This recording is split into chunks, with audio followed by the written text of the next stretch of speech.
Sunday. It is time again for our monthly live stream, which is always so exciting. It's my favourite thing. We've got some more great questions. And I thought today we could talk a little bit about budgeting, because we've had a few questions about budgeting for Disney trips, some of the latest updates in news, and of course, do put anything you would like to ask or comment. I love to know your thoughts in the chat. But thank you so much for joining. It's always so much fun, and I can't believe how quickly it goes. I can't believe we're already at our next monthly live stream, which is so great. So thank you for spending your Sunday evening with me. I'm all set up now. I can see the comments. So I have to do it on the laptop because I can't see on the screen because it's too small on the phone. Hi Tracy, lovely to see you. How are you doing? Hi, how are you doing? It's so good to see you. Thank you so much for joining. And great questions. Fantastic questions. I'm very excited to answer them. So it's just going to be so good. Hi Stevie. And yes, oh my gosh, I love Ursula. It says troublemaker. It's absolutely iconic. I love that. It's so good. Hi Jose. Hi Phillipa. It's so good to see you all. How are you all doing? How is it going to be August soon? What's happening? Why is that a thing? I can't believe it. So we're hurtling through this year, which is absolutely bonkers.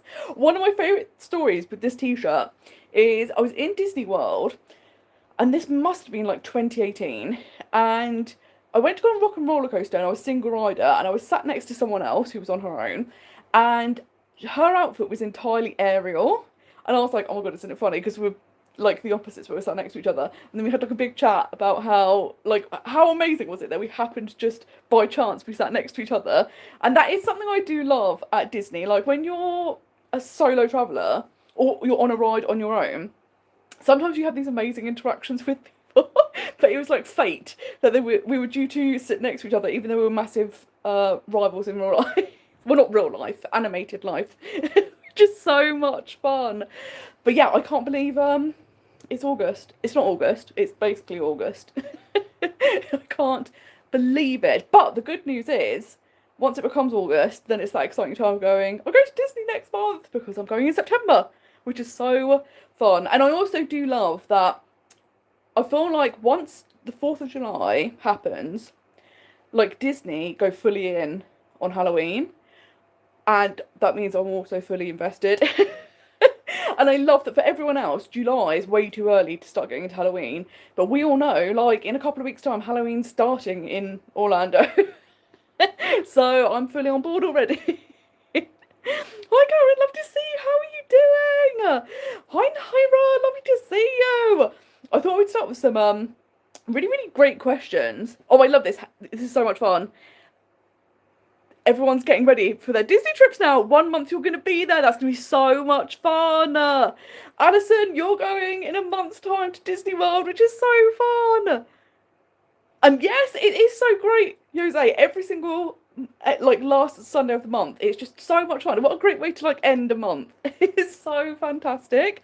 And then it's a nice way to like dive into the next month. We're having a little live stream, getting to catch up with everyone in chat.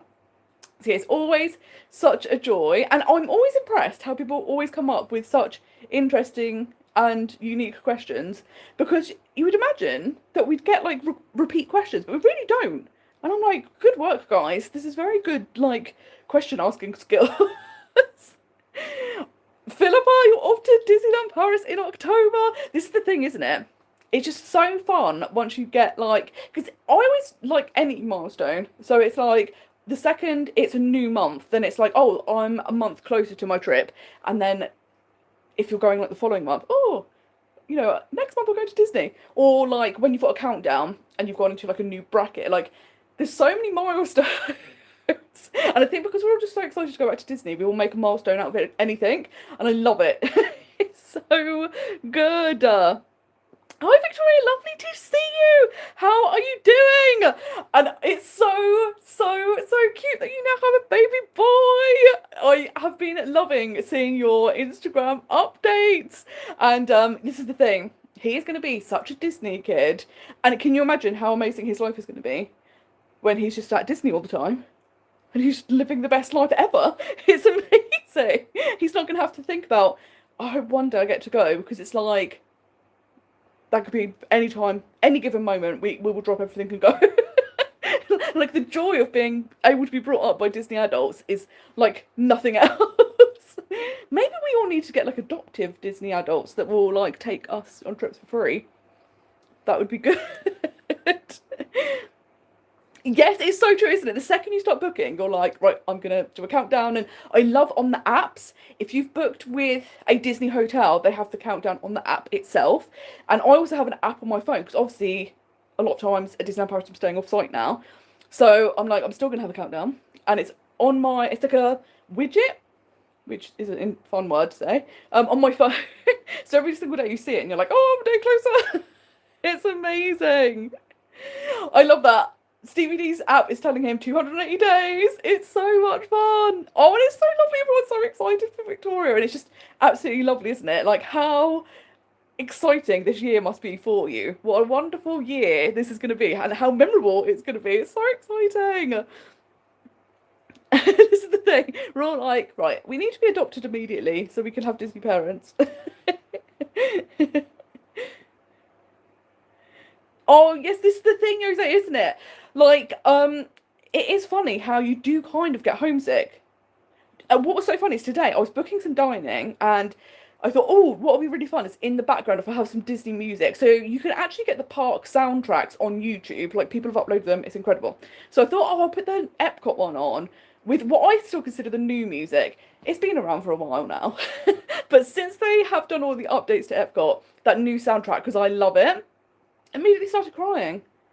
And I was like, what is actually wrong with you? But I think it's that thing, like you say, you do get homesick for it. And you're just like, I want to be back there. And I think that is the thing. It did make me realise, though, that that is in itself kind of special. To love somewhere so much that just the thought of being back there or being away from it can make you sad. But then knowing that you will get to go back eventually, there is so much joy in that. And that's the one thing, like, the dream would be obviously to live right near a Disney park and go all the time. But I also think that you can lose the magic sometimes. It becomes, I don't think you ever, like, don't feel the magic, but I think you maybe take it a bit for granted, or it's just a given that you can go at any point. So it doesn't have that kind of big, like, emotional feeling that we get because we're so far away. And on the one hand, I'm like, oh, but I just want to live right next to a Disney and go all the time. But on the other hand, it's like, you know, you wouldn't have that same feeling if you were right there all the time. So I'm like, it swings and roundabouts. Yes, Karen, very excited to be able to book the updated rooms at Sequoia Lodge. They look amazing. They're so bright. I love that they still have the proper woodland theme. I think they're going to go on sale mid-September.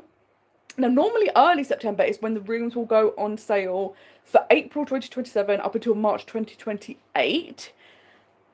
So I don't know if it's the case that Sequoia Lodge won't be on sale then, but it will be a couple of weeks later. And maybe that makes sense, because when there's a big rush of people all trying to book at the same time, you don't necessarily want to launch the new rooms at that moment, because there's already going to be loads of people waiting to get on the website and the queue and all of that stuff. So I'm assuming that's what they're doing. They're splitting it up. But oh my god, the only thing I'm worried about, and I'm like, please don't, but we know it's going to happen. How much do we think the rooms are going to go up in cost? And I'm like, please don't, because it's one of those things, I always think it's like a hidden gem, because I think it's so beautiful, the amenities are fantastic, and proximity to the parks, obviously, apart from Disneyland Hotel, which is right over the parks, and Art of Marvel, I think it's the closest. It's definitely closer than Newport Bay. But it's obviously cheaper. But do we think that will switch? Do we think it will become more expensive than Newport Bay? I hope not. I hope they're still going to keep it in the tiers that they've currently got it. But after this, Newport Bay is the next one to be renovated. So that's also interesting. Although after the heat waves, I think everyone's talking about Santa Fe needs air conditioning immediately. So I wonder if after Newport Bay they'll move on to that. But it will still be a few years away. But I do think coming years they will see a drop in people going to Santa Fe in the summer. because when they've been having these like 35, 36, 37 degree days, there's no way on earth you can be in a hotel room stifling with no air conditioning. It's just not the one. So for the Disney music, I always look up YouTube videos if I want to put something on in the background, because some people will have ones where they've actually made like their own versions, so like piano versions or stuff like that. But then you also get the ones where it's like the actual music. I don't know how people do it. I don't know how they actually have the actual music from the parks, because it's not like Disney accounts, just people's accounts, and they've somehow done this. I don't know how they do it. You can also get stuff like the fireworks shows and Fantastic, all of these things, also like the soundtracks and parades and stuff. So sometimes I'll just put them on in the background and yeah, just on YouTube. I'm like, here we go, we get that going again. It's just so fun. And you really immediately feel in like the Disney vibe. It can also be quite good, like if you're doing like Disney walks. Normal people probably just call it walking, but in the lead up to Disney trips, I like to go out on more walks. But they could be great soundtracks to listen to because you're like, oh, it's not as good scenery, obviously, but it makes sense. We're doing a Disney walk, we're listening to Disney music.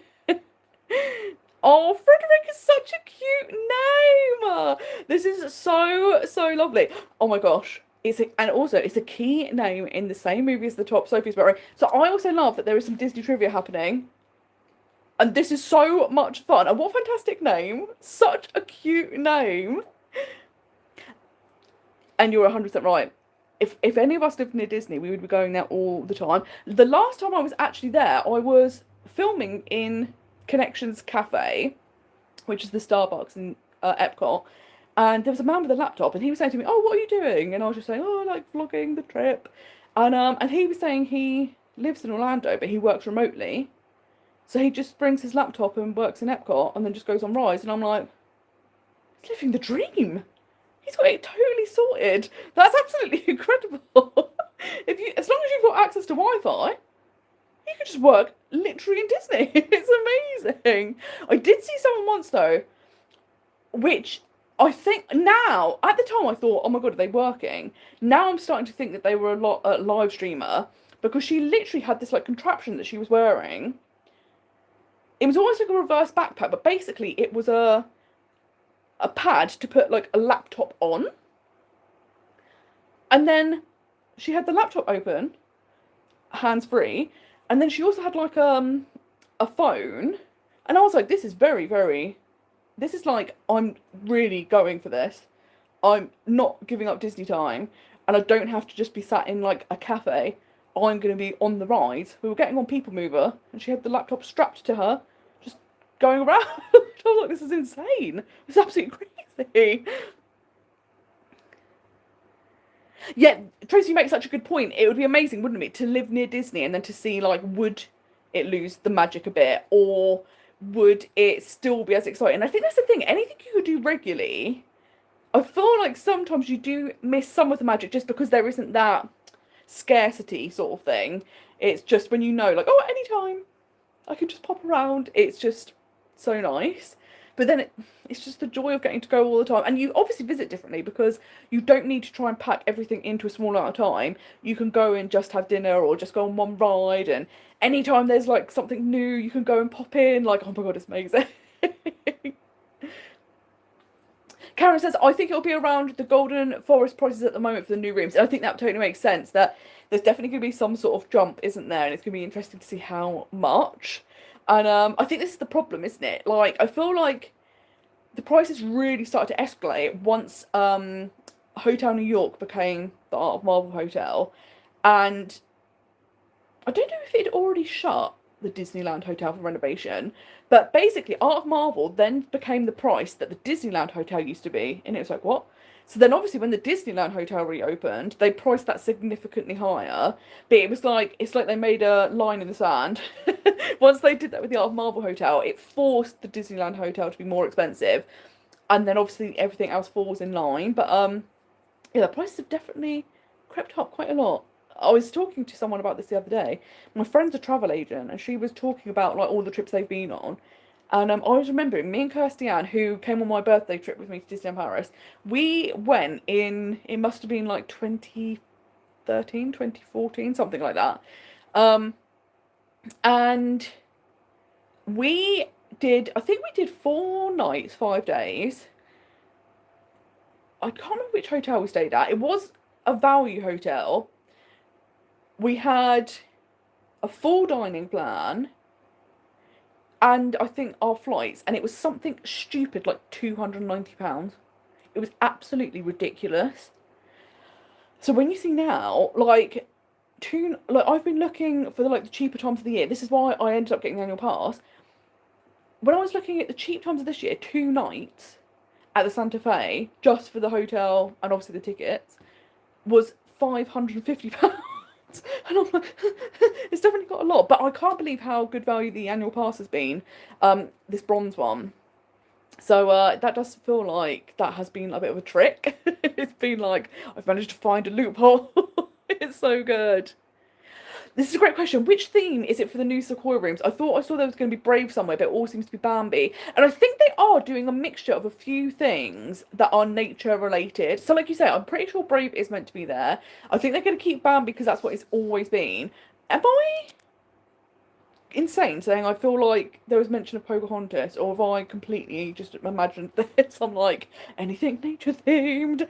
But I do think they look so much brighter, because I think that's the only downside. The older rooms did feel a bit dark, and I think it's just because of the colour palette they had. So they went for nature tones, but they kind of went for like dark wood colours and stuff like that. So the rooms felt a bit dark, whereas with this, it's like brightened up.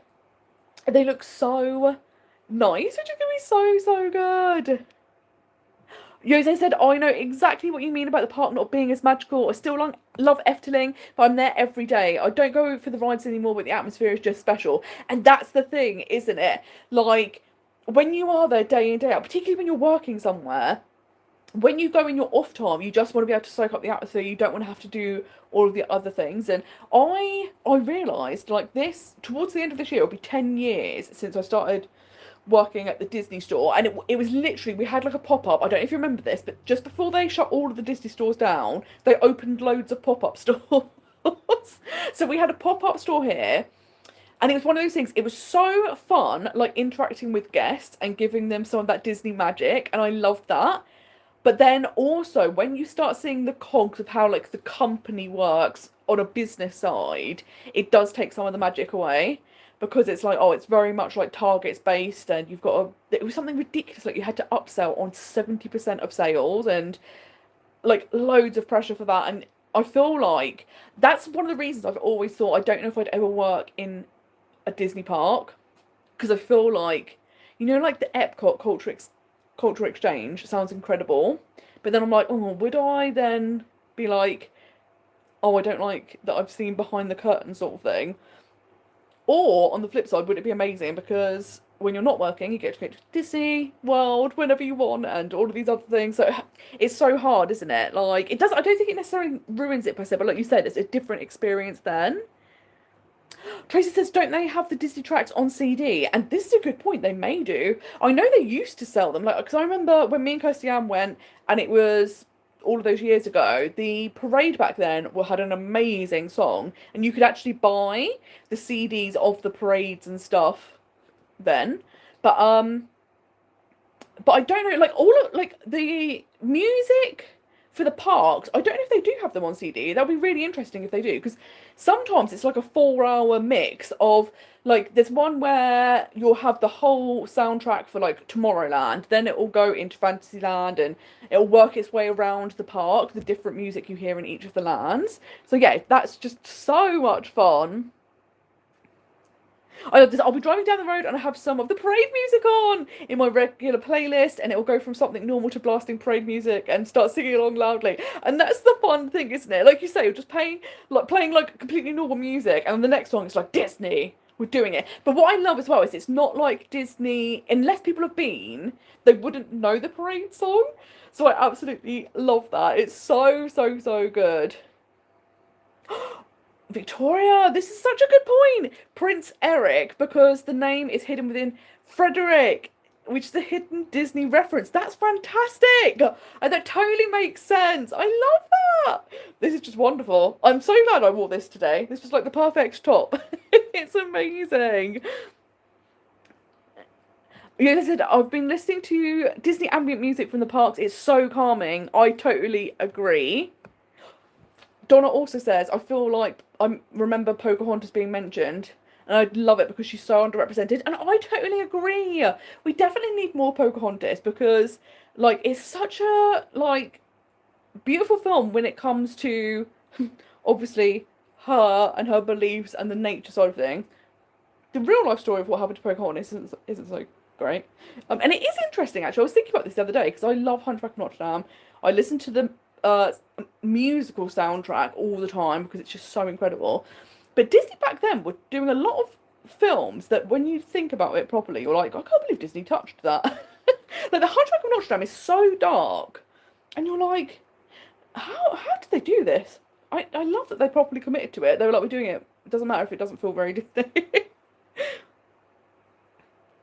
I love the music from Disneyland Paris, but I do think they need to update the music on loop. I love the Christmas loop though, and can't wait to go in December. Sadly, I'll miss riding Crush for the last time. And yes, it's the thing, isn't it? Because they're having this big refurbishment of Crush. So it'll be really interesting to see what it's like when it returns. But it's always so difficult, isn't it, when it's such a long refurbishment. And Disneyland Paris is doing a lot, isn't it? Like, it feels like the construction's never going to end. And I'm sure it will someday. But obviously you've got Lion King that's still undergoing. The village itself is still massively under renovation because you've got Annette's all boarded up. You have the like retro old school Disney store that's been boarded up because it's all being redone. Casa Julia, that's supposed to open at the end of this year, but that's still boarded up. We've just heard that the cinema is going to be updated and Vapiano is going to be updated as well. So there's going to be some more construction happening. Like you say, Crush is going to have a really, really long refurbishment. A lot is happening. A lot is going on. So it just feels like it's going to be many years before we don't see construction walls. And then you're like, at that point, will they have announced something new? And then there's going to be more construction walls because this is the thing. This year it is the big D23. So D23 happens every single year, but you have 1 year where they do loads of the big exciting announcements, and then the next year it's more like updates or like film related announcements. It doesn't tend to be as big. And obviously 2 years ago is when they announced like Lion King and like the Villains Land and Monsters Inc. Land and all of this cool stuff. So I don't know if this year it will be more like updates on those things because there was a lot of big things announced, or if they will announce anything. I'm hoping that they'll give an update about Lion King Land at Disneyland Paris, and my dream would be for them to say, and then after that we're doing this next land, and they announce what that is. That's what I'm hoping for, because the way Adventure Bay is, there's so many spaces left for lands. And they can't leave it empty because it would look nuts. So I'm assuming that they're filling them all in. So I'd love it if they did that as an announcement. Hi Little Green Men! So this isn't a live stream from a Disney park, but we all meet up once a month to chat about Disney, all of the updates, everything that's going on. And yeah, so I'm not going to be in the parks at any point today, which I do apologise for. And it's very sad. It's so fun. Yes, they said I would have loved if they did the Netherlands in Epcot and worked there for 6 months or something just to have the experience to work for Walt Disney World, but knowing it's just for a little while. And that's the thing, isn't it? The cultural exchange program is like a year long. So it's a really fun thing that you kind of get to go out there, live in the US, have that experience, work, get to go to the parks all the time, meet people. And like you say, it's like a little taste of it, which is really, really cool. Yes, I totally agree. When I put on the Million Splashes of Colour song, it gets me hyped for the day, and I totally think the same. And even stuff like, I will still be listening to Dream and Shine Brighter Forever. I will never ever stop. It was such a bop, and yeah, it's just lovely. Phillipa says I listen to the Disney hotel music all day when I'm working from home, and that's the thing, isn't it? That's something else that's great, that the resorts have their own soundtracks. I know For example, my friend Chris always is like, you need to listen to the Art of Marvel soundtrack because it's so good. And I'm like, oh, it's just so nice. Like, and again, this is what Disney do so well, is everything is thought about. Like, even like what is going to be the soundtrack that you hear in the hotels as background music. It's one of those things that you don't really necessarily pick up on, but it adds so much to your experience. And I'm like, so I actually saw the other day, there's people that I think they do a podcast, but I see their clips on TikTok. And they were talking about Disney versus Universal when it comes to theming. And the woman was like, well, clearly Disney theme their parks better. And the man was adamant it was Universal. And to me, I can't even believe that's a debate. Because Universal now, when it comes to like Epic Universe and stuff, are stepping up to the level that Disney have been working at since Disney opened their parks 72 years ago or 71 years ago. So I'm like, yes, they are starting to do that. One of the reasons is because a lot of Disney Imagineers now work for Universal. But and the Wizarding World, I have to say, before Epic Universe opened, the Wizarding World has been amazing in Islands of Adventure and Universal Studios. But until that point, they're really great theme parks, but they felt like theme parks, whereas like Disney feels like a themed park, if that makes sense. I think Universal are getting to that level now, but I was like, I couldn't believe it when he was adamant that Universal was better at theming, and I was like, where are the scents? Where's like all of the like little details that you find at Disney that you don't get in other theme parks? And I was just like, I couldn't believe it. I was literally flabbergasted. And that's not to say Universal aren't good at what they're doing, but I've always felt like Universal were really great at doing high octane theme parks, but all of the theming is what Disney really excel at. So I was just like, oh, Phillipa wants them to make Crush less terrifying, and that's the thing, isn't it? Like, I can't, it just makes me feel so ill. And it's so interesting how who's on the ride makes such a difference, because I've been on it before, and it was for adults, and it wasn't bad. But the second you go on it, like, when me and Kirsty Ann were there, it was us two, and then a man and his daughter, and because then the weight is not evenly distributed, the way it spun, and I was like, never again. Never again. And it's interesting because I'm very excited to go to Epic Universe. So excited for Darkmoor. Don't think I'm going to go on Curse of the Werewolf because I'm like, unless there's 4 people evenly weighted, I just don't want to risk it. The one good thing is though, that is outdoors. Whereas Crush, where it's also in the dark, absolutely nuts. And that's the thing, I always think it's funny with Crush because they're like, oh, it's a family coaster. And I'm like, if I went on that thinking it was a family coaster, it's so much more intense than you would imagine what a family coaster would be. And I'm like, guys, I think you're underselling this.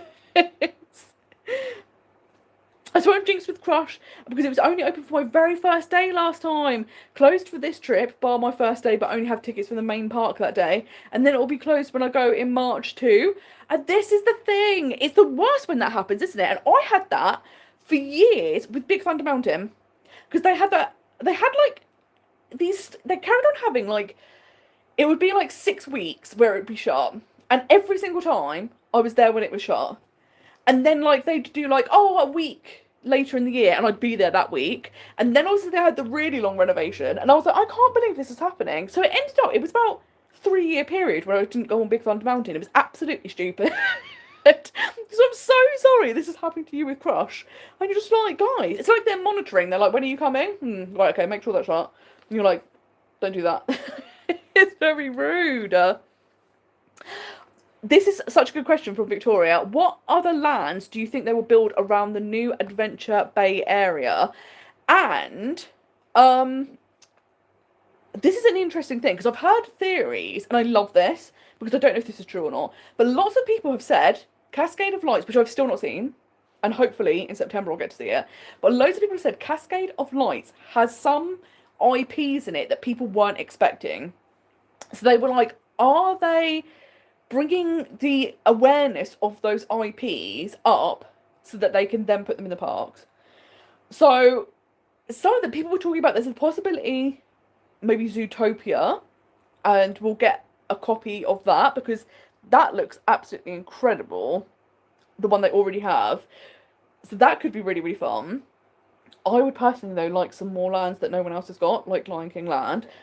People have said maybe Moana might be one of them, and I think that could be really beautiful, and like that would be a really really stunning land. But then I'm assuming they'd have to do a water ride, and I don't know if they'd do two water rides. Oh well, I suppose because I'm thinking like the Lion King land, but then also Frozen has a water ride, so I don't know if they would do that, or if they could do something. But it has to be water, surely. If it's a Moana ride, it's got to be water, right? Maybe that's what I'm imagining. Um, I personally would love to see some more French IPs represented. So like Beauty and the Beast would be amazing, but obviously you do have that in Japan. Um, I'd love it if they even just did a land that was like, well, maybe they won't because they've already got Ratatouille, but like just France in general. So you might see the Aristocats, or you might see like the outline of Notre Dame and like Quasimodo and stuff. Like I think they could do so much with that. So it's a shame they haven't got more of that. But I'd love to know what would you like to see represented, because they've got so many things, haven't they, that they could have. And it gets really hard actually to narrow it down. I also love Coco, and I think that could be really, really beautiful. But again, I don't know if it's like stuff that's represented in the main park because you've got a restaurant. Would they then have it in the other park? But I'm like, yeah, just do it. Do it. They had the Alice Maze and they had an Alice show in two separate parks. Like, also, something I would love, the dream would be if they added something new to the main park, because it's been 20 years since they've had anything new. So that would be interesting. This is a great question. If you were in a park when there was a stream due to happen, would you do it from there? And that is actually a really good point, because we there's nothing stopping us doing a live stream from a park. It's just I've never done it before. So I think that could actually be really, really fun. And it's that thing. Would you prefer it where it's like this, where I find somewhere in the park where it's a bit quiet and sit down? Or would you prefer like maybe bits where you're sat down, bits that you're like walking around and maybe show you stuff in the park?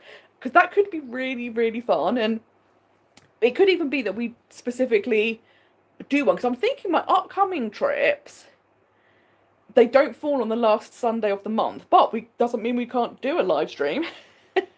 So that could be really, really, really fun. Oh, this is so interesting. Jose, you like the future starting right now, a bit more than ready for the ride, but I love the performance of Dream and Shine Brighter.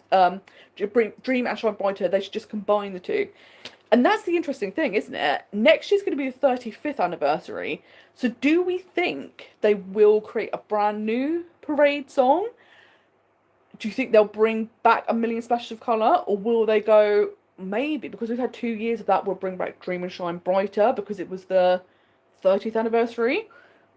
I think it'll be really interesting to see. And I love these types of parades. I think Disneyland Paris have completely broke the mould with doing that, like the parade where you then have the show in the castle hub, and they are the dream. They're so good. So anything they do, I've loved both of them so far, and I'm like, I can't wait to see what more you're gonna do. Yes, Tracy, you're so right. Disney is the best, but Universal theme for Harry Potter World is amazing. And I totally agree. Like, that was the first time in a Universal park I was like, oh, this is Disney level of theming. And I think what was so amazing about the Wizarding World is the people that built the sets for the films were the people that built the Wizarding World. But what I think is great is if you've ever been to the studio tour just outside of London, it's amazing, but you very much feel like you're on a film set. Whereas when you're in the Wizarding World, you feel like you're in the Wizarding World. It's absolutely incredible. And yeah, I totally agree.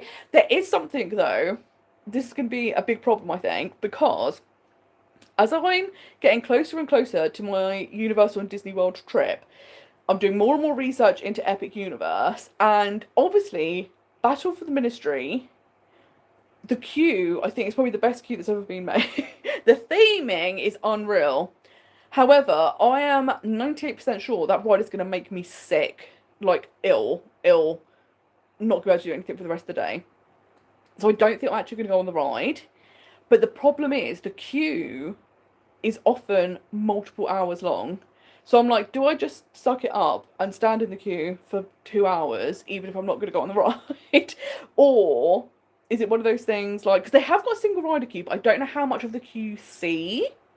So I might have to try and work that out because I really want to see the queue, but I just don't think I can go on that ride. It's no good. Karen, yes, 100%. Karen said, I would love them to change Pim Kitchen or Downtown where you can meet the Marvel characters while you dine. Yes, 100% yes. I've never understood why they don't do a Marvel character dining meal. It would be so popular.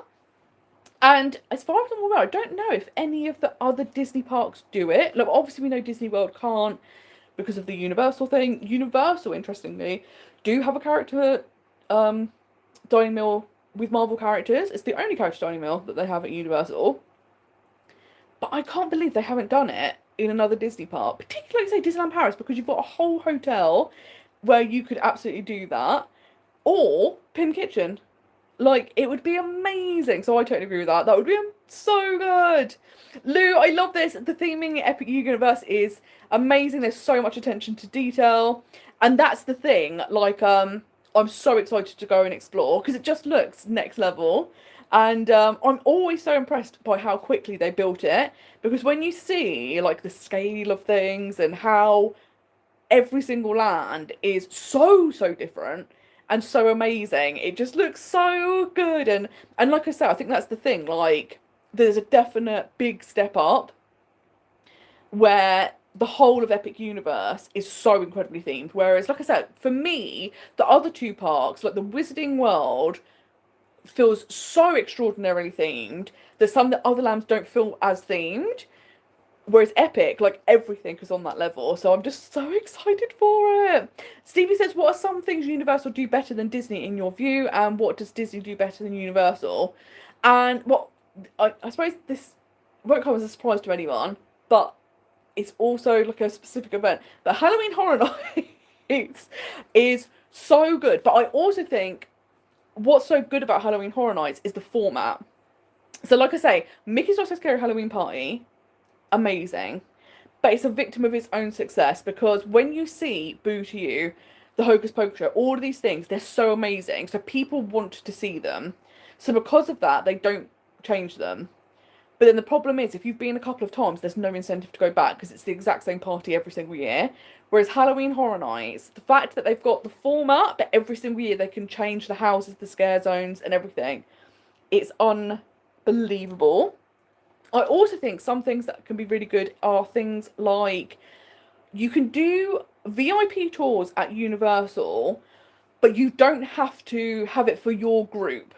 So they do tours where you can meet up with strangers, and it's just that you have a guide that will take you around the parks, you'll get information, and you'll get on the rides quicker. It's not like at Disney where you have to have a VIP guide and it's just for you and your group. They do also offer that at Universal, but I like that it's a cheaper version. It's still pricey, but it is a more kind of like affordable version where you can get on the rides much quicker, hear all of the amazing information and get some of the perks without having to just pay it for your group. So I think that is really, really good. Like I said, I do think like the Wizarding World is unbelievable. I love that Universal also lean into the darker side of things more. So like the Universal Monsters, the fact that they're like, we're doing a whole land and we're going to do it properly, absolutely incredible. And I do like that there is a more adult feel at Universal. Obviously, anyone can go. I would say there's probably not as many rides for young kids. So that probably does exclude families with very young kids because just height requirements. And also if you don't particularly... This is something that I don't like about Universal though. There's a lot of rides that I don't go on because I get motion sick. And that's just personally a me thing. And it makes me very sad because there's so many rides I would love to go on, but I know I would get so ill going on them. So it's definitely more for thrill seekers. And I do have to say, I think the perk that if you stay at some of their premier hotels, you get the express pass for every day of your visit. So if you do one night, you get 2 days of express pass. I think that is such an unbelievable perk. And when you're paying premium prices for hotels, the fact that you get a really good perk, I think is wonderful. And I think Disney could absolutely learn from that. But I would say everything else, I think Disney does better. In the sense that I think like the customer service is definitely better at Disney. The food I find better at Disney. I like that at Disney you have a like change of pace. So you have some thrill rides, you have some more classic rides, you have like gentle rides. So you can kind of like throughout the day have like peaks and troughs. Whereas Universal is very exciting and very thrilling, but it's very intense if you're someone that gets motion sickness. and and yeah, I think that's the thing. I think what's going to be really interesting though is once Epic Universe opened, it really was like, oh, we're here to play now. Like there was always that feeling that Disney and Universal were in competition, but really no one could come close to Disney. And then Epic Universe opened, and it was like, oh no, like Universal absolutely can. And that's another reason why I think Universal Great Britain's going to be so exciting, because it's really going to have to make Disney step up. Because interestingly, I think when you look at Disney World and Universal Orlando, the new like Epic Universe is definitely on par with any of the Disney parks. And you could even argue more so because it's latest technology, all of that stuff. Universal Great Britain will be so far advanced compared to Disneyland Paris. Disneyland Paris are going to have to really step it up. So I think that's going to be really interesting. It's not even going to be, because we know Disneyland Paris doesn't get as much investment as the US park, so it's always been a bit on the back foot. Whereas I feel like Universal are not going to do that. They're not going to go in Great Britain like, we'll just do a mediocre park. Because the thing is, they could do a mediocre park in Britain. They could get away with it because like the theme parks we have in the UK are great, but again, they're very much like traditional theme parks where it's just you have rides, there's some theming in some of the theme parks, but nowhere near on a US scale. So again, like I genuinely don't know how UK theme parks are going to compete.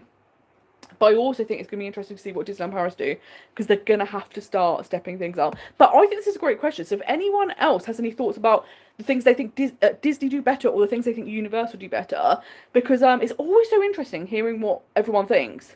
Because yeah, there's just so many great things happening.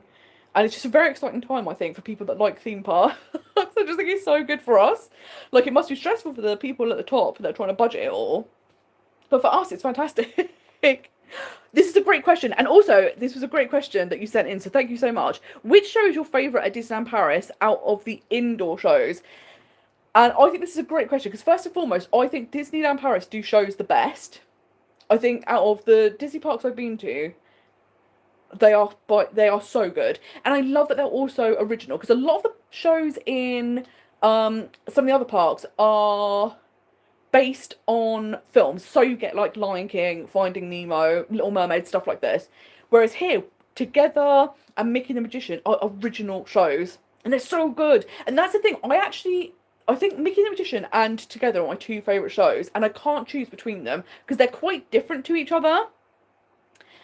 But like, I just think they're absolutely incredible. I love that they're original storylines.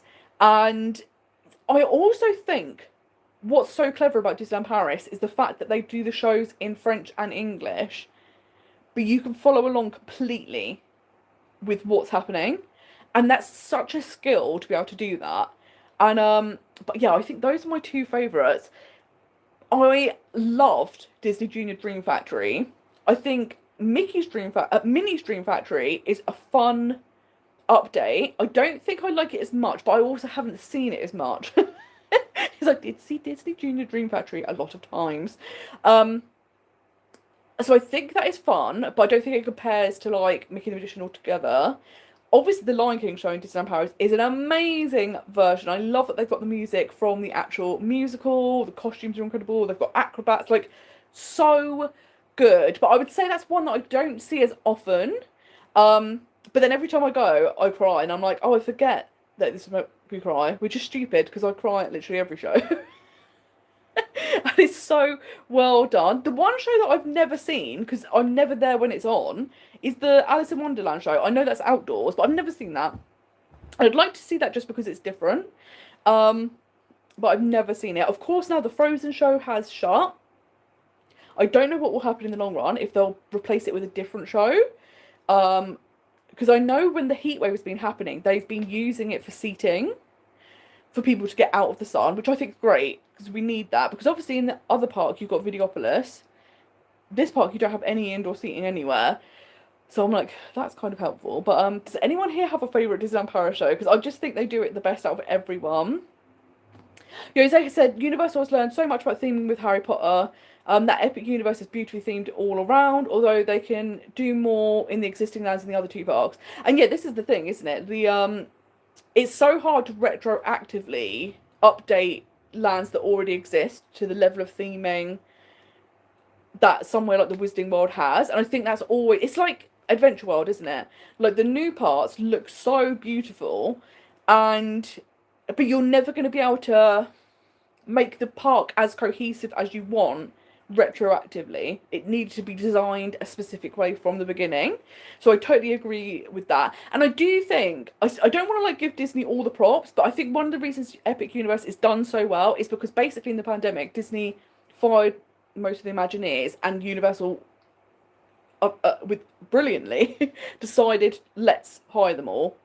And I think they then really were like, okay, like, because that's just what they do. It's in their DNA. It's so natural to them to make it so immersive. And like you say, the Wizarding World, Universal had already shown that was the direction they're going in. And yeah, I think it was like the best combination that could have happened. So it's so good. Oh, this is a great question. Which parade music is your favourite? I love Magic Everywhere from Magic on Parade. I also do love Magic Everywhere. It's so good. And it's so much fun to hear it every now and then and just be like, oh, I remember how much I love this. But I did really love Dream and Shine Brighter. I have to also say I really like the soundtrack to Disney Starlight. It's not lyrics per se, but I think that's such a pretty soundtrack as well. But I did love Magic Everywhere, and it's just such an upbeat song. The second you hear it, you're in a good mood. So I love that you've brought that up, because it's a blast from the past. I absolutely love that. I'm also very excited because the new Princess Cavalcade has just started in Adventure World. So I think that's going to be really interesting. I'm assuming, I don't know, I'm hoping it's not just like a summer thing, because you do sometimes get that, don't you? That like in September things will stop and whatnot.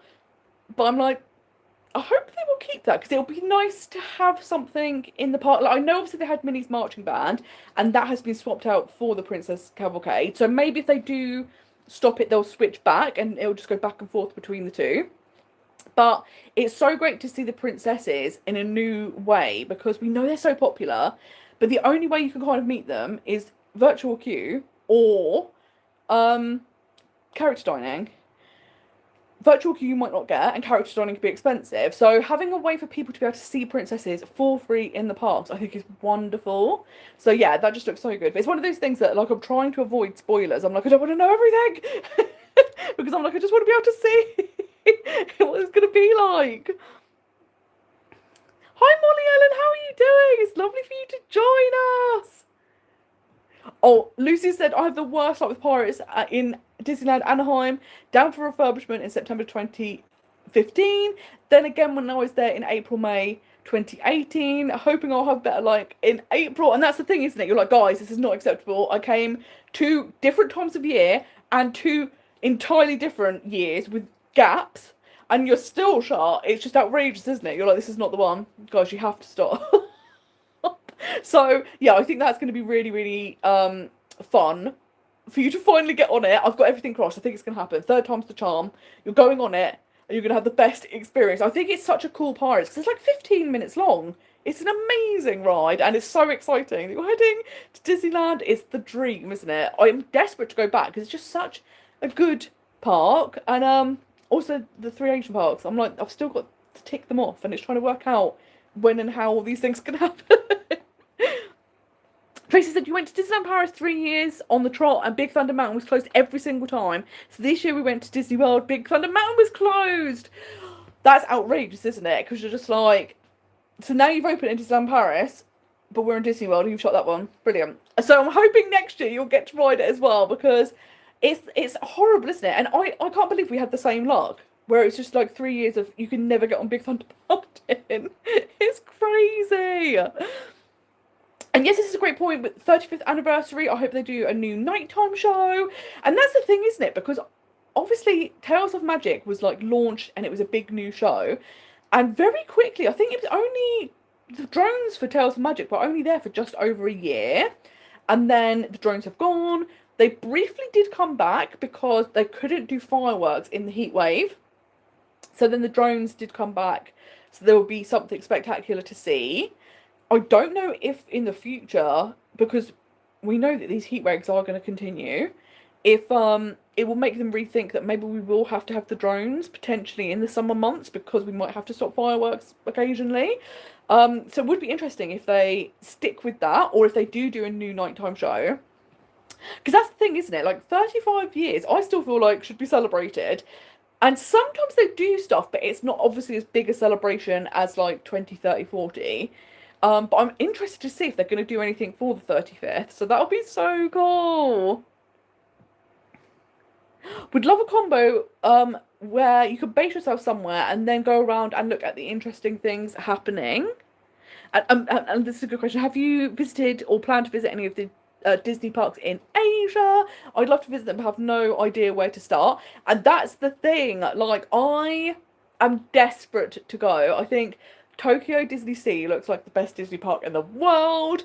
I haven't been so far because there's very little vegan food, so it's really difficult to eat out there. It is starting to improve. So that's a good sign, because that's the thing. I don't think you necessarily need loads of options. I don't mind eating in the same restaurant multiple times, as long as there's options. Because for a long, long time, it was like you're going to have to bring loads of food with you, because otherwise you have to like trek out the parks to eat. It takes so much time up. It's just a hassle. So that's good news. And then the next hurdle is just finances, because obviously the past year and a half I've been self-employed, and it obviously it's had a massive impact on my finances. So it's that really nice thing is I'm doing something I've always wanted to do, and I've always wanted to work for myself, and being able to bring like the Disney passion together with the self-employment is the absolute dream. However, earning very little. So, and that's the thing, like at the moment I am literally, because some of the questions were about budgeting for Disney trips, so this is the perfect time to kind of touch upon them. But I am like budgeting hard so that this Disney World trip can happen. And then after that, like obviously the dream is to go to the Asia parks. I'd like to do all three in one trip. I'd love to go back to Disneyland, but it all just comes down to finances and when it'll be feasible. So every single time you watch these videos, anything like that, it all helps massively. So thank you so, so much, because you literally make the magic happen. So yes, we're just gonna keep on. But there were some really great questions actually about budgeting. And one of them was, how do you save throughout the year for Disney? And I think this is such a big thing that kind of never really gets talked about, of like, how do people make Disney trips happen? Because we know they're not cheap. So one of the things I do is have a savings account, which I will have a direct debit that puts money in every single month. And I like to do that because if I don't have a separate account, that money will end up getting spent on stuff. So I'm like, right, just keep it completely separate and it doesn't exist. And then that can be towards Disney trips. I also, when it comes to birthdays and Christmases, I always say to everyone, like, don't get presents. Whatever you would have spent on presents, just give me money, and then I put that towards trips, which helps massively. And also it's stuff like, you know, I think the memories you remember forever. So I think it's so worthwhile, and it's so nice to have that instead of a present, because it's like ultimately the best gift you can have, which is wonderful. I'm currently at the moment selling everything I own on Vinted, and I think that's the thing with Disneyland Paris, because I visit in the off season. I've now got the annual pass. Those trips I can do relatively cheaply comparative to something like Disney World. So they're much easier to save up for. So a year where I'm just going to Disneyland Paris, I'll do a few trips in that year. A year where I know that I'm going to Disney World, there's way less trips. So like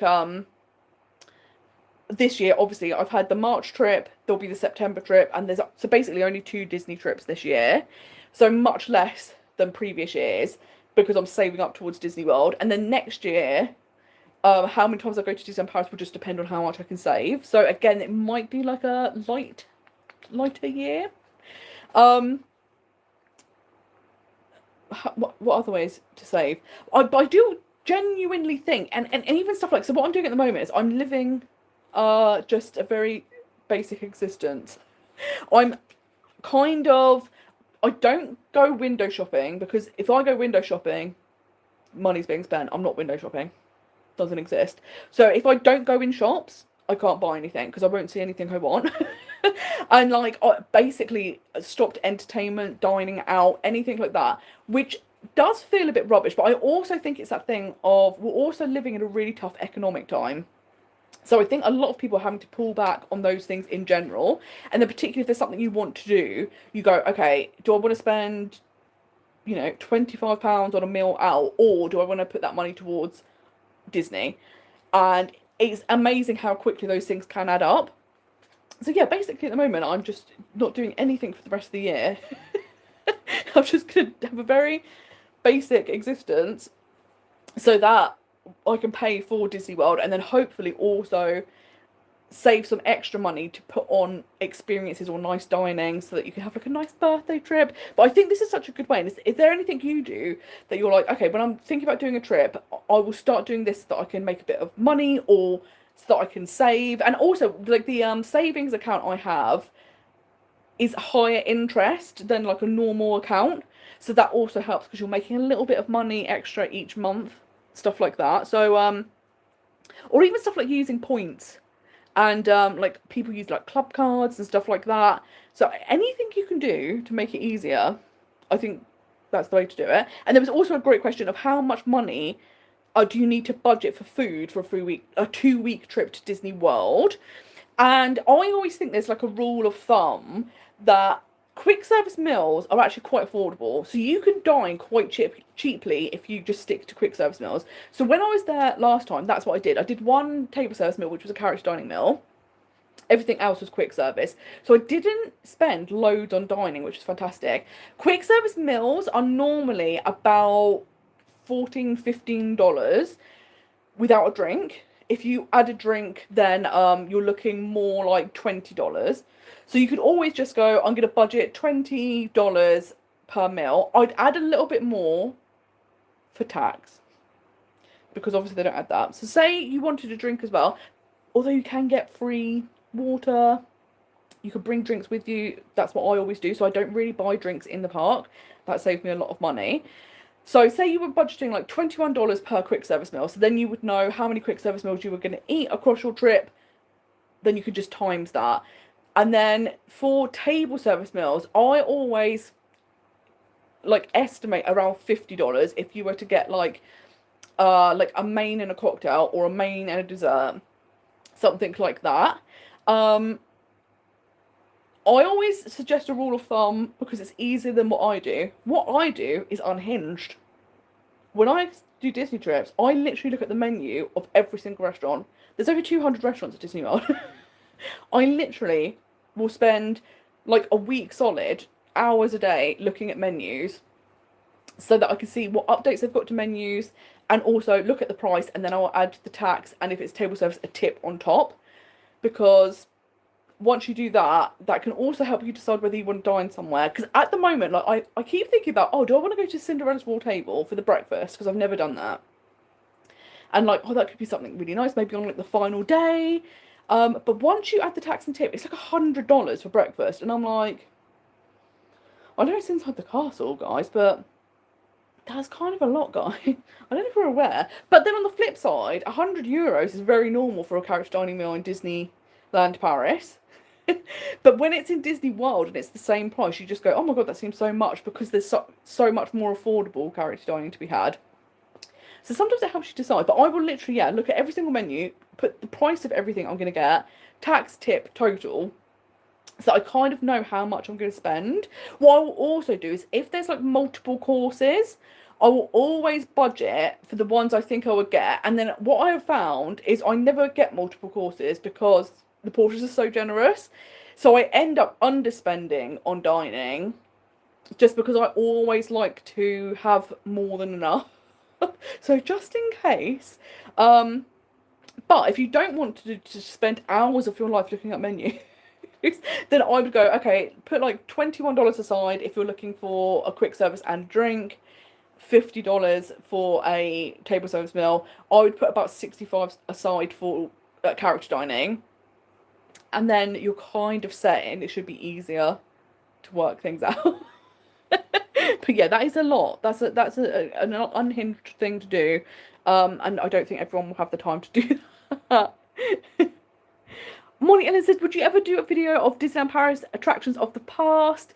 Pizza Planet, Planet Hollywood. And that's the thing, it would be so much fun, wouldn't it, to look back at all the things. I think the only reason I haven't done something like that is because I don't have footage of the... I do have some footage from, like, Planet Hollywood, but, like, when you're going further back, and then I'm like, oh, if I was just talking about things, would it be boring? But that being said, there's definitely going to be photos out there somewhere. But it's so interesting, isn't it, when you start thinking about all the things that have gone, because there's definitely things you forget, and you're like, oh, it's just, like, tripped up memory lane. It's lovely.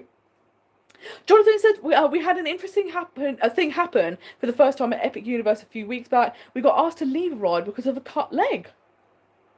That's so interesting. Because yeah, I was actually thinking about this the other day. I've never been evacuated off of a ride, which, touch wood, like I don't want anything to go wrong.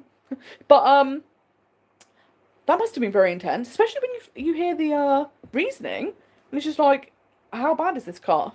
Because it could just be like a little scratch, and we're just being precautious, or it could be really bad, and we need to run past and not see what's happening. This is very interesting. Oh, Phillipa says the Harry Potter ride at Epic isn't motion sicky at all, and I'm prone to it, promise. That's so interesting, because when I've been doing my research, so many people are like, I never get motion sick, and it ruined my day. And I was like, oh my gosh, because they were saying, like, there's quite jerky movements, and obviously you're watching a screen. So I was like, oh. So it's like that thing of, like, do you try it and, like, close your eyes if the screens are making you not feel great? Which could be an option. But it is great to hear people that sometimes get motion sick, and they're like, actually, I'm fine on that. Because that's the thing, like, I remember when Flight of Passage opened, so many people were saying they were getting sick on it, and I was really nervous to ride it. But I'm fine on it. There is one part that I close my eyes for because it makes me feel a bit sick. But because I know that now, I just shut my eyes and it's not a problem. So it's actually really, really helpful to know that actually maybe it's a case of trying it, and then, you know, if you don't feel great, just shut your eyes so you're not looking at the screen. And then you'll be fine. This is great. Lou said, I get motion sick on Forbidden Journey, but was fine on Battle at the Ministry. I would advise getting in the queue about an hour before the park closes. We did that, and the longest wait was 40 minutes. This is fantastic. So the fact that we've had multiple people say, I don't get motion sick on this, that's actually really great, because maybe it's that thing of just being brave. And, you know, if it comes to it, shutting your eyes, it's not like, you know, like some rides where, like, if it's the motion itself that makes you feel ill, you're stuck, there's nothing you can do. But if it's screens, you can close your eyes, which is good. So this is fantastic. And that's also a really great tip of waiting till later in the day, because I feel like it's one of those rides that everyone rushes to first thing because they think that's when it'll be the quietest time. But because of that, it ends up with a really long queue. So by doing the opposite, it's fantastic. It's so good. This is amazing. So Jonathan said, obviously had to evacuate because of the cut leg, but you got 4 passes out of it, so it worked out fine.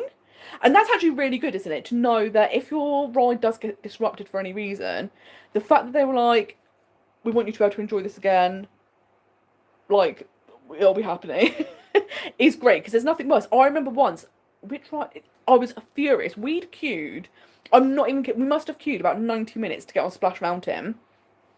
And then we were at the point where you could see the boats, but you weren't, like, in the rows yet to, like, get on. So you could see the loading bay, but you weren't in it, per se.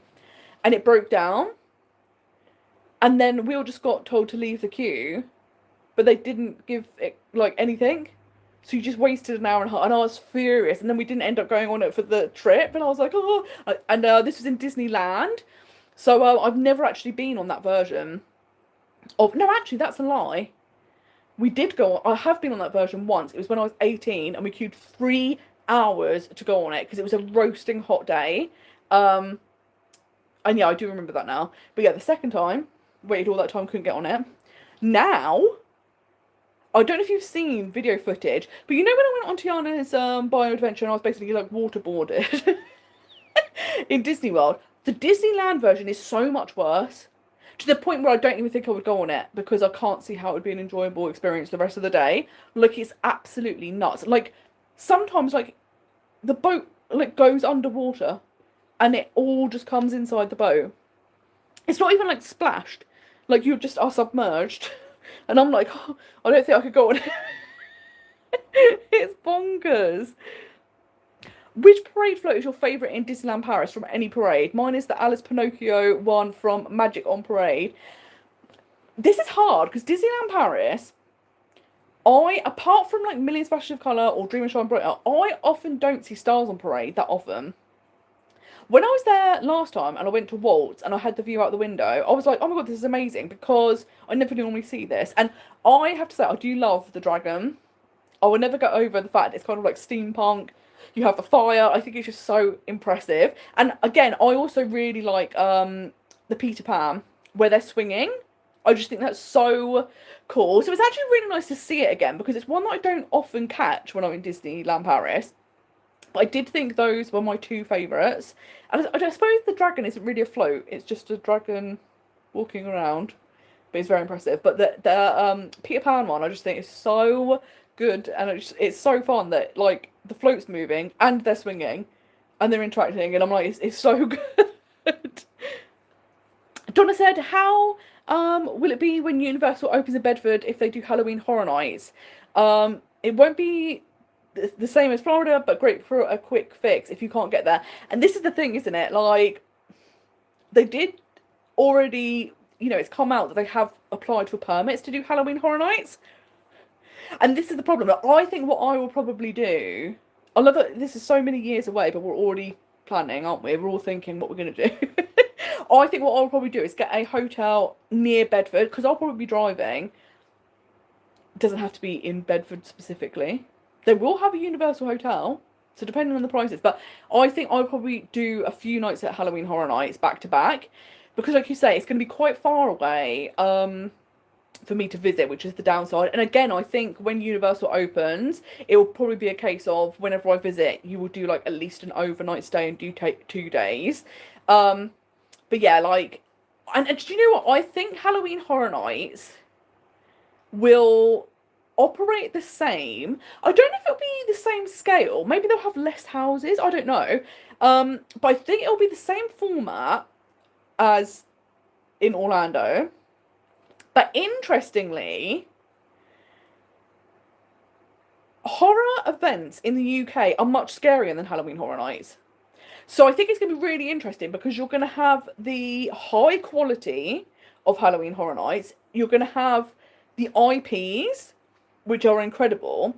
But the thing that's interesting about Halloween Horror Nights is it's not necessarily the scariest event you will go to in the UK. So I think that's going to be really interesting. Because obviously it's scary, don't get me wrong. But the scare actors have to react at certain times depending on what the soundtrack is doing. Whereas when you go to scare events in the UK, there is no soundtrack. So scare actors will chase you, they will follow you around, they can get right up into your face. All of this stuff that you don't get at Halloween Horror Nights. So I think it's going to be really interesting to see what they do with it. Will they ramp up the scares a bit in the UK? Because scare events are typically scarier here. Something that is interesting is Universal in Beijing are doing Halloween Horror Nights. They have been doing it for years, but this year they're doing an adults only house. You have to be over 18 and you have to sign a waiver before going in the house. And I'm like, to me that's so exciting. It's so exciting that they're ramping it up. And there's a lot of talk about, is Halloween Horror Nights in Orlando becoming more family friendly because they've got houses like, not houses, scare zones like Fortnite, which obviously has more like a teenage fan base. So I love that Orlando are doing like Fortnite and Beijing are like, oh, we're going to scare absolutely everyone. Like, you have to sign a waiver to come in here because you might actually die. And I'm like, that's incredible. So I'm wondering if in the UK, like, will they do that sort of thing where they'll have one house that's really scary to compete with UK scare events, or will it be very much the same as Orlando? But I'm just so excited because I love Halloween Horror Nights. It's just so good. And obviously, we will be doing a meet-up at Halloween Horror Nights. We're obviously going to be doing that, guys. It's going to be so good. Hi, Spencer. How are you doing? Thank you so much for joining us. Hi, Mark. It's so exciting. You're now in the double digits. It's the best, isn't it? I always think once you get to double digits, it speeds up. And it's just so exciting knowing you're going to be back soon. And how are you doing? How are all the animals? Mark gives me so much joy because he will send me the videos of all of these wonderful animals that they are looking after. And it's such a joy seeing all of the different animals, all of the different things they're doing. It's absolutely fantastic. It's so much fun. Whenever I see a little notification, I don't know there's a video attached, I know it's going to be the best day ever. It's so good. Stevie says, Mickey the Magician was so good. I saw it a few times. And the French Sign Language interpreter brought such passion and flair to the show. And yes, this is the thing. It's so wonderful when you're at a show that has a sign language interpreter, because it's so wonderful to see, like you say, how they bring the story so to life. And I remember when I was in Disney World, I went to see the Beauty and the Beast show in Hollywood Studios, and they had 2 sign language interpreters. And they were brilliant. They were so good. And yeah, and again, I think that's something that's so fantastic that Disney kind of are like, let's make sure we can make our shows as accessible to people as possible. And actually, there was a really good suggestion from Jackie to talk about being plus size or having disability in the Disney parks. And I think these are topics that are so helpful, because people, when you're going, there is always such nerves about, am I going to be able to go on rides? Are there any accommodations? And stuff like that. I would say when it comes to disabilities, I tend to not deep dive too much, because with stuff like the Access Pass in Disneyland Paris, I've never ever used that. So I don't want to give the wrong information out. And there are some fantastic accounts of people that have so much information and they know the ins and outs, they can answer all of the questions. So I always try and steer clear of something if I don't have first-hand experience of it, because I don't want to give people the wrong information and then they get to Disney and it's like outdated information or something, and then they have a terrible trip because of it. Because I just want everyone to have the best time at Disney, and I hate the idea of ever doing something and then it's like, oh my god, that was horrendous. So that's one of the reasons I typically avoid stuff like that, just because I don't have enough knowledge. It's also stuff like, I get a lot of questions which I think are so helpful and would be so good to know, but a lot of stuff about gluten-free and vegan options at Disneyland Paris specifically. Unfortunately, Disneyland Paris is one of those things, if you have multiple dietary requirements, it can be a minefield. So there's like a handful of things that I know that are gluten-free and vegan, but I don't tend to talk too much about it because I'm also aware they change suppliers frequently. And again, I would hate to say to someone, you can eat this and you'll be safe, and then they get horrendously ill. So there's some topics I kind of shy away from, or even stuff like kids. Like, because I've never visited with kids, I have no concept of things that would be helpful when visiting with kids. So there's certain subjects that I tend to shy away from. I might have a general idea about stuff, but like the nitty gritty, there would be stuff that I would never even consider. Do you know what I mean? I would just never think, oh yeah, you probably need that if you've got a kid, which is mad. But then stuff like solo traveling or vegan foods, I dive into that because I'm like, okay, I've got the first-hand experience of this. But interestingly, I was thinking about doing another video about being plus size at Disneyland Paris, because I did one years ago, but it was a really long time ago, and I think it would be really helpful to do like an updated version. And that's something I have to say is wonderful. Disneyland Paris are great if you are plus size, because UK theme parks are definitely not as forgiving, and you would imagine that in France it would be even less so. But Disneyland Paris have done it so well that really there's almost all of the rides are very plus size friendly. I would say things like Crusher's Coaster, that's probably, I think Crusher's Coaster is the litmus test, because that ride, the way the harness is, if you have bigger thighs, this could even be if you are athletic, so maybe you do a lot of cycling, something like that, where you have bigger thighs,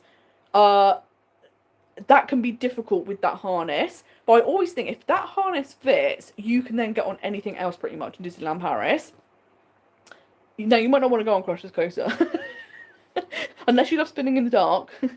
But then there's other rides, so stuff like Space Mountain could be another one. But what I do like about Disneyland Paris as well is they also do have some rows or some specific seats that are for plus size people, which is fantastic. And what I really like is that the cast members will just direct you to that. They won't make a show. In fact, most times what people won't even realise that those seats or those rows are plus size. People wouldn't have a clue, and they'll just discreetly go, oh, can go to row 4 or whatever it is. And I think that's really, really amazing that they've even considered that. So I think it's really good to know that at Disneyland Paris, like, if you're plus size, you're going to be able to have a really, really good time. There's basically not many things you're going to have to skip over, if any. Like, I can go on all of the rides at Disneyland Paris, like, with no issues. Also, I find I'm always impressed that the clothing, because I always think that's something else to consider. Like, I can buy clothing at Disneyland Paris as well. That's not an issue. I would say if you were maybe like a size 24 upwards at Disneyland Paris, you're probably going to have more issues when it comes to clothing. But outside of that, like, you can buy things, which I think is great. So that is really, really helpful to know that was a topic that you wanted to hear about, because I was thinking about doing an updated version of this video, because it's just so nice to have the information and also be able to see in real time, like, what harnesses look like on rides, whether you have to step down into them and stuff like that, any of the accommodations or worries that people might have about, if I'm plus size, what will this be like? But it's great to know that actually you don't really need to worry. They're really fantastic. And obviously the US is very, very accommodating. So again, like, I think Disney are doing so well with that, which is so lovely. Oh, this is a great question. What sort of show would you want to replace the Frozen show? It was the only one I didn't see on my trip and was still open when I went.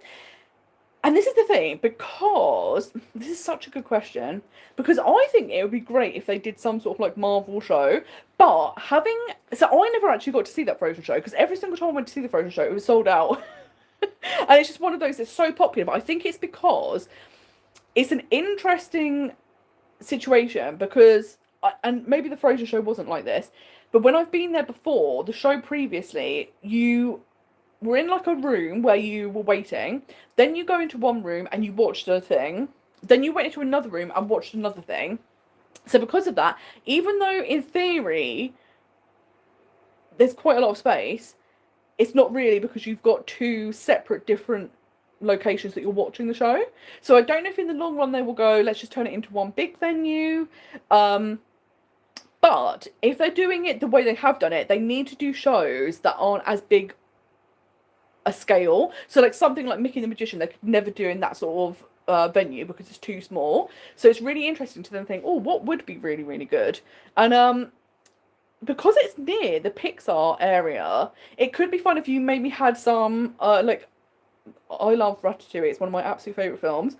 Seeing like Ratatouille on stage, because I've never met Remy or Emile, and I know that they're rare characters that you can sometimes meet, but if you could have a little show with them, I don't know if that would look silly, but I love the idea of seeing them in a show. Or just like any of the like shows that are, I mean, you don't even need shows that are represented already, I don't think. I don't think you necessarily need to have like a Toy Story show or something, although that could be amazing. But then they already have Together, so maybe that's too close to a Pixar. But then they have so many other oh no, well, they have got Coco in that. I don't know, do you know what? Actually, when you start thinking about it, it must actually be quite difficult to think these things up. Because it is that thing of like, do you have something that relates to the land that it's in? Or do you have something completely different? Do you have to be conscious of things that are already represented in other parts, so you can't necessarily have that? So like the Frozen show was perfect, right? Because didn't relate to anything, but obviously now you've got World of Frozen. Again, I still think it would be good to have that, but they're kind of moving away from it. So I don't know, what would be good, guys? What do we think they should be doing with that? It'd be kind of cool if they, I mean, I don't think they can, because again, it would make no sense whatsoever to have this. But they could have like a little Star Wars show. Because, like, having the chance to see some Star Wars characters and some lightsaber battles or something would be really fun. But it would make absolutely no sense whatsoever to have it in Adventure World. It'll be so funny. Oh, this is so lovely. Hi, Ben and Adam. Thank you so much for such a lovely comment. And thank you so much for watching the videos. It's so exciting. And it's wonderful to see you at the live stream. We love the live stream. It's so much fun to get to chat in real time. So thank you so much for taking time out of your weekend to come and join. This is fantastic. And Jose said, I haven't been to Disneyland Paris if I haven't seen Mickey and the Magician and The Lion King. I cry during He Lives in You. Now I want to go to London to see the musical to hear the song as it was meant to be. And this is the thing. Like, The Lion King on stage is just so good. And yeah, He Lives in You, just forget about it. Absolutely ridiculous. Absolutely. They know what they're doing, don't they? They're just immediately like, we're going to make everyone cry. But yeah, if you ever get the opportunity, it's such a good show. Oh, this is interesting. You were listening to a Disneyland Paris, a Disney podcast, and they were saying they reckon Geppetto is the new Stitch. See, I think you barely see Geppetto. Now, obviously, you can do the meet and greet in Fantasyland, which is pretty cool, because I feel like he's a rare character. But there's, like, not very much merch or anything. So I'm like, I don't know, guys. I feel like no one is on a level with Stitch at Disneyland Paris at the moment, at least when it comes to merchandise. There's no one even close. But Geppetto is not someone I would have thought at all, which is really interesting. So I'd love to know why they think that Geppetto is like going to start rivaling Stitch, because maybe they've been seeing things that I've not noticed. But yeah, I don't feel like I've seen much of him yet. But someone's got to at some point take over from Stitch, right? That's got to happen. It's got to be someone. And I do think, I would say after Stitch, probably the princesses are the most popular. I don't think they're necessarily represented loads, because like I say, apart from virtual queues or character dining, you can't necessarily see them. So I'm so glad that there's the Princess Cavalcade now. But I feel like they're so popular at Disneyland Paris, because it's like, you know, like in the Asian parks, Duffy's really popular, and like in certain different parks there's different characters that resonate more. So like Disneyland Paris, they're really pushing Stitch, but the people like the princesses. And they're like, no. I love this. Stevie said Geppetto is the new Stitch, the old grey-haired man. That would be iconic. Totally mad, but iconic. And that's the thing. I think that would be a breath of fresh air. I'm like, maybe we should start this. We're going to start making Geppetto. We'll be like, we need more merch. We need more meet and greets. We need a character dining meal. We need everything with Geppetto. Because that would be absolutely incredible. Yes, I got the vibe that the Princess Parade was going to be year-round as they put the lights on it. And that's the thing, isn't it? I'm really hoping that's the case, because we see some things that are year-round. We see some things that are seasonal. We see things that take a break and then come back. So it would be amazing if it was year-round, because I think that's going to be so good. I want them to bring Hercules and Meg back as characters walking around the park. That would actually be something else that would be fantastic. We were talking earlier about Adventure Bay and how there's space for more lands, and I have heard people talk about they think that Hercules could be one of the lands. How incredible would that be? That would be amazing, because there's no other Disney park that has that.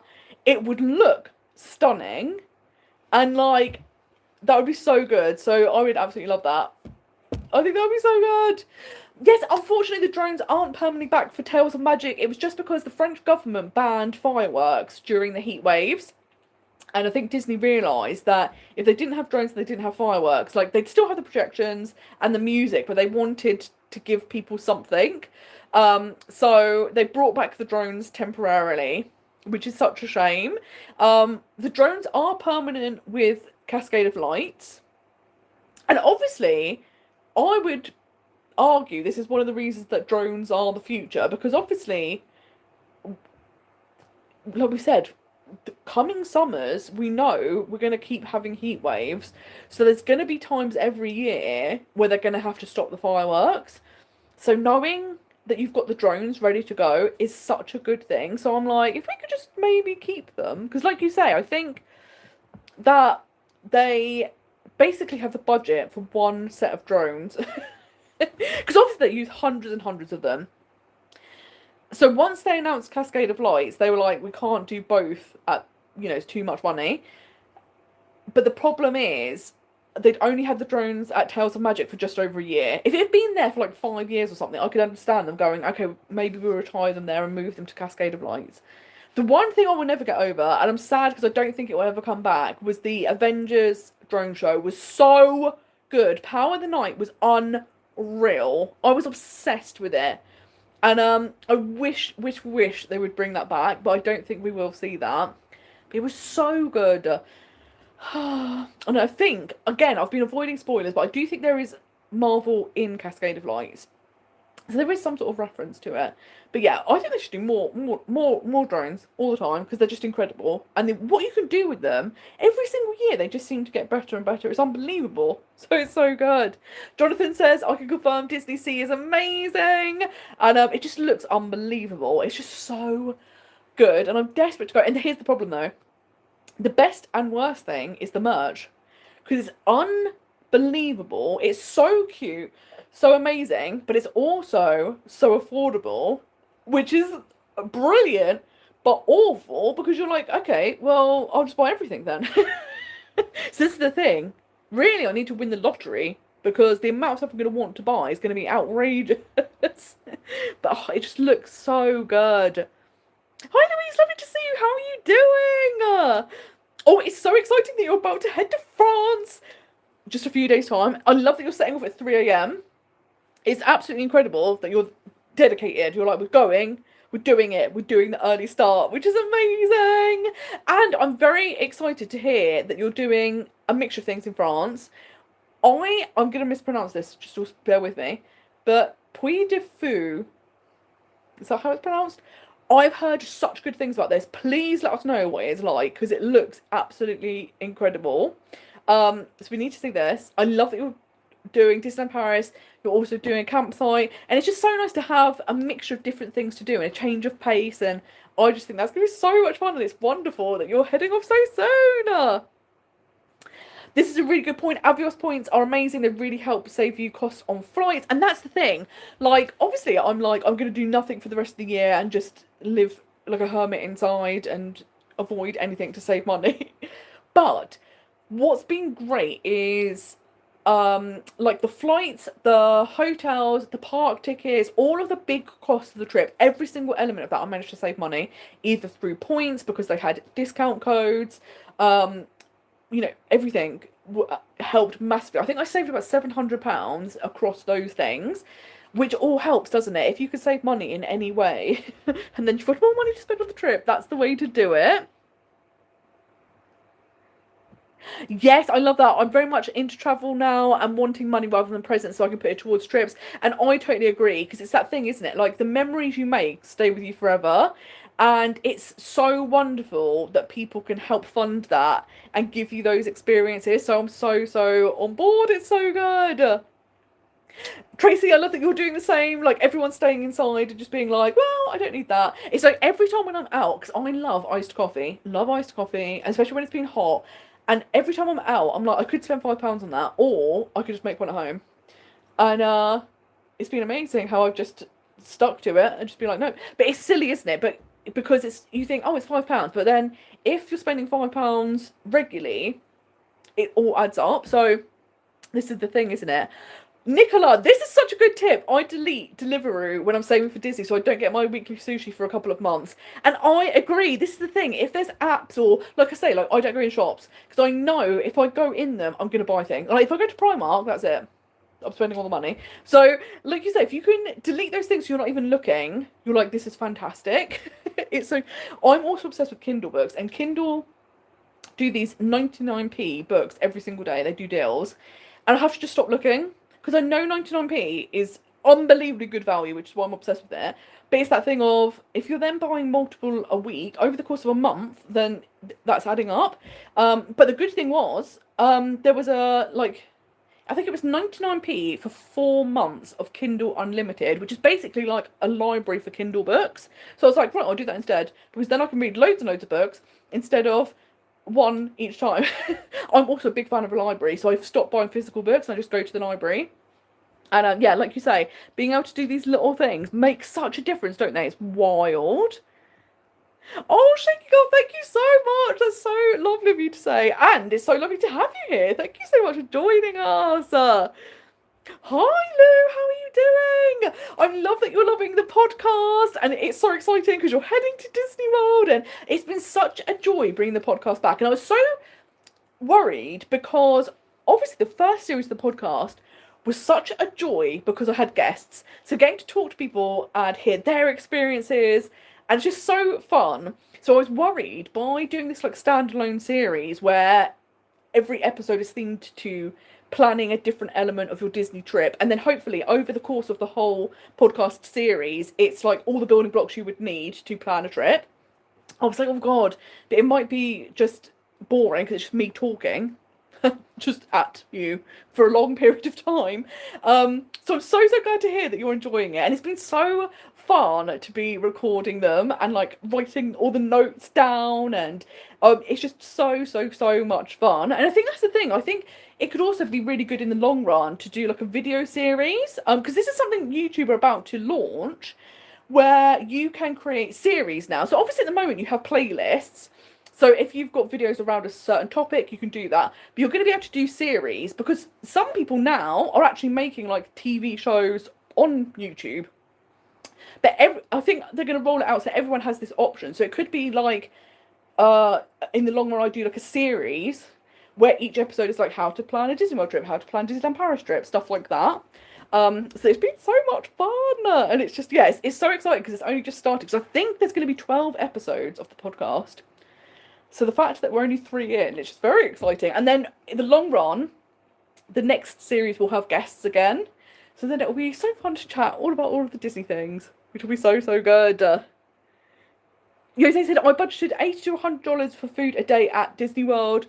On days I eat just quick service, I save money. And on the days I'd like to do it, 4 days that I would like to do sit down or even a character meal. And this is the thing, isn't it? Like sometimes, like you say, just having a set amount, like, okay, if I budget $100 a day, like you say, some days you spend significantly less than that, but then you've got money to do those table service and carriage dining meals, so that can be really helpful as well. And it's just nice to know there's no research or maths involved. It's literally just, this is the amount, done.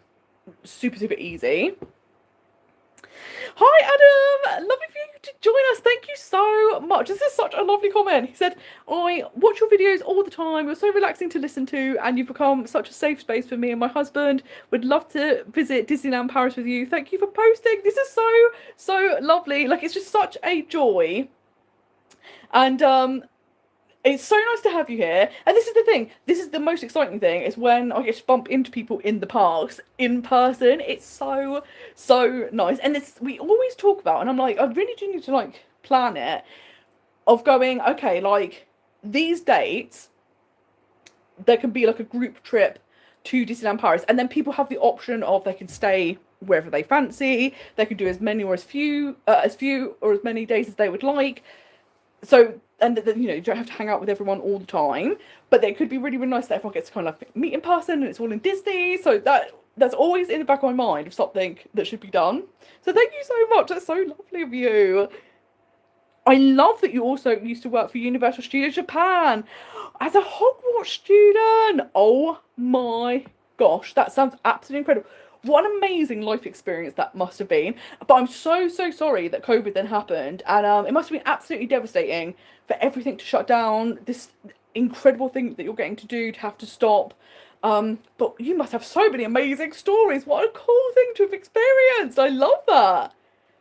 We need to hear it all. We need all the information. And also, clearly, you're going to have to come to the Universal meetup when it opens in Great Britain. Now, admittedly, I don't know if you're all going to be free in like 5 years' time. I don't know if your calendars are already full, but love that we're already planning. We're like, it's going to happen.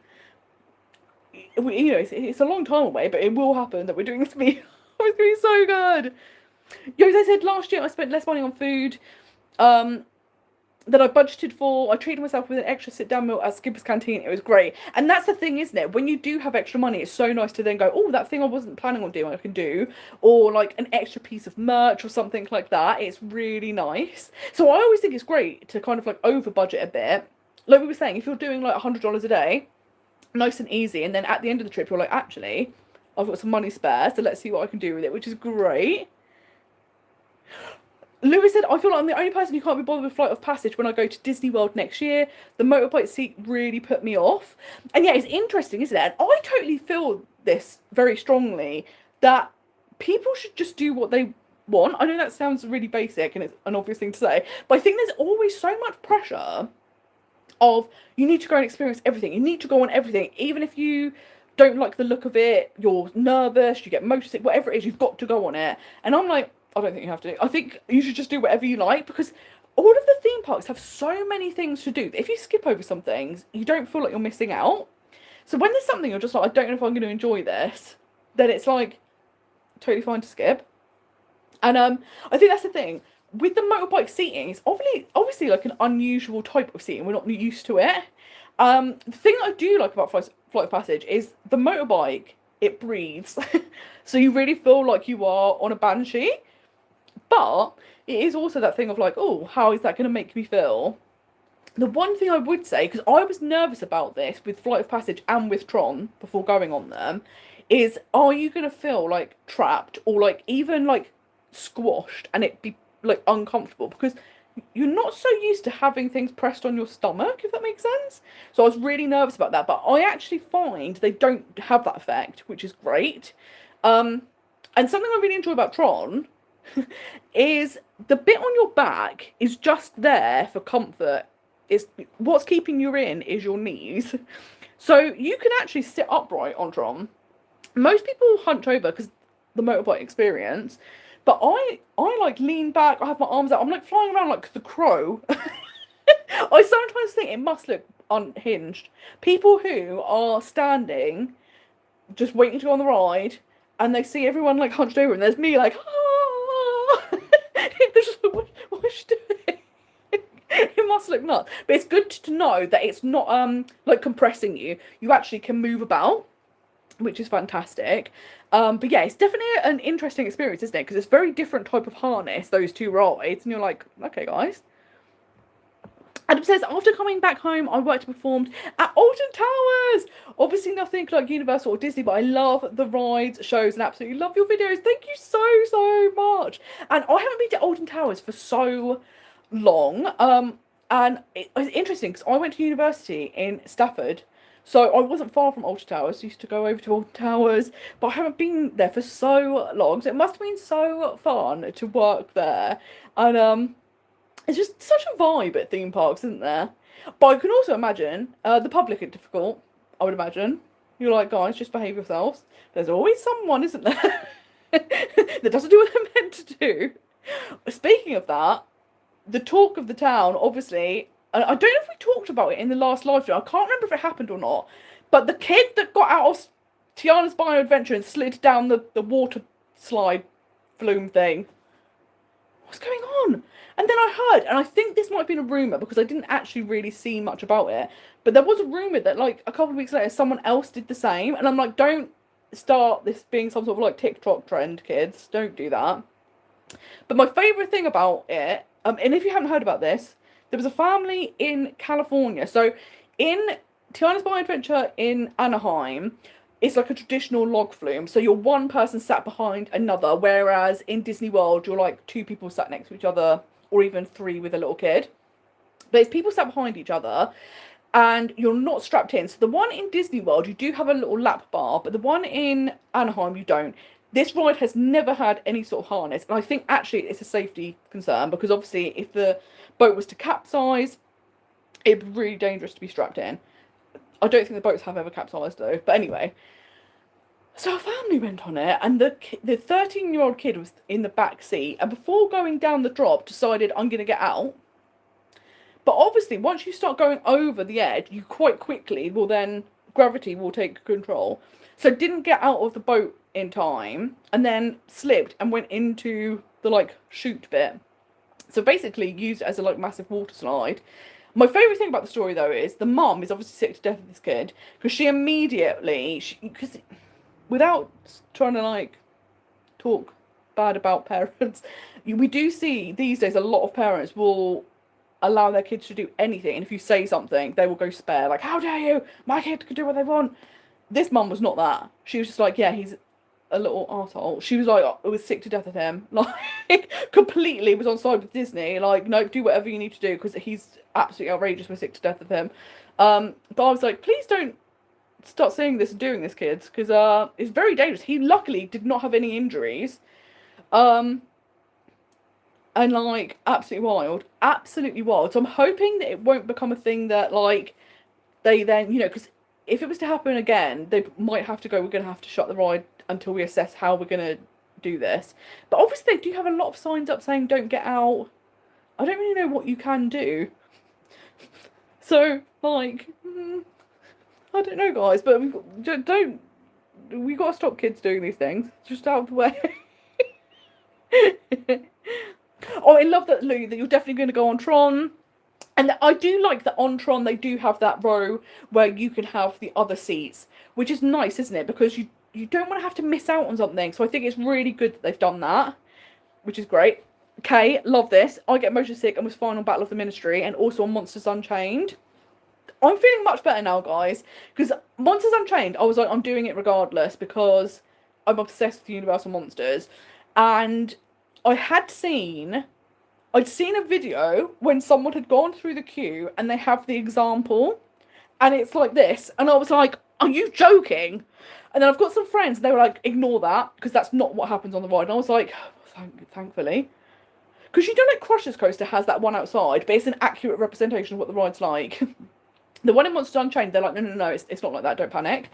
So I'm very excited, but I'm glad to hear this about Battle of the Ministry, so maybe I definitely need to give it a go, because that's the thing, like, something like Forbidden Journey I can't go on, but it's interesting to hear from other people who are the same. They can't do Forbidden Journey, but they've been fine on Monsters Unchained and Battle of the Ministry, so maybe we need to do it, because I do take motion sickness medicine and stuff, so I do take precautions, so hopefully that will be all good. And interestingly, I sometimes find, you saw this a lot with Guardians of the Galaxy, which I've still not gone on because I'm terrified of getting sick on that as well. But what was interesting is a lot of people that get motion sick, because obviously they take precautions of taking medication, I also have a wristband that electrocutes me. That's how dedicated I am to not feeling sick. And, like, you know, I'm not going to eat a massive meal before going on rides and stuff like that. They were okay. But it was people that don't normally get motion sick, so obviously don't take precautions. They were the people tending to feel sick. So I'm wondering if, when I've been seeing this stuff about Battle at the Ministry, that's what's happening. It's maybe people that don't normally get motion sick and they've been caught unawares. But if you're someone that does and you are taking your medicine and stuff, maybe you'll be fine. This is also one of the reasons I've not been on a cruise, because I literally would fling myself overboard. The thought of being stuck, because I also have a metaphobia where I'm terrified of being sick.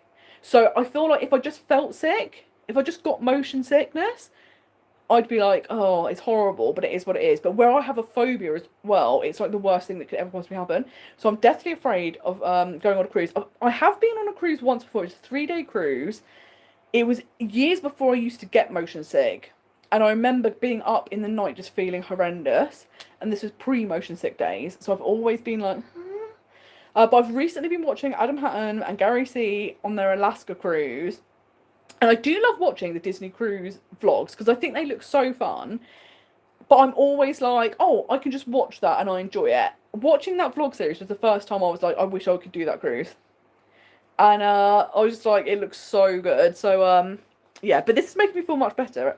So thank you, everyone, because I'm feeling good about this. This is a great question. Which version of It's a Small World is your favourite? Only been on the Disneyland Paris one in person, but the California and Florida ones are creepier. And this is the thing. I actually think my favourite version is the one in California because they have so many Disney characters in there. And it's so fun to try and spot and see, like, oh, where are they? And Disneyland Paris have started doing that. Disney World is definitely the least good version that I've been on because it doesn't tend to have that. One of my favourite things, if you don't like creepiness, I hope this doesn't creep you out more. But when I did the Keys to the Kingdom tour, one of my favourite things they told us is that someone's official job is to be the hairdresser for the dolls in It's a Small World because their hair grows. Horrifying. Now, luckily they were saying basically their hair is wool and the humidity in Florida, it droops. So then they have someone that comes and trims it, keeps them looking fresh. But I was like, that's wild. But also, what I love is that they didn't say it like that. They just said their hair grows, which is really frightening. But then you're like, oh no, the humidity, that makes sense. It's not their hair growing. But I like that they were like, no, let's freak people out. It's so true. Oh, we love this scary event. Sound like my idea of hell. We're scared enough at the garden centre walkthrough there where there was some kid dressed as a clown who was jumping out at people. And this is the thing, like, do you know what's... This is the problem. So Halloween Horror Nights, the first event that I went to, I was nervous because I had a really bad experience at a fun fair when I was a kid. So the fun fair in Portsmouth, their ghost train was terrible. It was literally just... The walls are painted black, and then it would have, like, a white ghost painted on the wall, or a skeleton. There was no, like dummies, or there was nothing. It was literally just white things painted on black walls. It was terrible. But anyway, we went on it. I must have been about 7. And it was my friend's birthday. We went to the fun fair with her dad. We're on the ride, and a man walks through with an axe. And I was like, oh wow, they've tried to, like, make it scarier. Brilliant. Get outside, pandemonium. Nobody knows who this man is. He's not meant to be in there.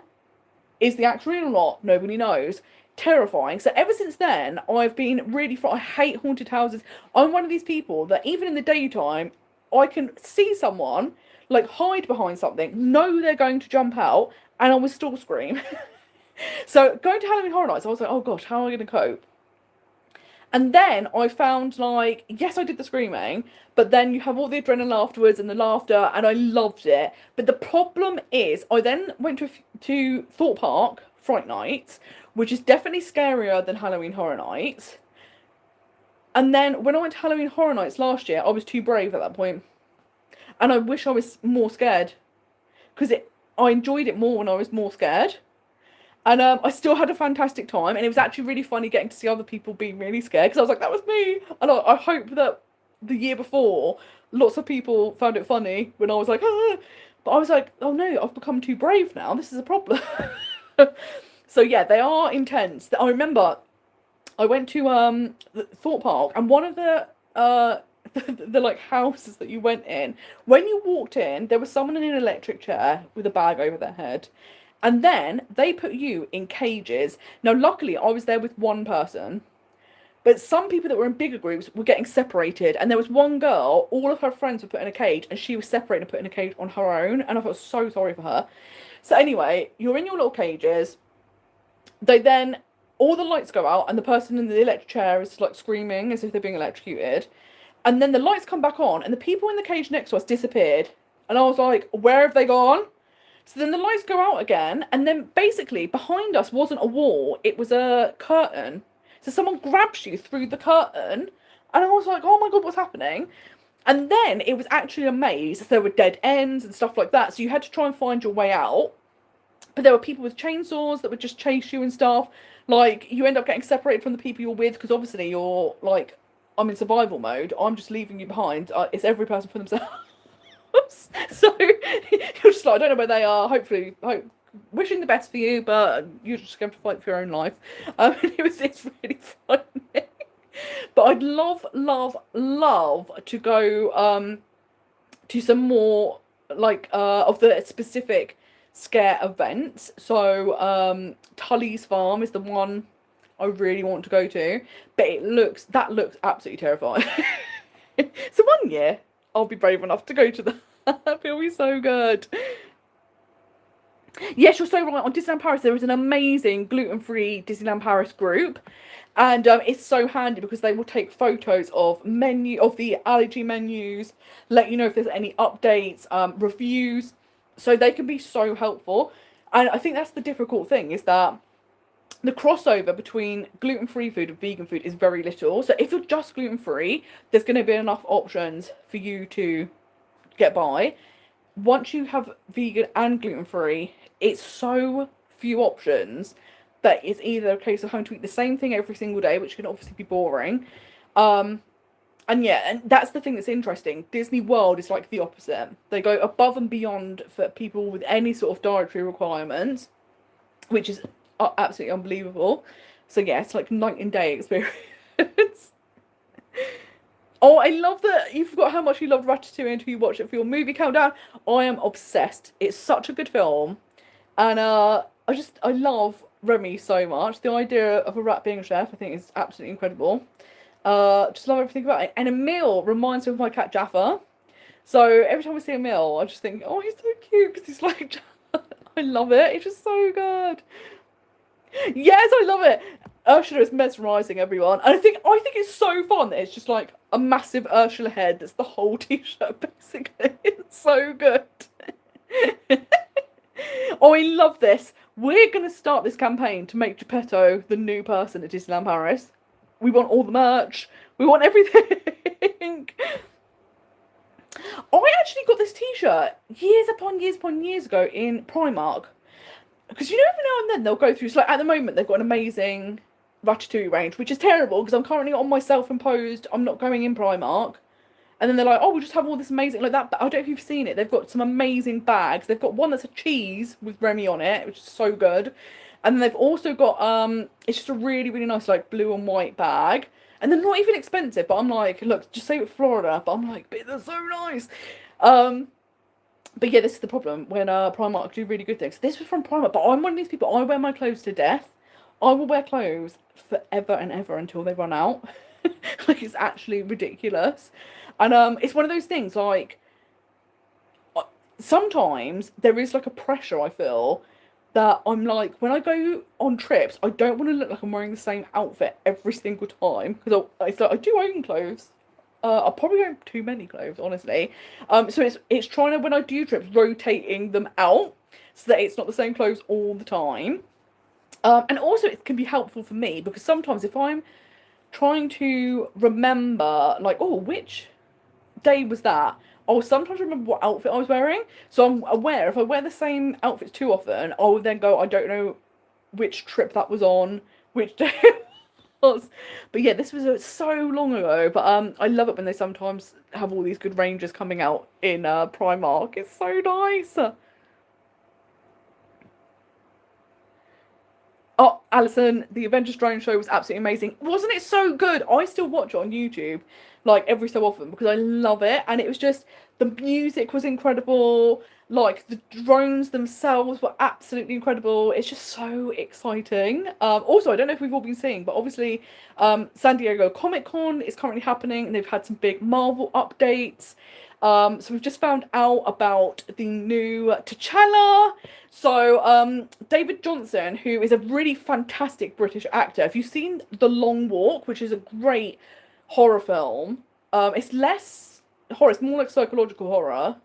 There is a little bit of gore, just be aware. But he was absolutely incredible in that. He was in a really, really, really fantastic British film called Waste Man, which is really good. Again, it's set in a prison, so there's a lot of effing and jeffing and violence. But he is an unbelievable actor, and basically, in 2028, the next Black Panther film is going to be coming out. He is going to be taking over as Black Panther. So Shuri, we don't know what's going to happen to Shuri, but I'm not going to say anything because I've just suddenly, I don't want to go down a rabbit hole in case people haven't seen Wakanda Forever. But they've basically announced who is going to become the Black Panther in the long run, and I think he's going to be an excellent choice. They've also announced that Ryan Gosling is going to be Ghost Rider, which is just like very exciting. So I'm loving they're doing all of these updates. Of course, we're having Doomsday very, very soon, like in a couple of months. They're saying that literally next December is Secret Wars. I don't even know how they're going to get that finished in time, but it's going to be a very exciting time for Marvel fans, I think, the next couple of years. So, yeah, have you seen any of the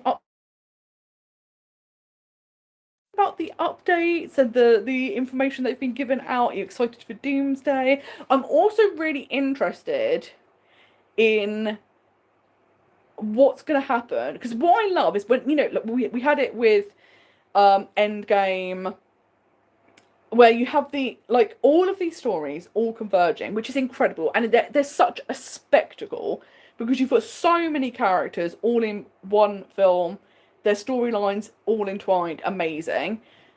But it's kind of getting out of hand now. So apparently, I don't know how true this is, but I don't know if it's Doomsday or Secret War. One of them is supposed to be the first movie that's costing over $1 billion to produce. And 50% of that is because of the cast fees. Because obviously you've got some of the biggest named actors on Earth all in the same films.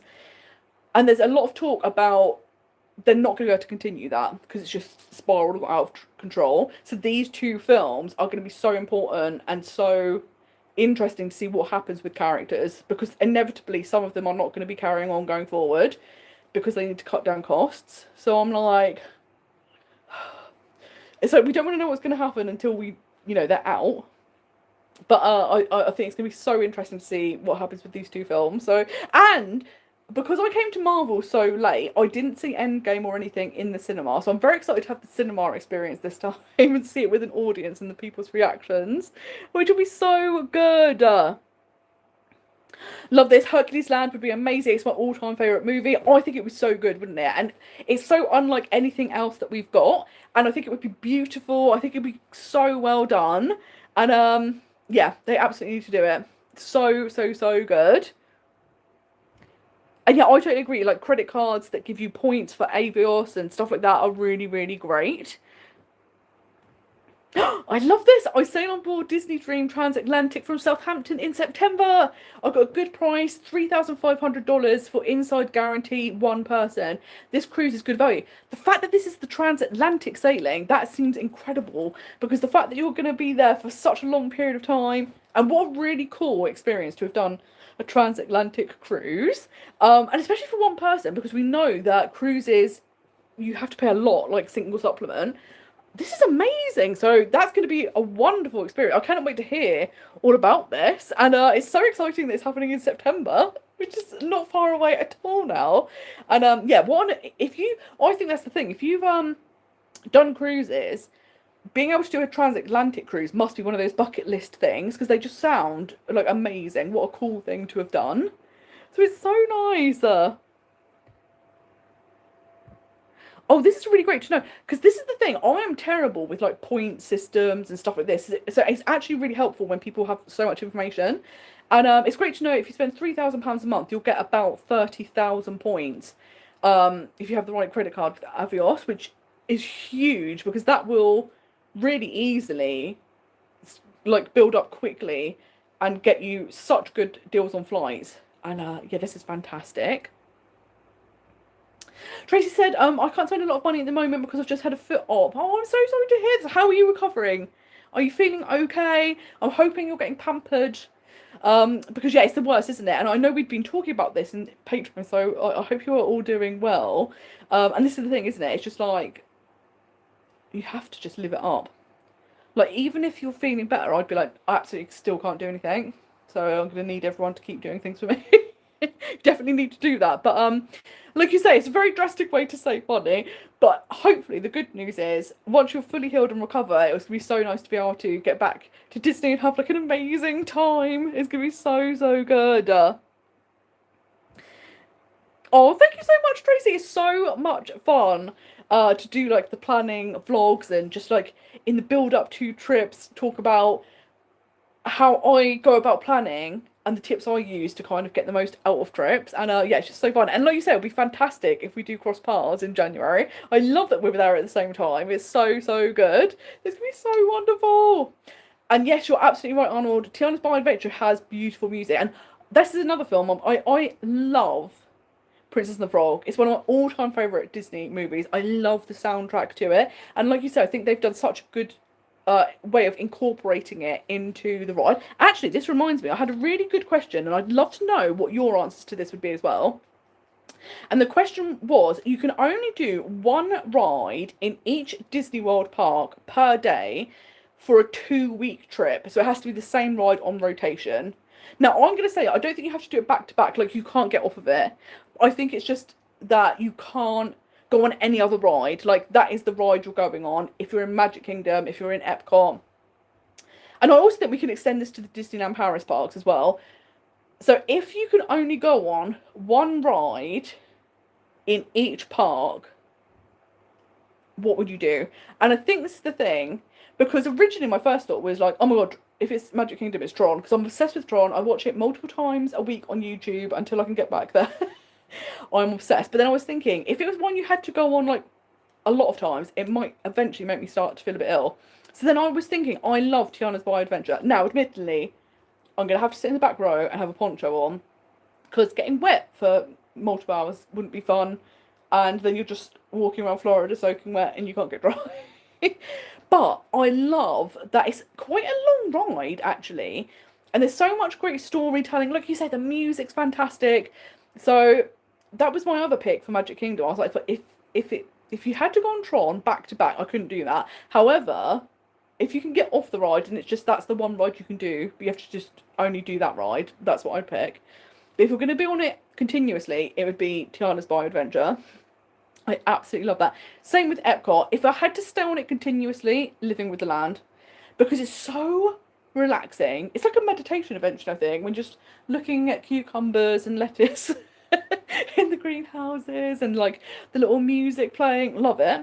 Absolutely incredible. However, if I could get on and off, I'd probably pick Test Track, because I love Test Track. Like, that ending is absolutely wild. I love it. It's so much fun. I think in Animal Kingdom it would have to be Kilimanjaro Safari, because I feel like if you went on that multiple times, you're always going to see something new. You're going to see the animals doing different things, and it's also just so helpful because every single time you go on it, obviously you get new information, because depending on what they're seeing is what your guide will talk about. So I think you'd also learn so much, which is wonderful. And I think in Hollywood Studios, it would have to be Rise of the Resistance. I'm obsessed with Rise of the Resistance. Like, it's absolutely insane. It's like being in Star Wars. It's absolutely incredible. I just think I've never been on a ride like it. And the fact that even like a lot of the queue already feels like a big part of the experience, I think is amazing. And I think in Disneyland Paris, it's so hard because my immediate thought would be Big Thunder Mountain. Again, if I can get on and off, I don't have to stay on it like for 12 hours straight. It's 100% Big Thunder Mountain. If I have to stay on it for 12 hours straight, it probably would pick Phantom Manor. Just love those guys. Love the spookiness. Also, where it's quite dark, if you needed a nap, you could have a little nap. So it's great. Although that could be quite scary for other people when your doom buggy appears and you're just like, and they're like, is that a corpse? What's happening? And you're like, no, she's just been on here for 6 hours, she's having a nap. It's fine. And I think it's hard in Adventure World, because again, I do actually think I would pick Frozen Ever After, because it's so beautiful. Like, the animatronics are amazing. Again, it has a really great soundtrack. Wonderful. And I love the drop. I was not prepared for it, because I was expecting the like tiny one that you get in Epcot. Loved it. So I think that's a great fun question about which ride can you go on over and over again. So I'd love to hear what you think. Lewis said, when I go to Disney World with my Disney husband next year, we're not doing sit-down type dining, quick service with the quick service dining plan for the win. And that's the thing, isn't it? Like, quick service dining plan can be fantastic, knowing that you've got 2 meals a day covered. And again, I think there's so much variety of different types of food. And I think this is the thing, like some people will literally not do any research and just turn up, and when they feel hungry they're like, oh, there's a restaurant, and go in. But that way you're not necessarily going to have the best dining. Whereas when you start looking, there's so many different types of food on offer that you can really mix it up. It's not just like quick services, typical fast food, and you're going to eat burgers and hot dogs and pizzas all day, every day. Like they have them, they have some really great versions of them. But there's also so many different things you can have. So yeah, it's going to be so nice. Oh, no way! I love that you're from Stafford. That's absolutely insane. That's so funny. So yeah, I went to the University of Staffordshire, and I was studying film technology. That campus, I think, doesn't even exist anymore. I think because it was split between Stafford and Stoke, so I think they've moved absolutely everything to Stoke now. But yeah, I was at University of Stafford for I did 2 years. Then I took a year out in industry and moved to London. Then I went back and finished the degree, and then I went back to London after that. So I lived there for 3 years in total. So that's absolutely wild. This is where you're living. It's where you are right now. It's so exciting. That's so crazy. Isn't it crazy how like you find this, that you just meet people and you're like, oh, we're both living in the same place. It's absolutely crazy. Yes, I said I really want to go to Disney World in January. Browsing Skyscanner right now to see if I can find an affordable flight. And that's the thing, isn't it? Can you imagine if we all end up being there in January and it's just like, right, now we can do this and meet up. We're having an unexpected meet up because we've all ended up being there in January. It'd be so fun.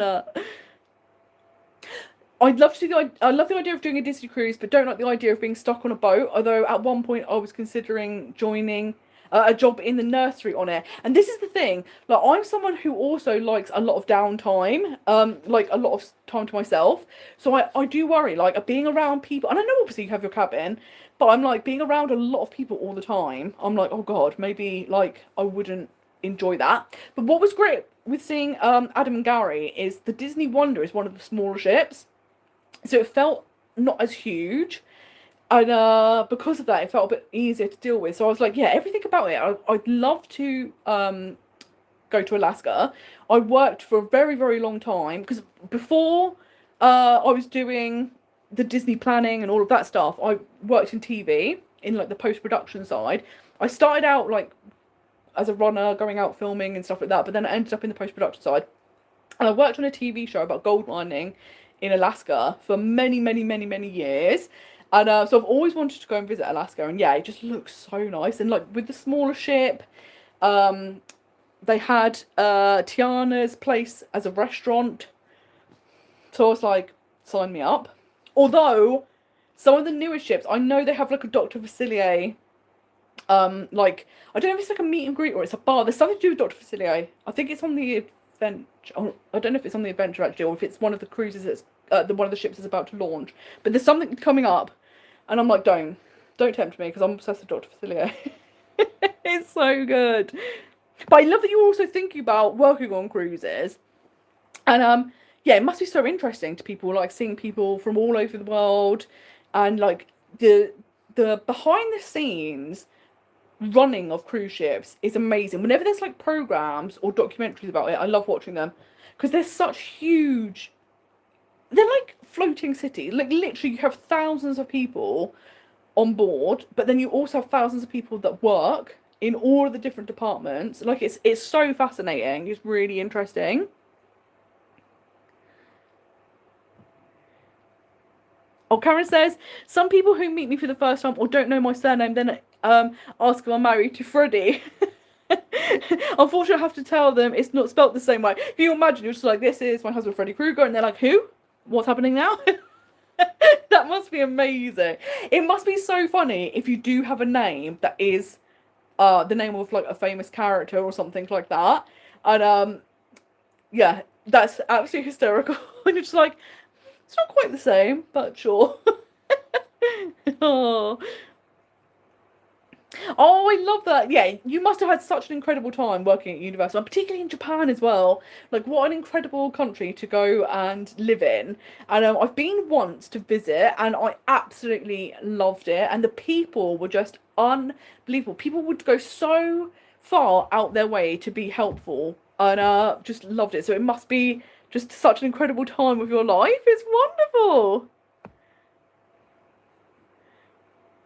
Oh, because I've never seen the Marvel drone show with the drones. I was so sad to hear it was going away and never fully seen it. And this is the thing, because obviously the construction has been going on in that park for years. So when they first announced the closure of the show, they were having those construction walls up in that area. So I thought, well, it makes sense because they don't want to like tightly compact everyone, and and I assumed after the construction walls were down, they would return and have the Marvel drone show. And then obviously that didn't happen, but by that point we knew that the expansion was happening and all of that stuff. So it's just such a shame because it's so good. And like, the dream would be if they did 2 drone shows a night. So if they went at like 9 o'clock, it's the Marvel one, and then at like 10:40 it's Cascade of Lights. That would be the absolute dream because it's so good. Or something I would love it if Disneyland Paris brought back seasons. So they used to have Season of the Force, so it was all like Star Wars. They could absolutely do like a Marvel one, and they could bring back the drone show for that. Like, oh, it would be so good because it was just so incredible. It's so good. Oh, it's so much fun. Yeah, I love this. Nicola's like, Big Thunder Mountain. This is the one I'm going on.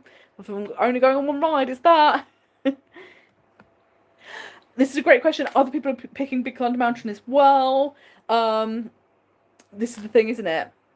It's such an iconic ride. I think it's just so much fun. Jose said Cosmic Rewind, the Safari or Expedition Everest, Tower of Terror or Rise, and Pirates. That's great choices. Such good rides. And Disneyland Paris should do Big Thunder Mountain and Tower of Terror. That would be so much fun. Tracy said Expedition Everest, Rise, Cosmic Rewind, but I also love Tron and Pirates. This is the thing, isn't it? Like, the problem is it is quite hard to answer because there's so many good rides. It's nuts. Nicola said Frozen Sing Along, and then a Thrill combo. This is the thing, isn't it? You get a bit of both. It's so nice.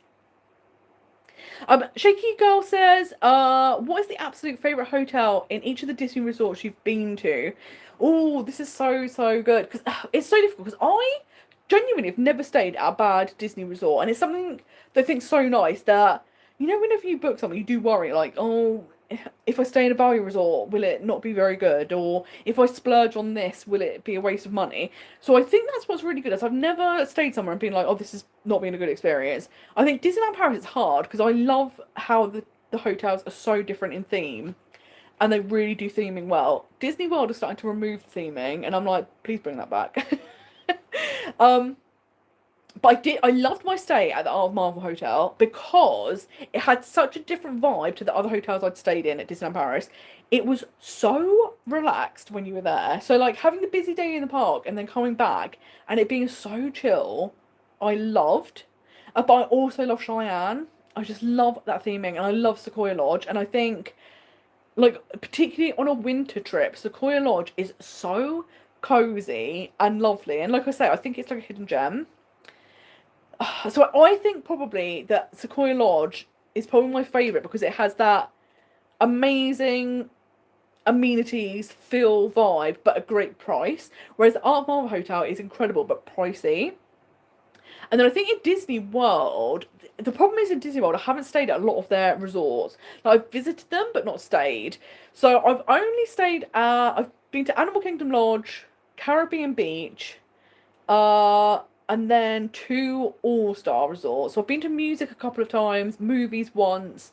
And again, loved them all. I have to say, I do actually really like the all-star resorts because I love that they have the most amount of theming. If you're wanting Disney theming, all-star movies is perfect because all of the like areas are themed to different Disney movies. Absolutely incredible. Inside the room, all of the value resorts have the exact same room, so it makes no difference. But the outside, that's the one to stay in. And I think, because in Disney, the different tiers, you don't really get different benefits. The Lux hotels do get twice a week, either in Magic Kingdom or Epcot, extended evening hours.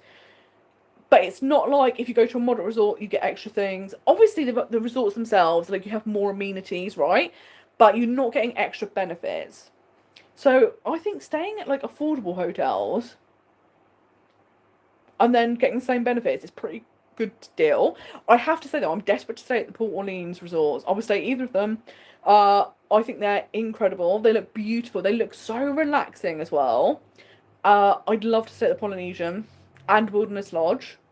And that's what I think is really interesting as well, is the person who designed Wilderness Lodge is also the same person who designed Sequoia Lodge, which is why they have such a similar feel, but they have very different price tags. And you find that a lot at Disneyland Paris. So like I think the Yacht Club and Beach Club were also designed by the same person that did Newport Bay. And I think that's fantastic because, again, it's much cheaper than staying at Beach or Yacht Club. So I do love that you get those same vibes, but for better prices, which is incredible. There's so many resorts. I think in total, including DVC resorts, there's like 30 resorts at Disney World, which is unreal. So the dream is obviously in the long run to stay at more and more and more. And again, like, that's the thing. If you had like a lottery win, immediately would be booking like DVC points, because why pay over the odds if you don't need to?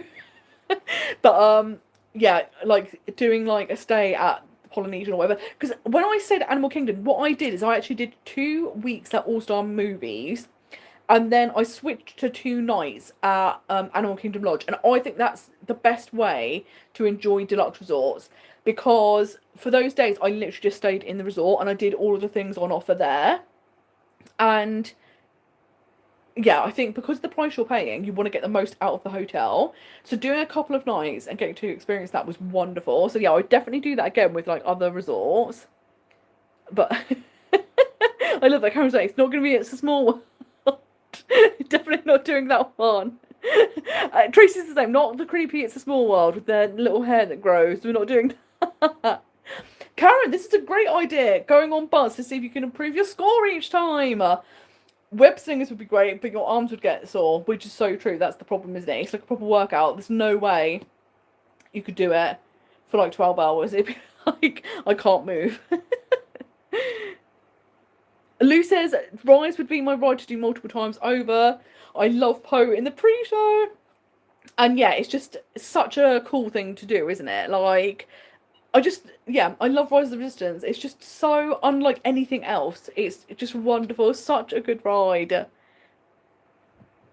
Oh, hi, Becky Miller. Thank you so much for watching the videos. That's so kind of you. And yeah, it's just such a joy to have such lovely people watching and such lovely comments. So thank you so much. I love that we also... This is Coco, by the way. She's going to jump up there. She loves sitting on top of all of these things. I don't know if it's because I've got a fan on. I don't know if you can hear it. Because the house is still really stuffy. Even though the outside is cooled down, it's so stuffy. And I think she doesn't like the feeling of the fan. So she goes, hangs out up there. You might see her jump back down. But yeah, I love that you love Port Orleans French Quarter. It just looks so beautiful. And interestingly, so originally, because when I did my 3-week trip, I did the 2 weeks at All Star Music. I did 2 nights at Animal Kingdom Lodge. Oh, she's already back. Oh no, that was so creepy. Because obviously I put on my laptop the live stream so I can read the comments, because I can't read the comments on the phone screen because they're too small. So I just saw Coco and I was like, oh, she's there. And then I looked and she wasn't there. But because there's obviously a delay. And I just completely freaked myself out. That was good. That was embarrassing. But yeah, I was supposed to, instead of doing Animal Kingdom Lodge, I was going to stay at Port Orleans and stay in one of the royal rooms, which now I'm kicking myself over because they've got rid of them. And the royal rooms looked so good. And like Animal Kingdom Lodge was amazing. And basically what had happened is they'd had a Disney Plus deal on the US version of the Disney World website where you got like 25% off. And I was like, oh, that's like quite a good price for Animal Kingdom Lodge. I don't know if I'll see that price again. So I was like, do that and then stay at the royal rooms another time. If only I'd had a magic ball and I knew they were going to get rid of the royal rooms. But yeah, it just looks beautiful. As a like resort, and like you say, love Princess and the Frog. It's the best place to go. It's gonna be so good. Lou says, would you ever consider being a DVC member? And this is the thing, like, I think it would be so much fun actually, because what's so nice is knowing that each time you visit, you can kind of mix up where you stay. So I was talking to someone recently who is DVC, and they were saying like they will do a certain number of nights at one resort, then maybe a couple of nights at a resort that's more points, but they get to like try everything out, and I'm like, oh, it sounds so good. So again, it's one of those things like if I ever had the money to do so, I think it would be so fantastic, and just the dream, isn't it, to get to go out there. The DVC resorts are really, really beautiful as well. Like I love visiting like Riviera, like it's just stunning. So yeah, I do think it would be so much fun. And there was actually a good question here. Oh, it's not directly tied to this, but I thought it was really important to mention because I think this is a really great question.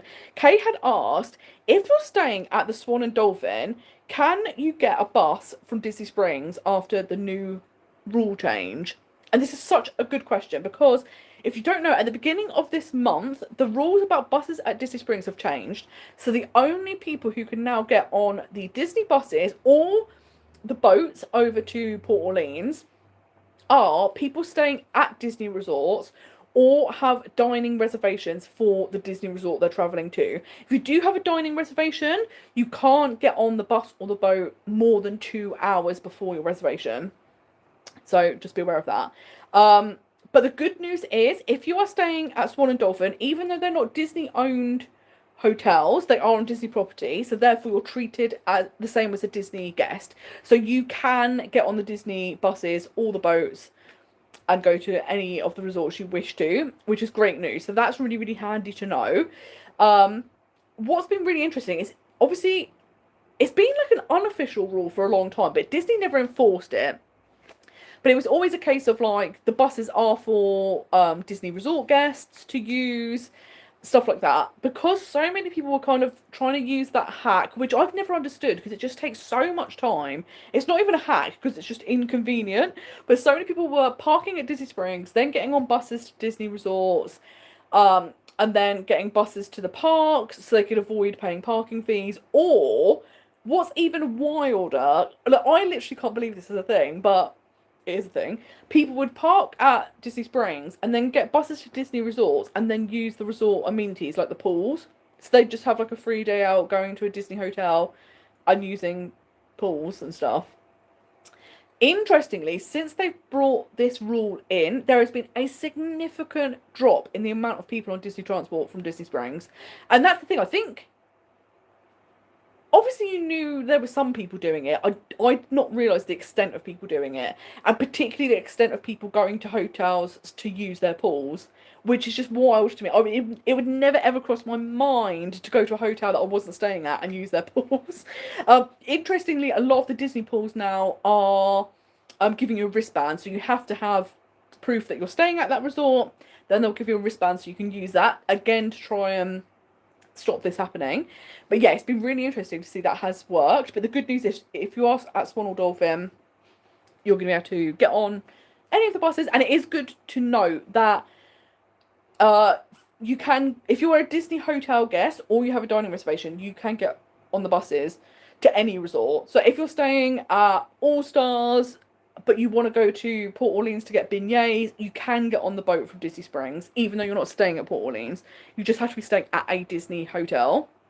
So it will work the same in that way, but it just means, yeah, if you're off-site, you can't park at Disney Springs and then use Disney transport to get to other places at Disney, which, to be fair, it was never intended to be used that way. But now they've just actually started enforcing it. So they are checking magic bands or your room key, or like the app to show that you are staying at these places. So that's something to be aware of. But yes, my next Disneyland Paris trip will be 3 days long. So I'm going just after Halloween has started. So that's going to be so much fun. I hope they announce soon some more information, because like stuff like the Unlucky Nugget was so popular last year. I'm sure they'll bring it back. But we don't have any information. So hopefully we'll start to get some more. But yeah, I'm just very excited. Love the Halloween season. So it's just going to be so good. I can't wait to see the parade again. It's one of my favourites. And I love the soundtrack, particularly in Frontierland, when you're just hearing all the Halloween music. And they've got those great decorations in Frontierland in particular. It's just, oh, so good. Oh, this is a great question. Where would you choose to be your DVC home resort if price wasn't a factor? And this is the thing. I do love Riviera, and I like it because I think it's a beautiful resort. Like the reviews that you get from Topolino's Terrace. I also think the dining at Riviera is fantastic. You've also got the Skyliner, and I love the Skyliner. I love going on the Skyliner just for fun. But I also do love the idea of being any sort of like wilderness lodge DVC, because I did years and years and years ago do one of the, you could go to have the talk about DVC, and it was for, I want to say, is it called Copper Creek, at Wilderness Lodge. That would have been the home resort, and yeah, it just looks beautiful. They're also having this new DVC resort, which is all nature themed, and it looks absolutely incredible. And this is the thing, I think there's so many nice. They've also got the new tower at the Polynesian. And it's almost impossible to choose, isn't it? Because there're just so many great themed hotels. And you're like, I don't know what would be the right choice.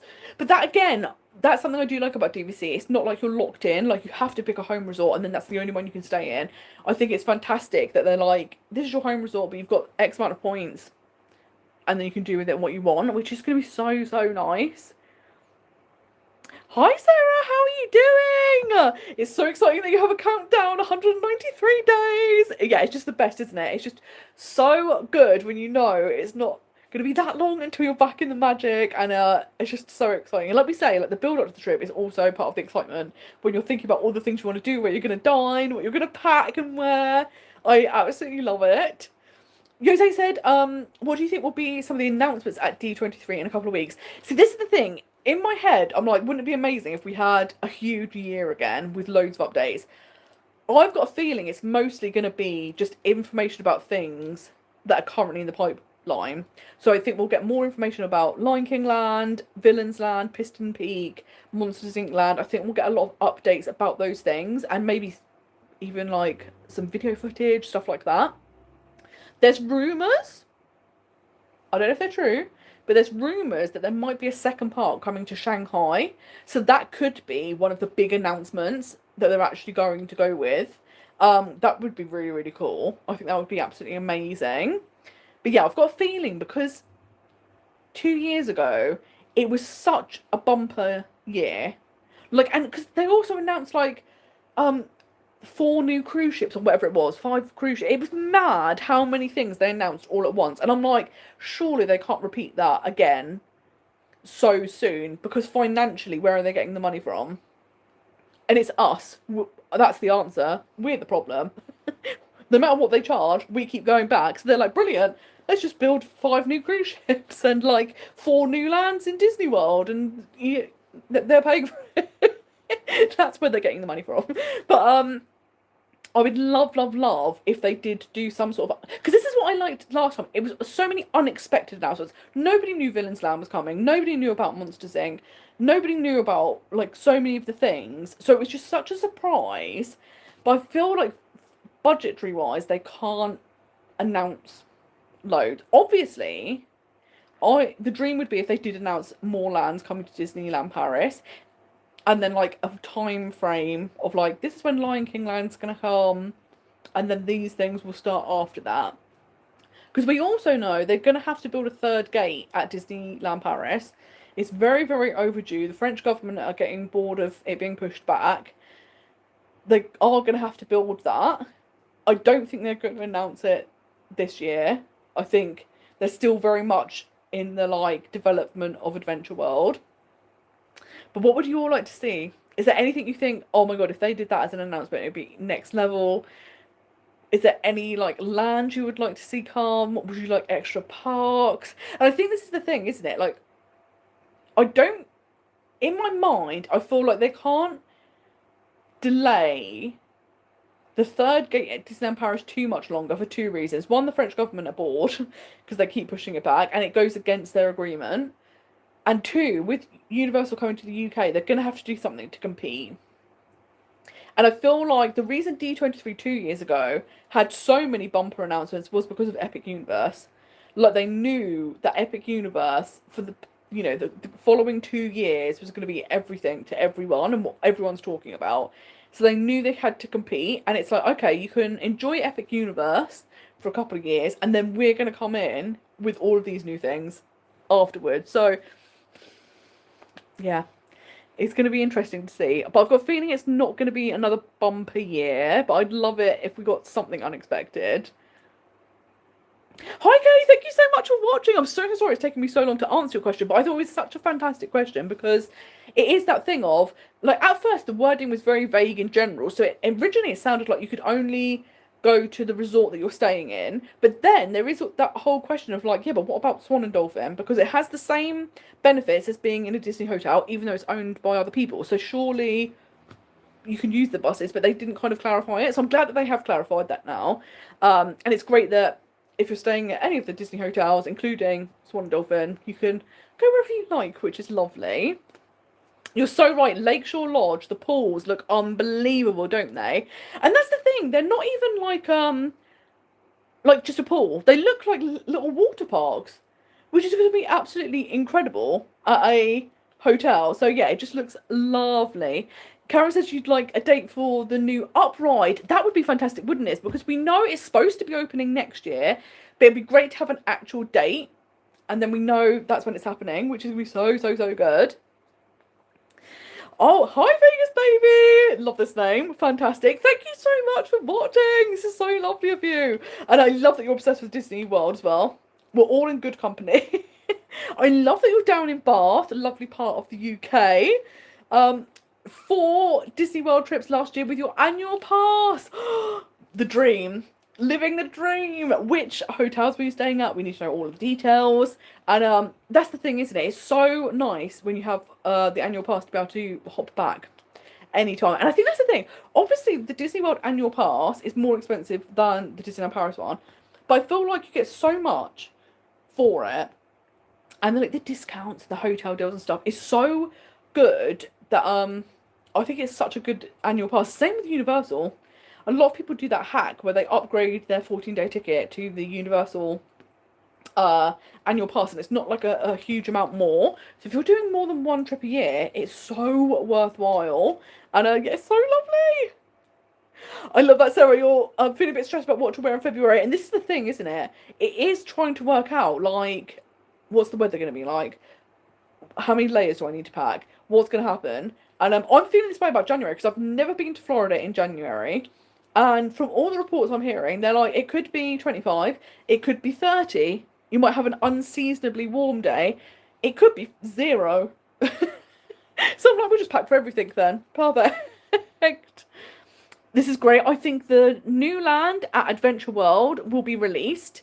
The inaugural sailing of the Disney Believe will be released, and the next DVC hotel after Lakeshore Lodge will be talked about.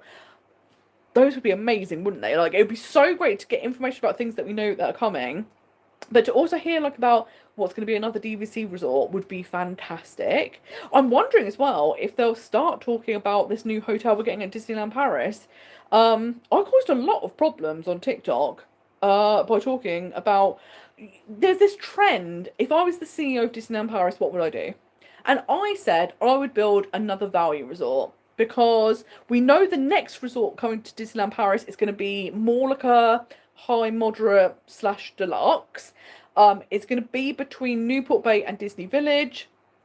So we know that's going to be the next one. But I was like, oh, I think there's definitely a need for another value resort because there's demand for it. There's enough people that are looking for, like, more affordable accommodation. They've got the land. I think that would be good. People were furious.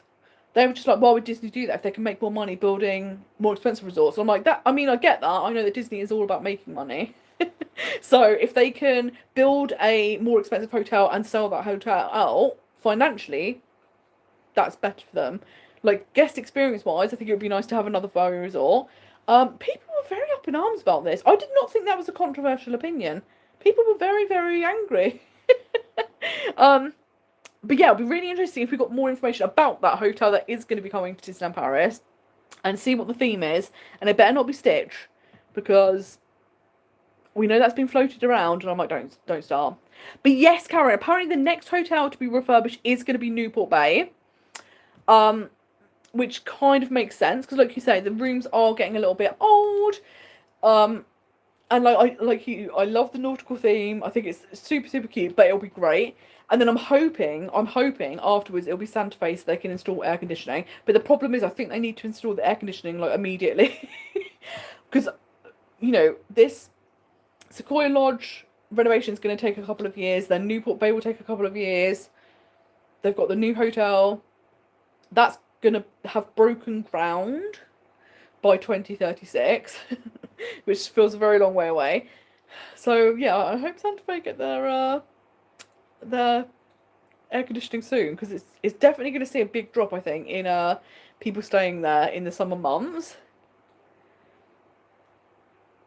Oh, Sarah says, what's your best advice for planning an itinerary for our first time ever visiting Florida and a young family don't know where to start? And yeah, this is perfect. This is actually perfect timing as well, because the podcast is back and there's an episode all about planning your itinerary coming out on Saturday. Because this couldn't be better timing. But what I would say is, what's great is you will have enough time to do so much. So what I think is really important, particularly when you have kids as well, is to put in breaks and rest days, because you'll feel so much better for it. Because I think what happens, particularly with first time trips, is we want to go and do everything and as much as we can, and to do that we think, right, I'm just going to stay in the parks for as long as possible and go. But then what happens is your like feet are tired, your body's tired, you're not in like a great mood by the end of the night, and then it's kind of like the magic disappears a bit. So I found having an afternoon break is perfect, because the afternoon breaks take you away from the parks at the busiest time of the day and the hottest time of the day. So sometimes you might only get on 2 or 3 rides in that like 3 or 4 hours, just because of how busy it is.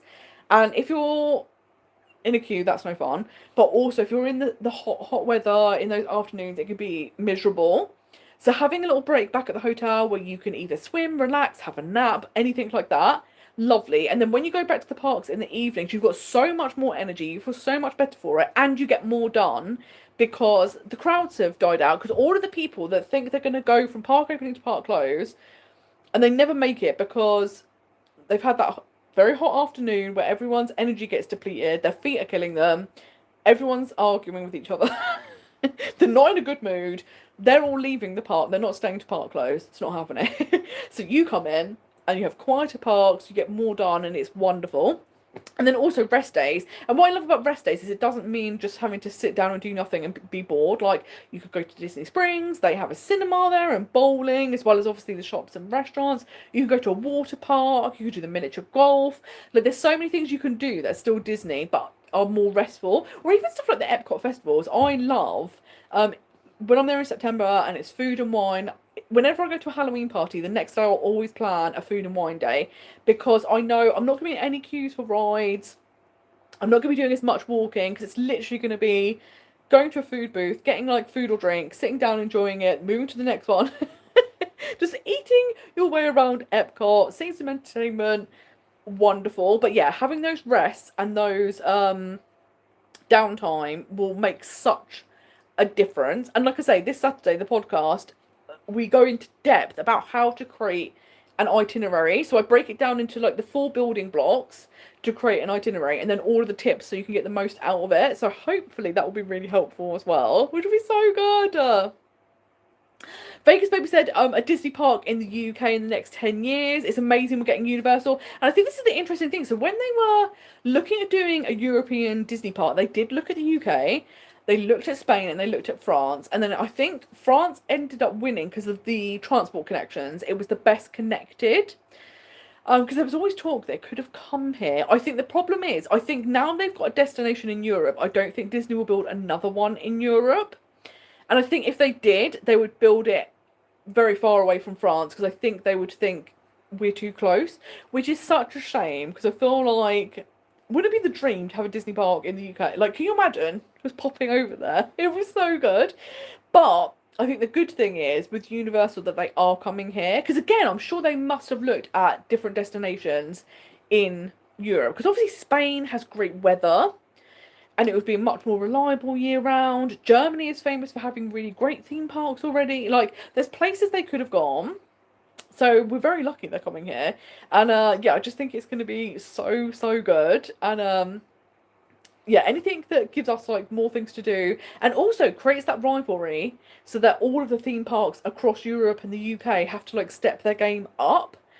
It's just gonna be perfect. It's gonna be so good.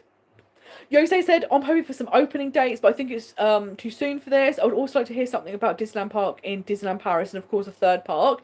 And I think that's the thing, isn't it? It would be great to start getting opening dates for stuff like Lion King Land, Villains Land, all of these different things that are supposed to be coming. To have like a proper timeline, I think would be fantastic. And like you say, the dream would be something new in Disneyland Park. Because like you say, it's been 20 years. Which, when you say it, like the park's been open 35 years. But for 20 of those years, they've not had anything new. That is wild when you actually think of it in those terms. You're like, guys, like, we need to probably do something about that. Because that is absolutely bonkers. I don't think there's any theme park that's probably had such a long lapse of time when nothing new has come. It's crazy. It's so, so good. Oh, I love this. Usually start at Wyndham by Disney Springs. And then one trip will always be Caribbean Beach, my favourite resort ever. Love it. It's so relaxing, isn't it? Like, being able to go back and there's like beaches and hammocks and it's just such a relaxed vibe. And also the dining at Caribbean Beach, amazing. And then your favourite, Port Orleans is a more beautiful moderate, but the Skyliner is amazing. And that's the thing, isn't it? I love Port Orleans, but the transport at Caribbean Beach, top tier. And the fact is where the Skyliner changes. So no matter which park you're going to, at Caribbean Beach, you're sorted, it's easy. Whereas if you're staying at a different hotel, you have to then switch lines and all of that stuff. It's so good. It's so, so nice. Oh, it's like... Karen says, excited for a Universal Park, but not sure how access will work. Oh, I've lost the comment. Come back. Come back. Da, da, da, da, da. Oh, where have I can't see this anymore. I can't believe this. Wait a minute. Let me go up here. Okay, found it. I'm so sorry. I completely lost my place. But so super excited about Universal Park, but not sure about how access will work for disabilities. We love Disneyland Paris because of the priority pass, which means our son with complex special needs can enjoy it at his own pace. And that's the thing. It will be really interesting to see what Universal do.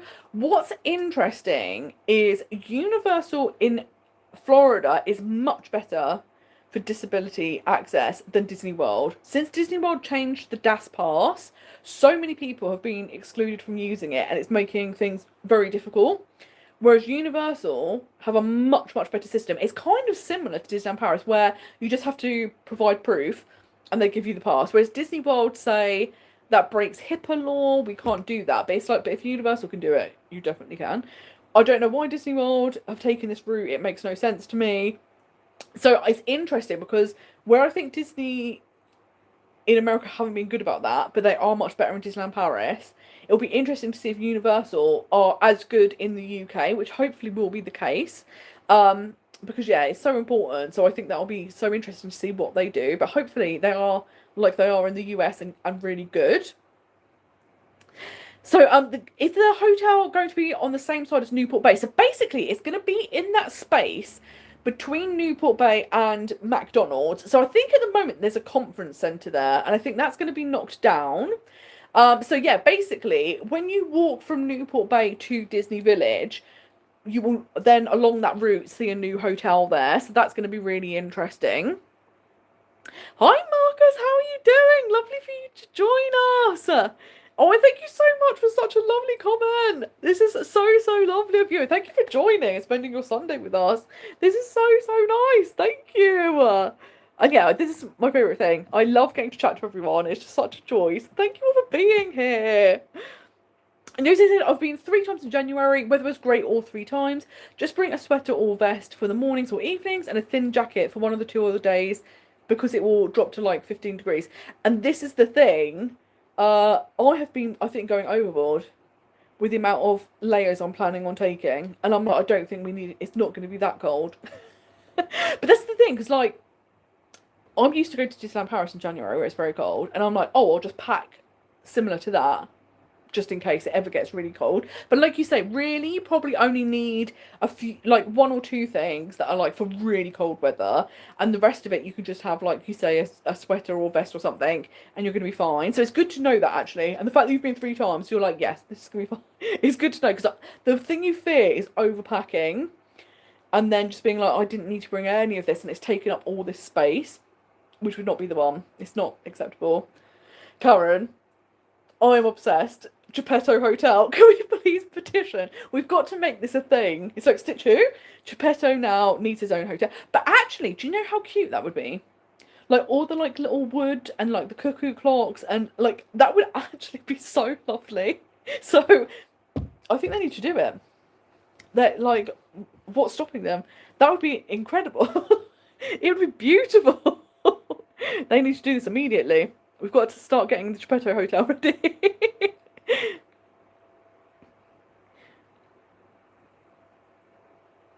Oh, let's have a little look. Oh, this is a good question. Which hotel was refurbished the longest time ago at Disneyland Paris? And I don't actually know, because I'm trying to think. In the past couple, because the thing is, I don't actually think Newport Bay was refurbished that long ago, but they are coming back round to it. But to be fair, I feel like Santa Fe has been a long time coming. I feel like Santa Fe hasn't had an update, or maybe it has, and I've just like ignored it, because I'm thinking about the theming of it, and it feels very much the same. But the theming, they're not necessarily going to change. Like somewhere like Sequoia Lodge, where they're very much changing the design of the room. It's quite a stark difference, and they don't always do that every single time they do an update. But I definitely feel like the value resorts are next in line after Newport Bay, because like by that point we know Art of Marvel wasn't it. I mean, it was long ago in one sense, but not that long ago in another sense. Disneyland Hotel obviously is new. Sequoia Lodge will be brand new. So after Newport Bay, I think it will go back to the value resorts. So I think they will start with Santa Fe because of the air conditioning situation. And I am starting to hear people talk about wear and tear quite a lot at Santa Fe. So a lot of people are starting to pick up on like, oh, like this thing needs to be replaced and whatnot. So I think it is starting to show its age a bit. So yeah, I think that would be good. We're going to do that. We've got to get the Geppetto Hotel happening. Who's going to show Stitch who's boss? Geppetto is. That's what's happening. It'll be so good. Marcus says, do you think Disneyland Paris will announce the third part before Universal UK opens? I think if Disneyland Paris were smart, they would. Because, again, they will know in their mind that for the first 2 years or so, everyone's going to be going to Universal, and it's going to be what everyone's talking about. So they will probably be prepared for quieter years. But if in their mind, in those quieter years, they're going, we're going to be busy squirreling away, getting stuff ready, and then they announce this third park, and it's going to open a couple of years after Universal, that would be the sensible thing. Because then once people have got used to Universal, people have visited it, to have something brand new, you're going to then take all the attention back. So I think if Disneyland Paris were smart, that's what they would do. I think it will come down to budgetary reasons, because Disneyland Paris, like I say, on the one hand, Disneyland Paris doesn't get as much funding as other Disney parks. But that being said, and this really blew my mind when I was reading about this, because the expansion itself, so Bay Lake, the Rapunzel section, World of Frozen, those things cost $8 billion. Is that right? No. Sorry, that's wrong. It took 8 years and it cost $2 billion.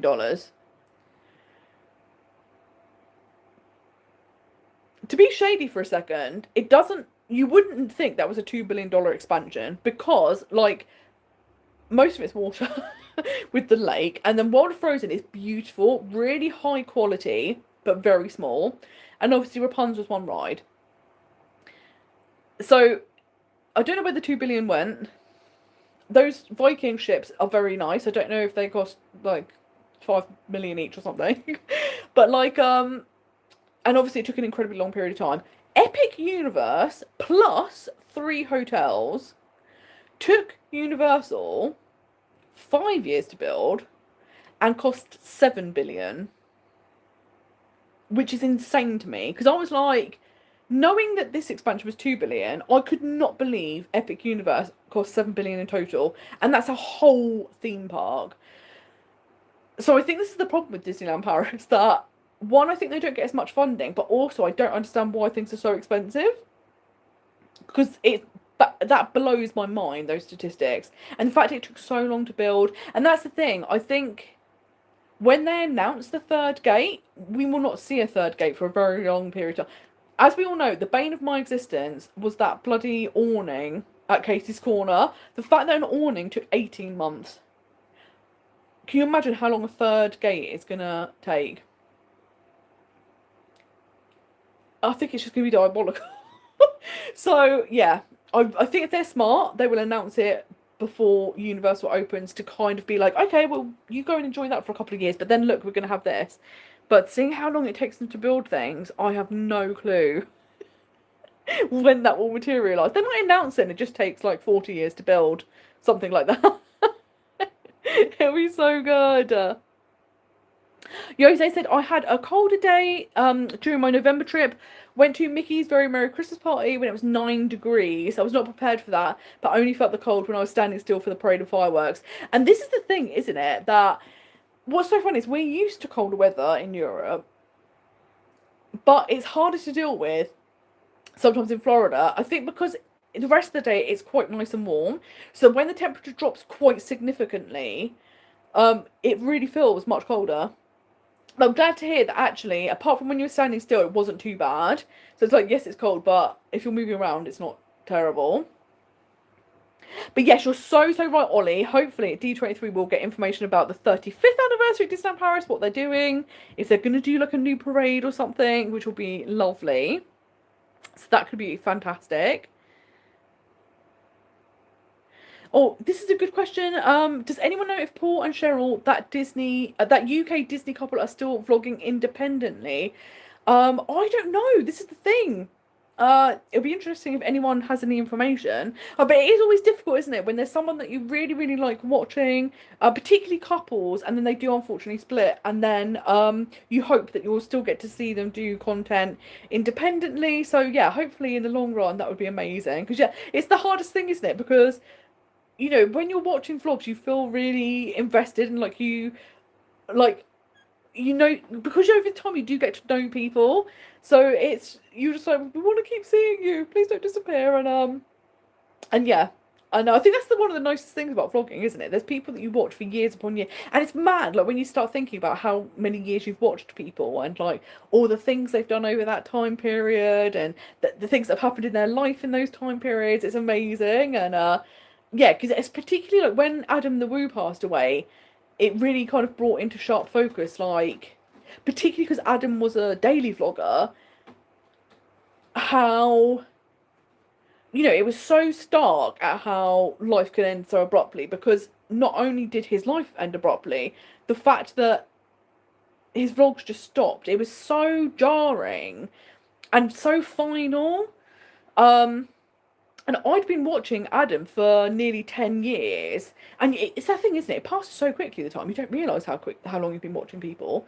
And it's like the trackers, like, having watched them for about 10 years again as well. And then, obviously, over that time period, they've had kids and all these different things. It's just so nice when you see, like, all these different things happening in people's lives. But then, like you say, when there's also big changes, like splits and stuff like that, you still want to hope that you will still get to kind of see them, and especially when you love their content. So yeah, if anyone knows, please do let us know. That would be so good. I love that everyone's now totally on board with Geppetto being the new Stitch. It's so good. Oh. Yeah, this is the thing. Like, I totally agree. When you're in the parks a lot, as long as the hotels are like comfortable, I don't think you know, necessarily need it to be like the best hotel you've ever stayed in. But it is interesting, like at the Santa Fe, like the outside looking a bit old and stuff, and yeah, like it's interesting, isn't it? Like when you start to go, oh, actually that doesn't look as good or as like bright or as fresh as I've seen it before. I know my friend Liz, it's not funny, but it kind of was funny. She when it was the previews for World of Frozen, we were there at the same time, but we had previews on different days.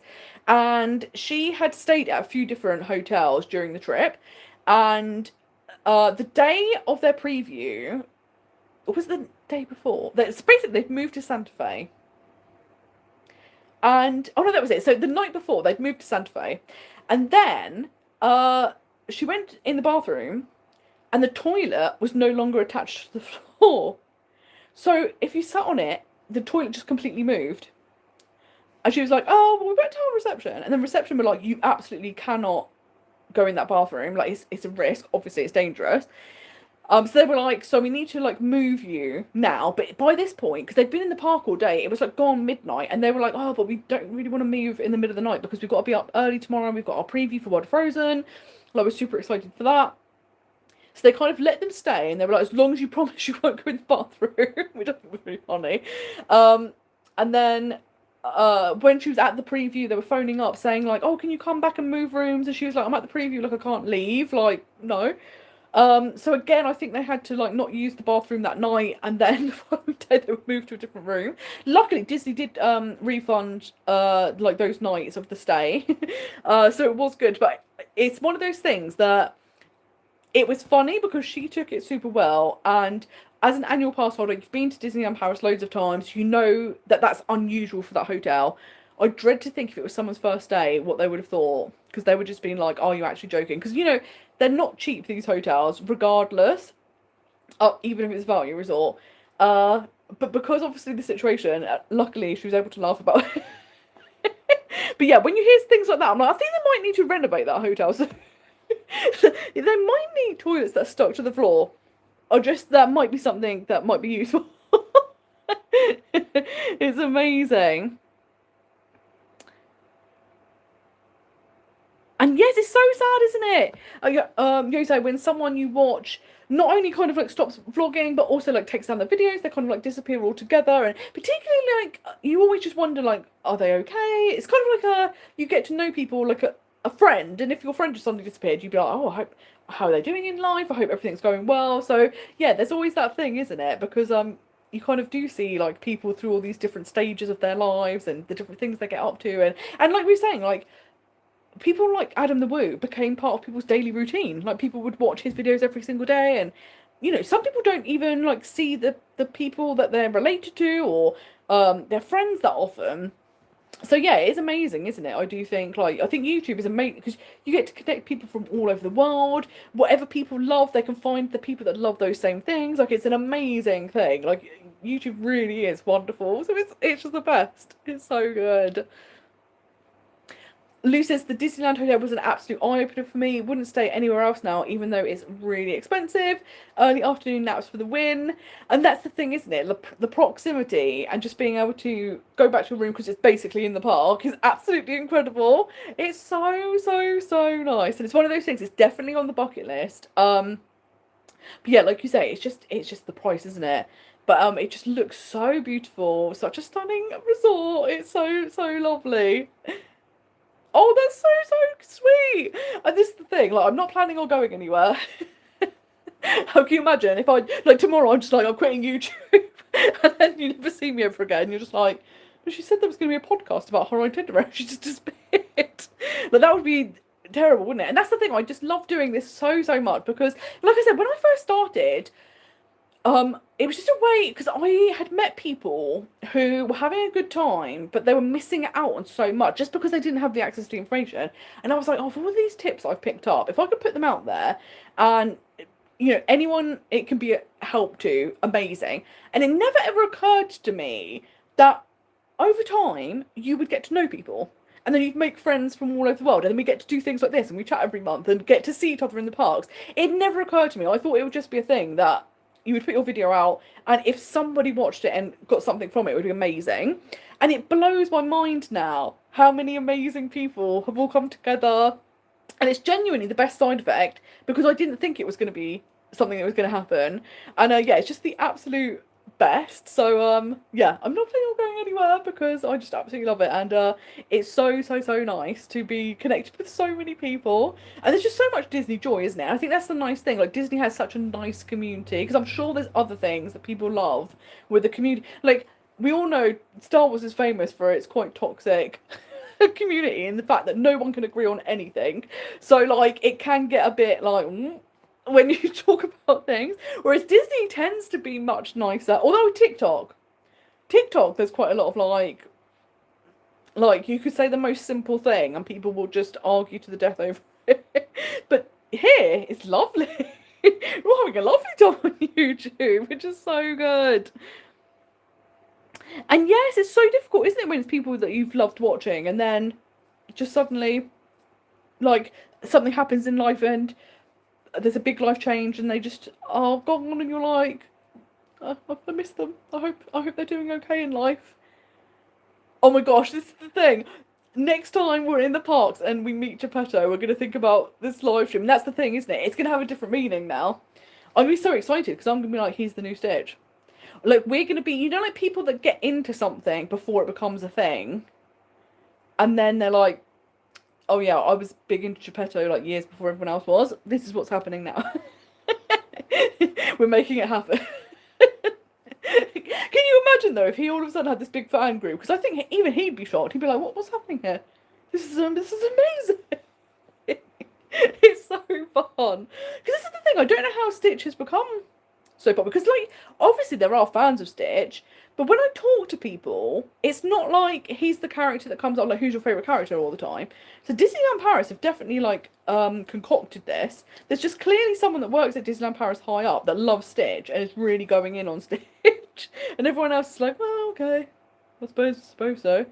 That's fine. And I absolutely love, because we're starting to see more and more American visitors come to Disneyland Paris. And every single one of them goes, there's loads of Stitch merchandise here. Like, do people really like Stitch in Europe? Like, what's happening? And I'm like, no, we don't. It's just being forced upon us. But I'm very glad that you're pointing this out and that everyone that visits recognises that this is an excessive amount of Stitch merch. Because it's just absolutely insane. Something, this is not related at all, but something that was funny a while ago is I saw an Avengers ashtray. And the thing that was wild about it is, obviously being in the UK, I hadn't seen an ashtray for about 20 years. And I was just like, it really blew my mind, because I just like, I've not seen one of these for a very long time. So I was just like, what an amazing piece of merch. This is just like an antique, but it's not antique, it's new. It was so funny. But I would love it if they did like, I've been saying this for a while now, I think Disney World, because they're changing or reimagining or getting rid of a lot of classic attractions, I would love it if they did a retro range of merch of rides that no longer exist. So like Carousel of Progress, the OG version, Splash Mountain, Captain EO, Alien Encounter, like all of these iconic rides, if they brought out a line of merch, it would sell massively because I would buy it all. But I also think other people would buy it all because, like we said, there is such nostalgia for these things that don't exist anymore. And Disney like making money. We like merchandise. It's synergy. They need to do it. I would love that so much. It was so good. Oh my god, can you imagine having to book a virtual queue to meet Geppetto? That would actually be so funny. That would be absolutely hysterical if they were like, guys, we've had to open up a new character dining location just so people can meet Geppetto. It would be so good. That's so interesting that you work in a nursery and all the kids are obsessed with Stitch. Or Geppetto. Can you imagine? You're like, I'm turning you guys. We're over Stitch. Just draw like a little moustache on Stitch. Make him grey a bit on top. Slowly transform him. But that's so interesting that Stitch is becoming popular with kids. I don't like this. I think they've been brainwashed. I think they've been like, just because they're so used to seeing Stitch, they can't get away from Stitch, so they've had to just submit and go, I guess I like Stitch. But yeah, we're like, no, we're not doing this. So if we could just get like some sort of like grey felt tip pen and start turning him into Geppetto. That'd be amazing. But I would love to see new things at Disneyland Paris Park. There were talks a while ago, because obviously, originally there was meant to be a Galaxy's Edge in Adventure World, and then that disappeared. And then somebody had gone on Space Mountain, but as they were in the queue for Space Mountain, there were Disney Imagineers in Space Mountain, and this person spied over their shoulder. They had drawn plans of Galaxy's Edge behind Space Mountain, which actually I think would make much more sense than it being in Adventure World. Like, kind of having that kind of already kind of spacey theme, that Jules Verne-esque area, and then behind it we go into Batuu, would be amazing. The only downside with that is we would be getting Smuggler's Run as a ride. They're not going to do Rise of the Resistance to Disneyland Paris. It's just too expensive a ride. But the great thing about that was that there was hope that there would be an expansion or stuff coming to Disneyland Park. So I'm like, maybe in the long run, you know, something will happen and they will do an expansion, because, yeah, you can't just have that park never evolve. Like, that's got to surely, more things have got to happen there. Oh no, this is a bad news, because like you say, if the young people are being indoctrinated to liking Stitch, the next generation of Imagineers will be Stitch crazy. Which is very bad news for us. That's not good. That's not good. Can you imagine? This is going to be everyone's nightmare. The third park, I hadn't even thought about that. What if the third park at Disneyland Paris has a Stitch Land? That hadn't even crossed my mind, but it's the most obvious thing they would do, right? Oh no. What are we going to do? Can you imagine just everything Stitch? Just can't get away from Stitch. Everything. The whole park might be it. They might just go, we don't even need other lands, just different parts of Stitch's personality or something in each land. No, this is going to be horrendous. This is going to be so bad. Nicola, this is a great idea. I would love an adults only bar at Disneyland Paris. And I think that would be such a hit. I think there's such a call for something, particularly in the winter months when the park shut quite early. Somewhere for adults to go and just relax and unwind and chat, I think would be wonderful. And I don't know if you've ever been, because it's very rare they show this, but they have occasionally a special fireworks show. What is it called? It's called Mickey's Magical Fireworks. I think it's literally just called Mickey's Magical Fireworks. I don't even think it's got a special name. And basically, when I went in 2021, the fireworks weren't happening because of the pandemic. But for some weird reason, the dates I were there, they were doing these Mickey's Magical Fireworks. And it was absolutely unbelievable, because basically it's a fireworks show, but the music is all like DJ remixes of Disney songs. And I was like, why is there not a nightclub in Disney Village playing these songs? Because it would be packed. People would be obsessed. And they used to have a nightclub at Disney Village. That's been gone a long time, but I'm like, bring it back, but do Disney remixes.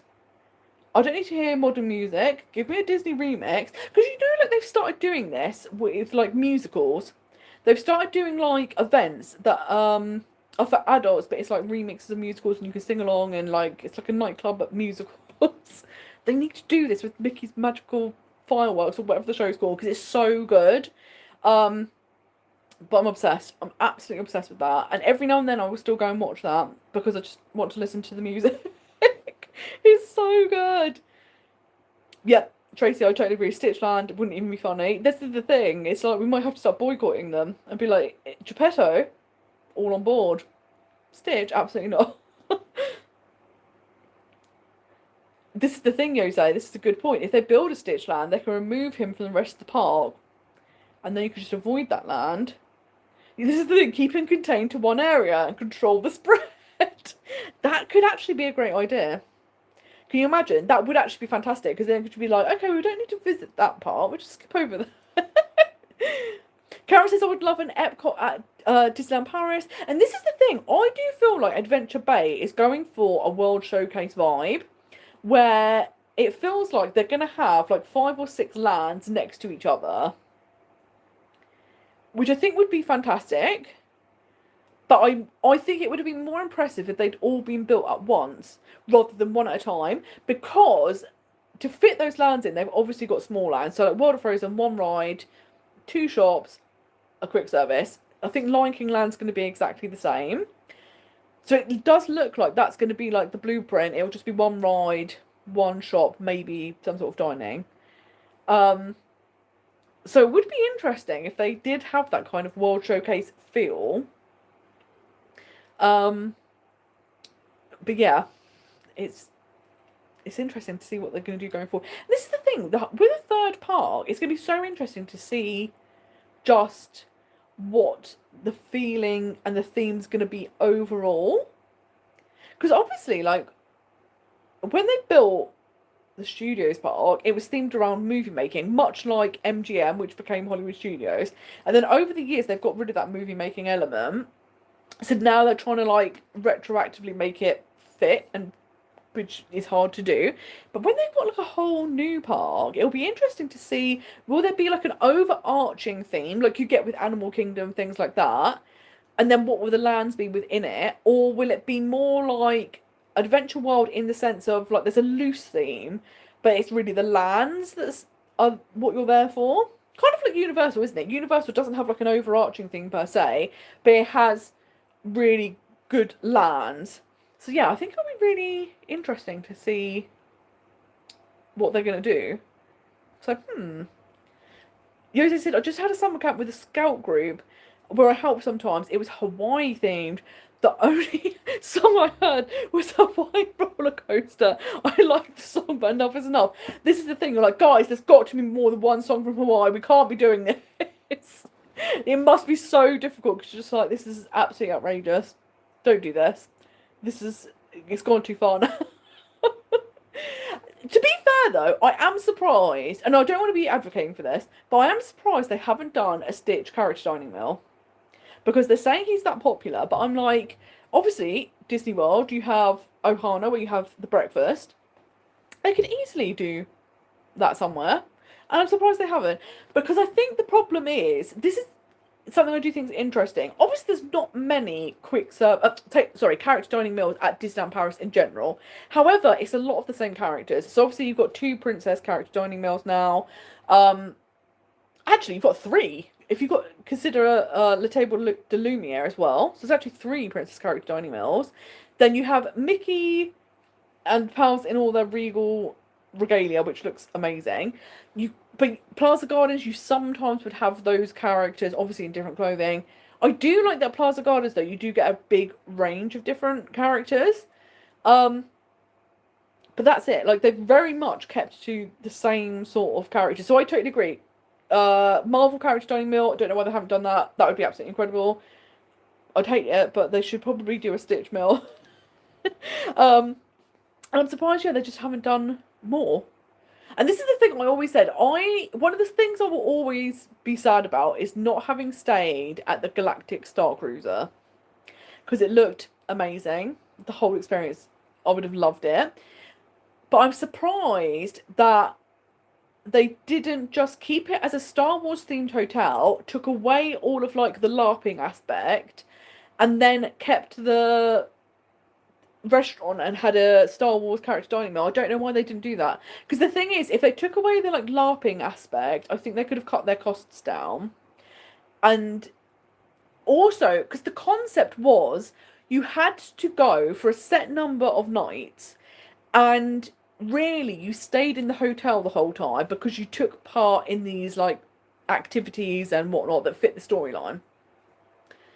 And I loved the idea of that. But when I spoke to people that weren't Disney people, they were like, why would I go to Disney World and then stay in a hotel for 3 days and not go out? And I was like, that's a really good point, actually. And I'd never considered that. And I think the thing is, the people that really wanted the Star Wars experience, the immersiveness, the interaction, and wouldn't have mind being there for 3 days solid, didn't have the budget for the hotel, but the people that had the budget are like, well, why would I spend £5,000 for a 3-day experience and I don't get to go to the parks? Like, that's nuts. So I don't know why they just didn't get rid of all of those things and just have it as a Star Wars themed hotel, which people would still stay in, and had like a character dining. I think that's what they should have done, but they've turned it into offices. And I just think it's sad because it was only around for like, I think it was less than 2 years. So that's one thing I will always feel sad about, because that would have been an amazing experience, I think. Oh, this is interesting. Karen says, even if they could incorporate the princesses, so that Ariel rides Snow White Mine Train and Beauty and the Beast, and yes, because actually that's a really good point. Because like we said, princesses are so popular, so they could do like a whole park or at least a land where they focus much more on princesses, and it be not so much like a fantasy land, but specifically a princess land, and focus, like you say, on rides and stuff around them and their stories. I think that would be so good. They could even do like Mickey Mouse specific themed things. I know that they've forgotten that Mickey Mouse exists, but like obviously, like Disneyland in California, you have Toontown, that whole area. I think that could work really well in Disneyland Paris. That could be really, really fun. So this is the thing. He seems to be really hard to meet in the parks. People are always disappointed in the Facebook groups because they can't meet him because the queue is crazy. And that's the thing. The queue for Stitch is always really long. So being able to have like a character dining meal where people get to meet Stitch and not have to wait. And yes, you have to pay for the meal, and they're pricier meals, but it's that thing of, if you are happy to pay for the convenience over the time of being in a queue, perfect. So yeah, I don't know why they don't do that. It would be amazing. I wonder if people would book the Star Cruiser if it was just a Disney hotel, just because the rooms were so small. You get a lot more for your money at other deluxe resorts, and this is the problem, isn't it? I think they went too high concept with it, with the idea of being like, it's like a cruise line, so therefore, like you say, the room's smaller, but you're not really in your room because you're doing all of this interactive stuff. And again, it's that thing of like, if you're like, because I'm quite an introverted person, but I do love the idea of being involved in this sort of Star Wars situation. But a lot of people would hate that, where you're expected to like play and interact and be a bit silly and get involved. Loads of people would hate that. So again, it's like they've created this like a most incredible immersive LARPing experience, but the price tag was too expensive for the people that wanted to do that, and the people that had the money would never want to do that sort of thing. So yeah, and that's the thing, like, if the rooms had been bigger and they could have just kept it as a Star Wars themed hotel. To be fair though, I think even if the rooms are small, if it's Star Wars themed, they could still sell it, because we know anything Star Wars people love. So if it was less than what they were charging, I think they could still. And like you said, maybe it would just be the cheapest of the deluxe resorts or something. But yeah, I think it's such a shame that it's no longer a hotel at all, and it became like this big kind of failed experiment. But yeah, I think it was just too niche. Although it looked so fun, which I'm just so sad. But the price was astronomical, wasn't it? I mean, it's just absolutely crazy to see how much they were charging. But yeah. But I think they need to do some more stuff with Star Wars and Marvel. Like, I'm glad we have the Marvel Hotel at Disneyland Paris, because I think there's such a need for it. Disney World, I don't think, can do one because of the Universal agreement. So like Star Wars was the natural fit for Disney World, and it's just like, oh. And yes, I totally agree. I would have booked the whole experience as well. If it was cheaper, I would have absolutely loved it. And that's the thing, again, like we said, it's that weird thing of, it was very regimented of, you've got to be there for 3 days, 2 nights. Like, there's an itinerary where this is what time you're doing the lightsabers class, this is the time you're doing this. I think there was like one afternoon where you were taken to Galaxy's Edge, but then the rest of the time, like, you were just at the hotel. So unless you're a massive Star Wars fan, you're not going to want to stay inside a hotel playing with lightsabers for 3 days. Although that sounds amazing. I think that sounds so much fun. But I do get, like, it's that thing of, sometimes I think when you're in like the Disney bubble, you're like, oh my god, that sounds amazing. But when you talk to people who aren't, they're like, why would I go to Disney and not go to the parks? And you're like, Yeah, no, that's such a good point. No one would do that. That is insane, isn't it? And like, I know it's 3 days, so you could go to like another resort, but you've probably spent all your money on those 3 days, so you couldn't go to another resort. There's just no time, no money. The bank is dry. It's not happening. But yeah, I think. In fact, at Disneyland Paris, I'm surprised again they don't. Well, no, they do have that. But yeah, I definitely think, now we're thinking about the third park, I think princesses would do super, super well there. I think like a Toontown, like Mickey Mouse specific type land could be super, super fun. I'd love it if they had like a French specific land with all of those IPs. I think that would be great. I think they'd have to do a Stitch land, but like you say, it's good because then we contain him. That would be fantastic. But I wonder if they will bring any more Star Wars to Disneyland Paris, because obviously they've had it in mind with Galaxy's Edge potentially coming and then disappearing. So I wonder if in the long run they are looking at ways to bring more of that. Because again, like we say, we know Star Wars is super, super popular.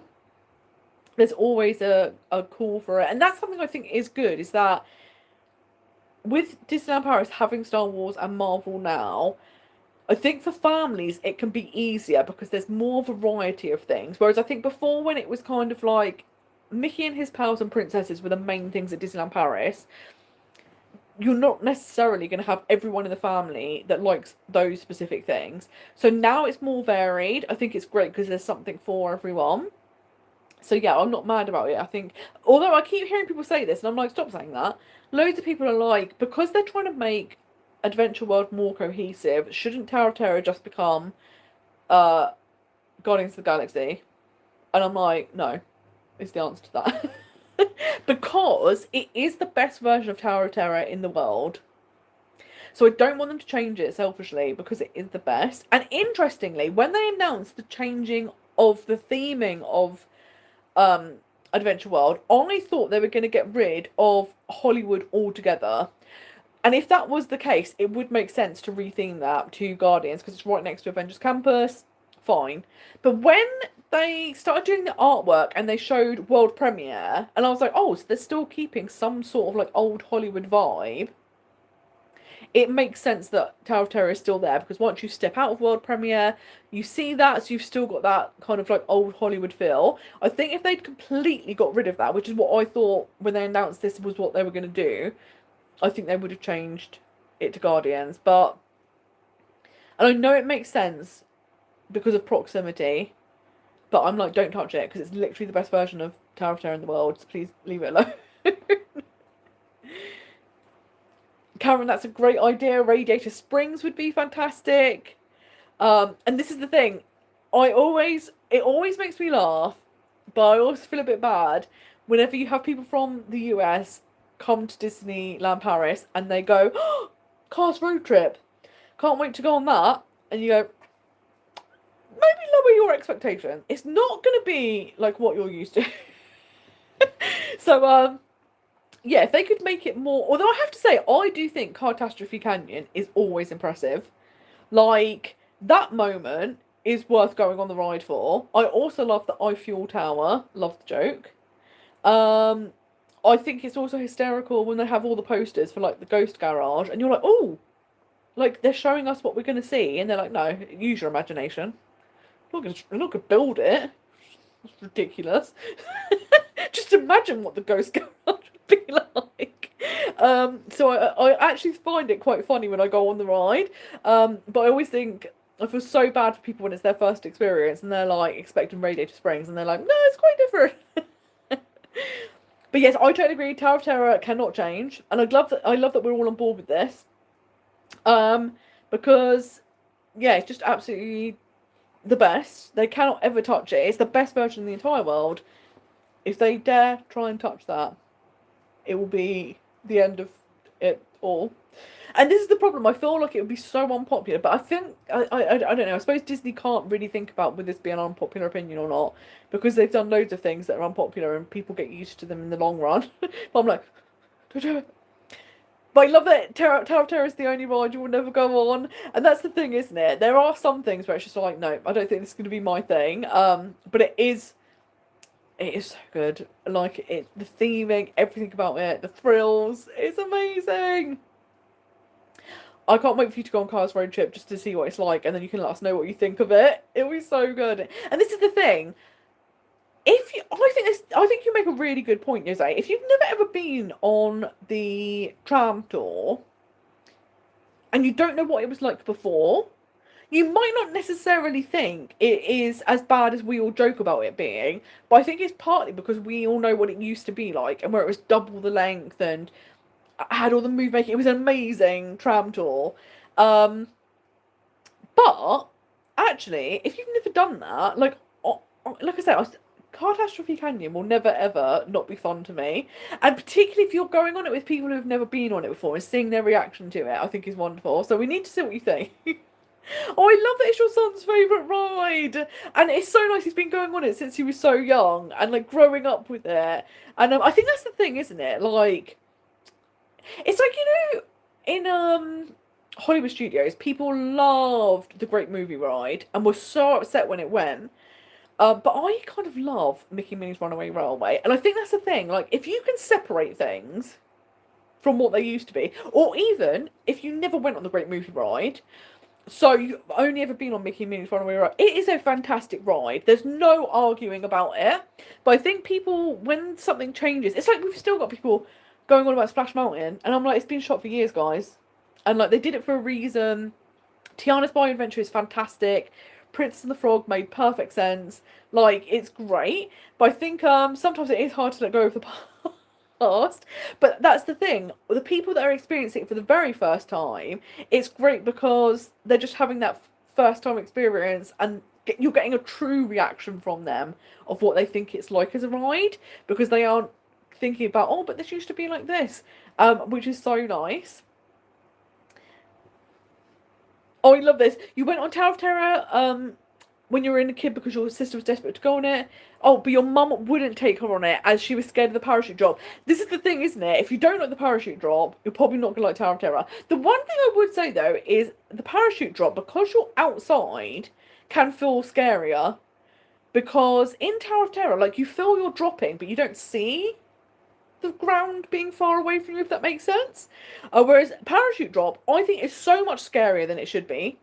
Like, genuinely, I always think, oh, I'll be fine on this, and then as the ground gets further and further away, I think, oh, no, no, no, no, no. Because when I'm stood waiting for it, it doesn't look that high. But yet, when I'm on it, I'm like, this is outrageous. It's so weird. But I do like how Tower of Terror, where it's inside, it doesn't, obviously you fall faster, but it doesn't have that same feeling of like, oh my god, I can see how high I am, if that makes sense. Oh, I love that. It's the up-down ride with the scary people. That is actually a perfect description. Like, if you said that, people would go, oh, I know what you're talking about. This absolutely makes sense. Oh, Jose said, when I went the first time, the Great Movie Ride had just closed. I heard such great stories about it. Even I was a bit mad when Runaway Railway opened because of what it replaced. But it's just a great ride. And yeah, I totally agree. I think that's the thing. Like, if you just think about it standalone, I think it's fantastic. Like, again, it's one of those rides where you feel like you're in the cartoon. Like, it's just so good and so well done. And I think this is the thing. I am kind of like a hypocrite because I'm a bit like this with Carousel of Progress. I'm so sad that they're changing it. And I kind of dread to see what they come up with and what they're going to do with the song, because I know they're going to have to update the song, and I know I'm going to have feelings about it. But it's also that thing of, like, you can't, like, be super attached to the past forever. But then it does worry me, because I'm like, oh, what's going to be next? Because there's loads of rides that have been around, and there's some that I'm like, surely they couldn't ever touch that. But then we've thought that about other rides. So you think, like, stuff like... I mean, in my mind, stuff like Pirates or Haunted Mansion could never be touched, surely.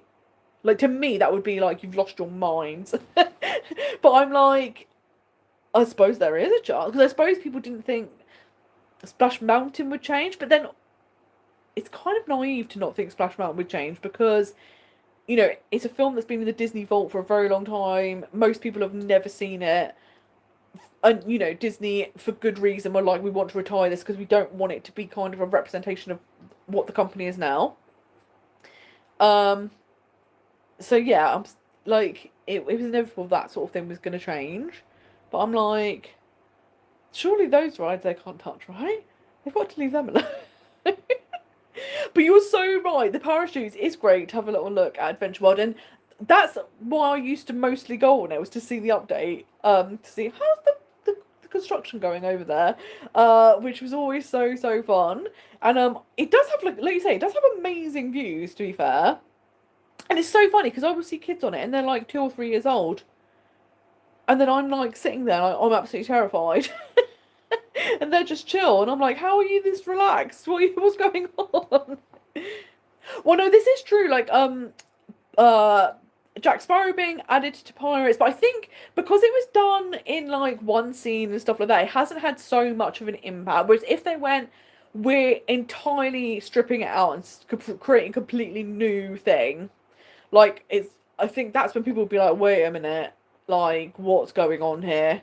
Because I think when you completely redo something, because it's like Carousel Progress, the actual building itself will stay, but like everything's getting ripped out and started again. If they did that with Pirates, I think people would be like, what the heck are you doing? Uh, and yeah, and do you know what is so funny actually about Pirates is I kind of love like I've visited with people who have never been to Disneyland Paris before, and they go on Pirates of the Caribbean, but they have only ever known Pirates of the Caribbean because of the film. So they thought that the ride came out because of the film. I was like, no, it was the opposite way. Pirates has been here for so long. And then, like you say, we've eventually added Johnny Depp because you need Captain Jack in there.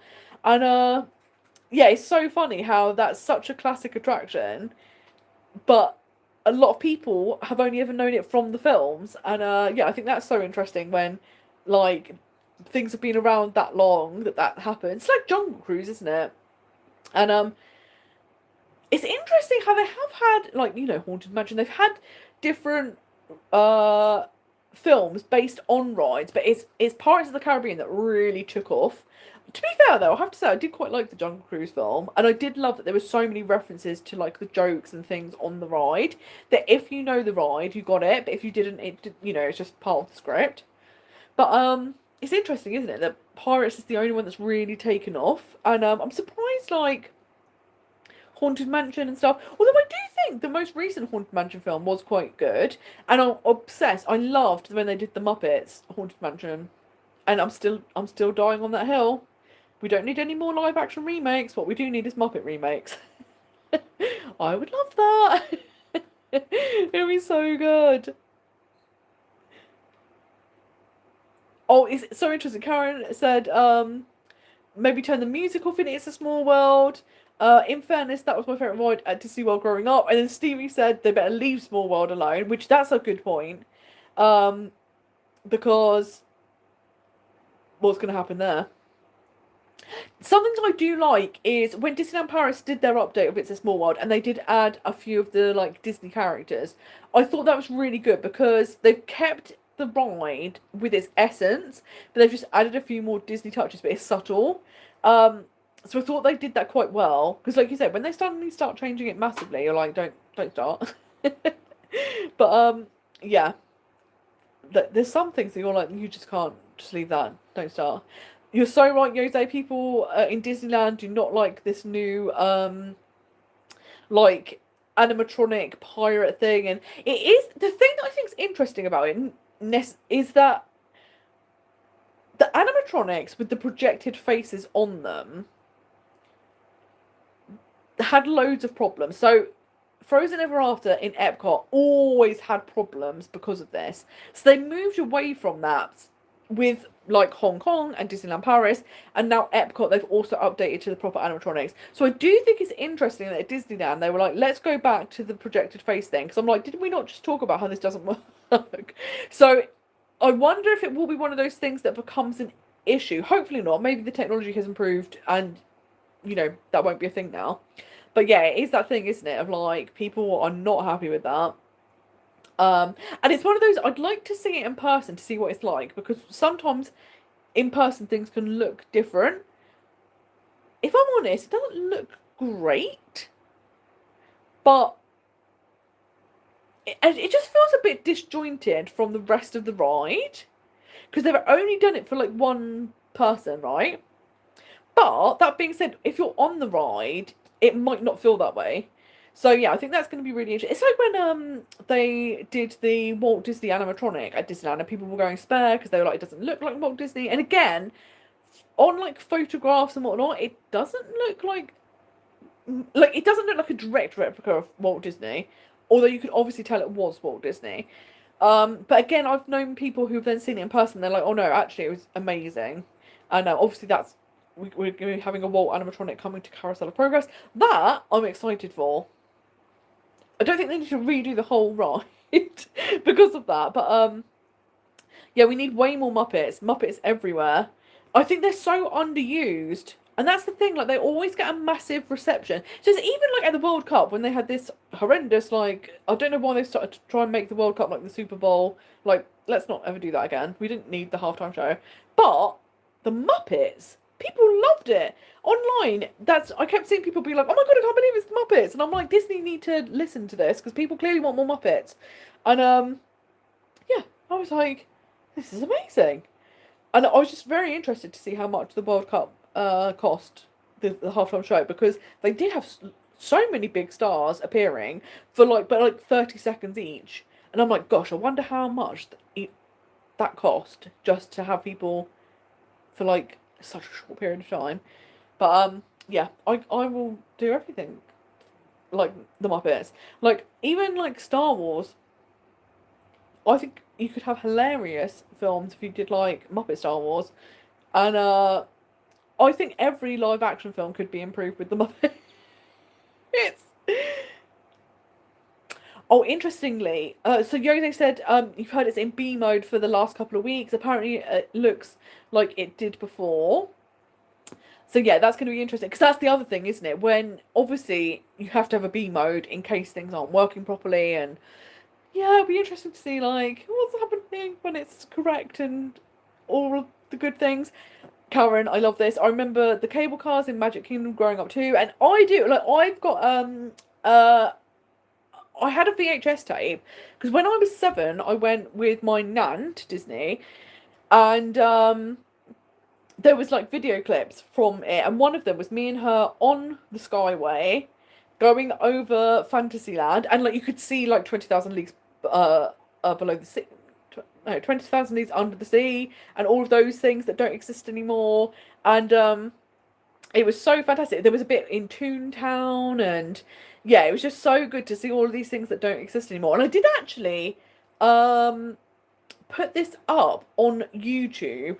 It's called something like Disney World in 1994, or there's something like that. But basically, if you ever want to go see what the parks used to be like, I have like bits all about Disney, and then there's a little bit in Universal as well. And it's amazing looking back, like you say, on these rides that don't exist anymore, and also just how quiet the parks were. Like, it's wild seeing how quiet they are. And in the video, there's also a little bit of the luau show they used to have at the Polynesian, and like all of these things that don't exist. So yeah, it was so fun to go back and look at that. I will always remember as well Discovery Island, which was I think it was called Discovery Island. I don't know if I've made that up, but they used to have you used to get a boat from Magic Kingdom over to an island, and then there was all animals there. So they used to have like giant tortoises and flamingos and stuff like that, and they also have like a petting zoo. So you'd go in and there'd be like roaming animals, and because it was really really hot, I had a straw hat on, and I always remember going there because I was a kid, and a goat came up to me and put its like arms on my shoulders and was eating the hat because it was straw, and it was absolutely terrifying. And like now, I think if I saw that and it wasn't me, I would be in hysterics. Like, that's so funny and very cute for the goat, terrifying for the child, but very cute for the goat. And yeah, all of these things. There was like clips from that as well, and yeah, it was just so fun to kind of go back and look at these memories. And then it got me like laughing, because I was thinking, oh my god, my nan was like the Disney vlogger of the family. Like, but in the 90s, before people were doing this, because they used to, my grandparents cruised a lot, and they used to take a camcorder and record stuff. So they were doing this like 80s and 90s, and I'm like, oh my god, that's so cool. But yes, it's so funny, isn't it? To think it runs in the family. Oh, Nicola, that's such a good point. A soaring ride would work really well. In Adventure World, and I think that would be so good. Like that absolutely could work.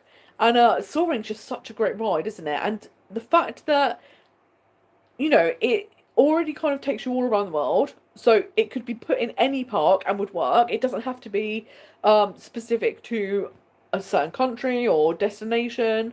I think that'd be so much fun. It'd be so good.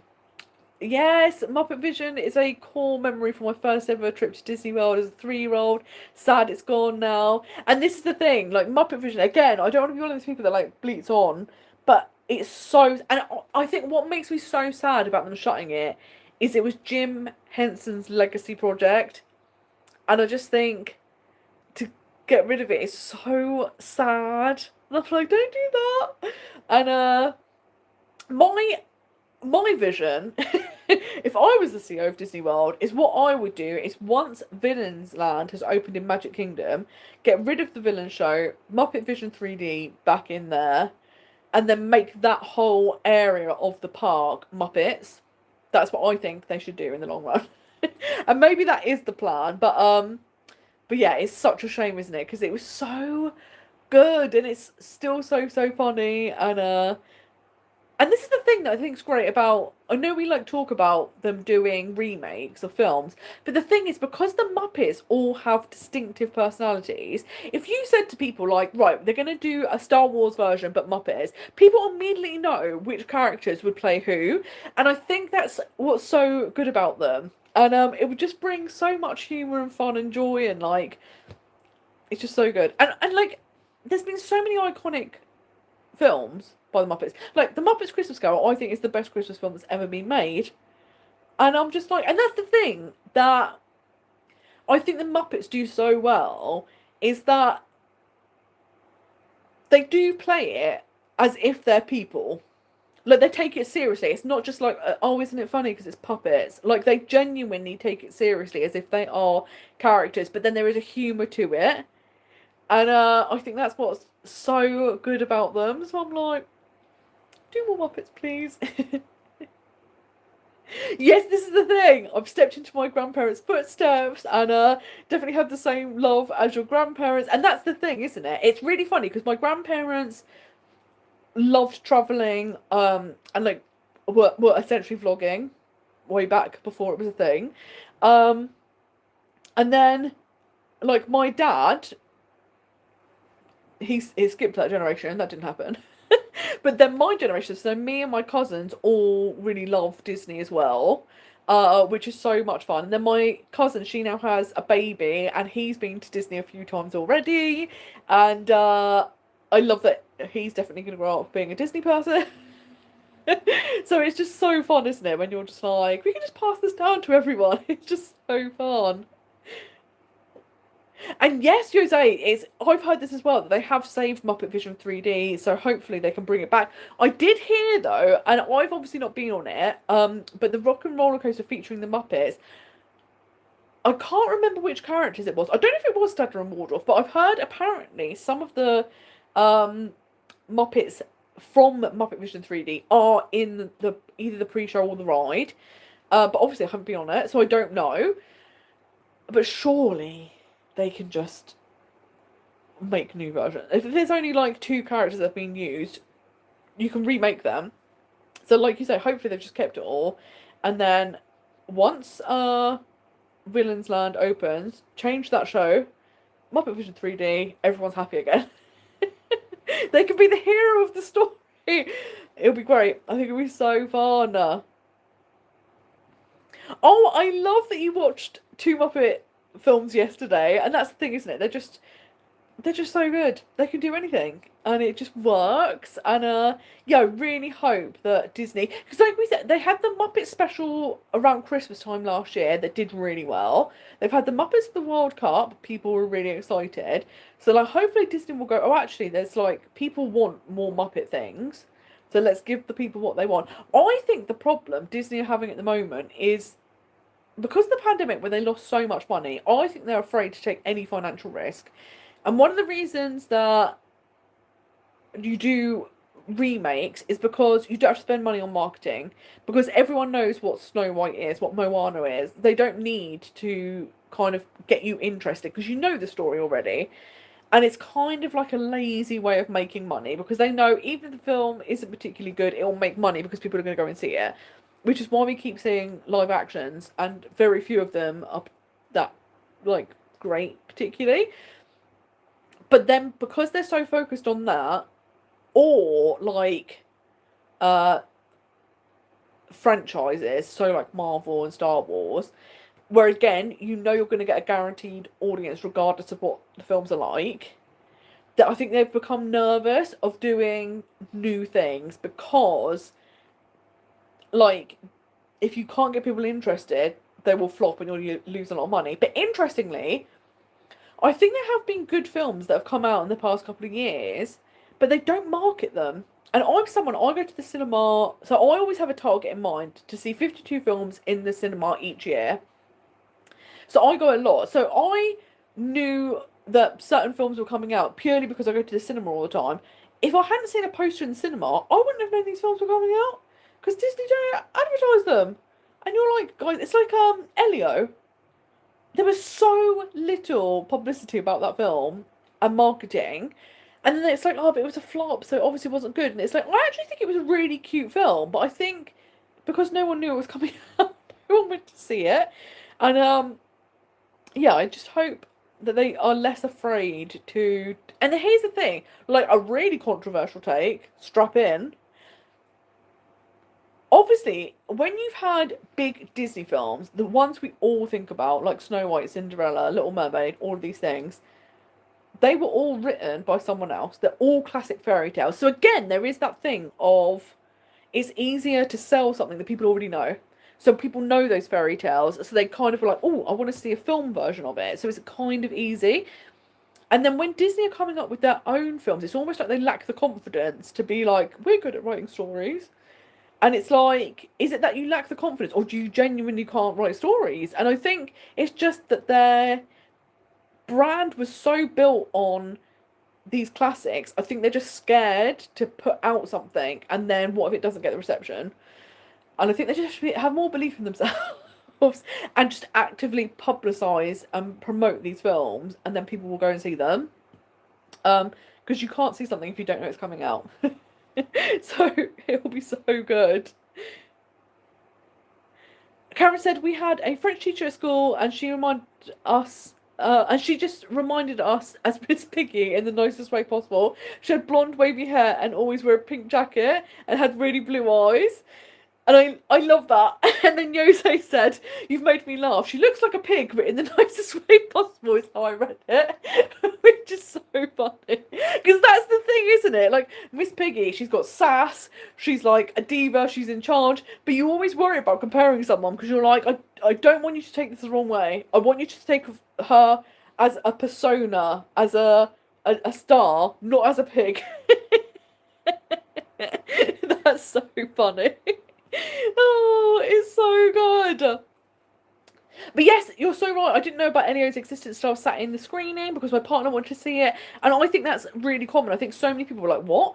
And then also, because they don't hear about it and there's no publicity, people don't necessarily want to pay to see it in the cinema when they know in 6 weeks it will be on Disney Plus. So then people wait, because they're like, well, I've already paid for Disney Plus, and if I don't like something, I haven't paid any money out. But I think Disney needs to just be more confident and like just be like, right, we're pushing forward with this. Like, maybe don't put it on Disney Plus so soon, and then just have confidence and faith in yourself. Because I think they have made like good films, but they just haven't got the response because people didn't know about them. Or it's even stuff like, I think Upward was really good. And like that doesn't really ever get talked about, and like I'm like, oh guys, and every now and then they have a film like Inside Out that like really broke out, and people are like, oh my god, it was amazing, and I'm like, look guys, you can do this, you can do it. But that's the thing, once they know something, it's like obviously Frozen, we're getting another Frozen film, like we've said, Marvel, we're getting loads of Marvel films coming out in the next couple of years. The things they know that work and are going to be money makers regardless, they will just keep churning out. And I think they just need to be more confident in their own stuff. Like, I'm excited next year, or maybe it's even later this year, one of them. But we've got Hexed and Gatto, and one's about kind of like witchcraft and one's about cats. And I'm like, it's almost like they were like, what would you like to see films about? Yes, those things, please, thank you. So I'm hoping that they kind of do better. Kind of Disney go, okay, we can do original things again. Hi, thank you so much for watching. I can't believe that you're on your way to Tokyo Disneyland and Disney Sea. This is very exciting. I hope you have the best time. They look absolute dream parks to visit. So this is very incredible. So thank you for dropping in, and I hope you have a lovely trip. I can't wait to hear about this. This is going to be amazing. And yeah, just the dream. Tokyo Sea just looks like, Disney Sea looks like the absolute best Disney park in the world. So we need to know all your thoughts and feelings about it. Yes, Jose, Hoppers I actually really liked Hoppers. Because again, I love animals. So anything to do with animals. And this idea of being able to communicate with animals, love it. Absolutely loved it. I thought it was really, really cute. And I've also seen Moana. I'm one of these people, so I've only seen animated Moana once, kind of soon after it came out on DVD. And at the time, I thought it was cute, but it didn't really have an impact where I felt like, oh, I need to watch it over and over again. But then over the years in the parks, I keep thinking, oh, I feel like I've missed out on Moana. I feel like I just, for whatever reason, it didn't like stick with me. So I was like, I'm gonna go see the live action, because what I found is live action remakes of films I really like, I've hated. And then ones that I'm not particularly bothered by, like, as we all know, I'm not a big fan of The Little Mermaid in the sense of Ariel annoys me. Love Ursula, iconic, diva, love her. Ariel needs to get a grip of herself. I can't stand Ariel. If Ariel was your friend, you'd be like, get a grip of yourself. Like, absolutely pathetic. Like, giving up your voice because you've seen a boy once. Like, absolutely outrageous. Like, can't stand Ariel. But I thought, well, watch the live action one. And I think because I don't have an emotional attachment to the film, I actually really kind of enjoyed the live action. So I thought, oh, okay, Moana. I haven't seen it for a really long time, and I really liked it. I did think it was so good, and I want to go and rewatch the animated version now. So yeah, I thought it was so good. Only thing, live action Hey Hey, absolutely nuts. Looks insane. And I know it would have been really hard to do him any other way, but I was like, that's a choice. But yeah, I thought it was really, really, really cute. So if you've seen it, do let us know what you think. And if you're thinking about going to see it, are you going to go to the cinema and watch it? Are you going to wait for it on Disney Plus? Yep, I think you're so right. Zootropolis 3 will definitely be a thing, won't it? Because Zootropolis 2 was so popular. Wasn't it like the highest grossing animated film of all time or something crazy? It really did super well. I did love how there were so many film references, not just like Disney films, but like in general. I thought it was so good. Gary the Snake was iconic. We need to see more Gary the Snake, so I think that could be really good. And totally agree, the slow who drives super fast, amazing. And I think this is the thing, I think Zootropolis does have really great characters, and I think they can absolutely do a third film. They will have enough to work with. Flash, iconic name for a sloth. Absolutely incredible. You can imagine, Jose's like, now I'm wondering if there are more characters you dislike. We've obviously got Stitch, we've got Ariel. I'm trying to think, oh, she's going back up there. Who else don't I like? You imagine I'm going to do a really long list of all the things I don't like. I'm trying to think. There's not like... I'm trying to think. There's none off the top of my head that I'm like, oh, I hate them. Apart from these two. Although I have to say, I really did dislike Ewan McGregor as Lumiere in the live action reunion. Now, to be fair, I didn't like live action Beauty and the Beast in general. Like, to the point where because obviously the film starts with a song, and I was like, am I being punked? Because Emma Watson was so bad at singing the song that I couldn't then get into her as Belle in general, because the first impression was so bad. I was like, I can't believe this is allowed to be going out in theatres. And hated everything about it. I could not bear the terrible French accent that Ewan McGregor was doing, particularly because he was married to a French person for over 20 years. And I'm like, have you not got used to the sound of what's happening? But yeah, I shouldn't really consider those that, they're not exactly the same. We don't have to worry about that. But I'm trying to think. I'm gonna have to think now of the Disney characters that I don't like, because definitely Ariel. And this is the thing, I think she's so fun. Like, I've never done the meet with her in Disney World where you get to go in her grotto, and I'd love to do that. But it's also that thing of I just like, if I knew Ariel in real life, I wouldn't be friends with her, because I'm like, it's pathetic. Absolutely pathetic. Grow up. Also, read the small print. Like, Ursula did nothing wrong. If Ariel doesn't understand contract law, that's on her. Like, everything about Ariel annoys me, and I'm just like, this is just despicable. Absolutely outrageous. It's so funny. Tony Green, Nicola, Beauty and the Beast attraction set in Disneyland Paris, it makes sense. And yeah, this is the thing, it's never made sense how they haven't done more with Beauty and the Beast, because Beauty and the Beast is one of the most popular Disney films of all time. And you've got a park in France, and I've never understood why they didn't jump on that, because it's absolutely bonkers. And it's like, way back in the day, they used to do loads with Hunchback of Notre Dame. They used to have like an amazing show and stuff, and I'm like, can we please bring that back? Because Hunchback of Notre Dame is so good. It's such an underrated film.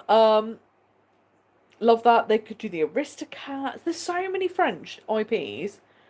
And I'm like, guys, it's absolutely bonkers. And like you say, they could absolutely extend beyond Ratatouille and have that as a specifically French area, which would be really, really cool. And I think that would be really nice. But I'm like, yeah, or like you say, they could do like a European area, so they could have like, well, I would say 101 Dalmatians, but here's someone else I don't like, Cruella de Vil. Because to me, I'm like, I don't know how anyone likes Cruella de Vil. Because yes, I get it, she looks great. She skins dogs. Like, it's unforgivable. If someone in real life was like, oh, where did you get that jacket? Oh, I skinned 100 puppies. You'd go, what? Oh, sorry, 101 puppies. I forgot that extra one that I had to murder. You'd go, no, no, no, no, no, no, don't steal 101 puppies so you can skin them. I can't stand it. And this is the thing that's annoying. When you see her in the parks, she's fun. And I'm like, you're not fun. You're horrible. And I've seen it before. Like, I saw when I was in Disneyland a great interaction, and I'm like, the problem is I can't deny that it was fantastic. Where Mickey was walking down Main Street with Pluto, who's obviously his pet dog, and Cruella was trying to take Pluto and hide him, and then Mickey was like, no, and I thought it was brilliant. I thought it was absolutely hysterical, fantastic, but in real life, terrible. But it would fit the European theme. But obviously you've got Lady and the Tramp. Like, they could do loads of like little Peter Pan. Obviously they've got that in the main park, but we'll work around it. Yes. Lou has said, I really disliked that they auto-tuned Emma Watson's voice in Beauty and the Beast. It ruined the film.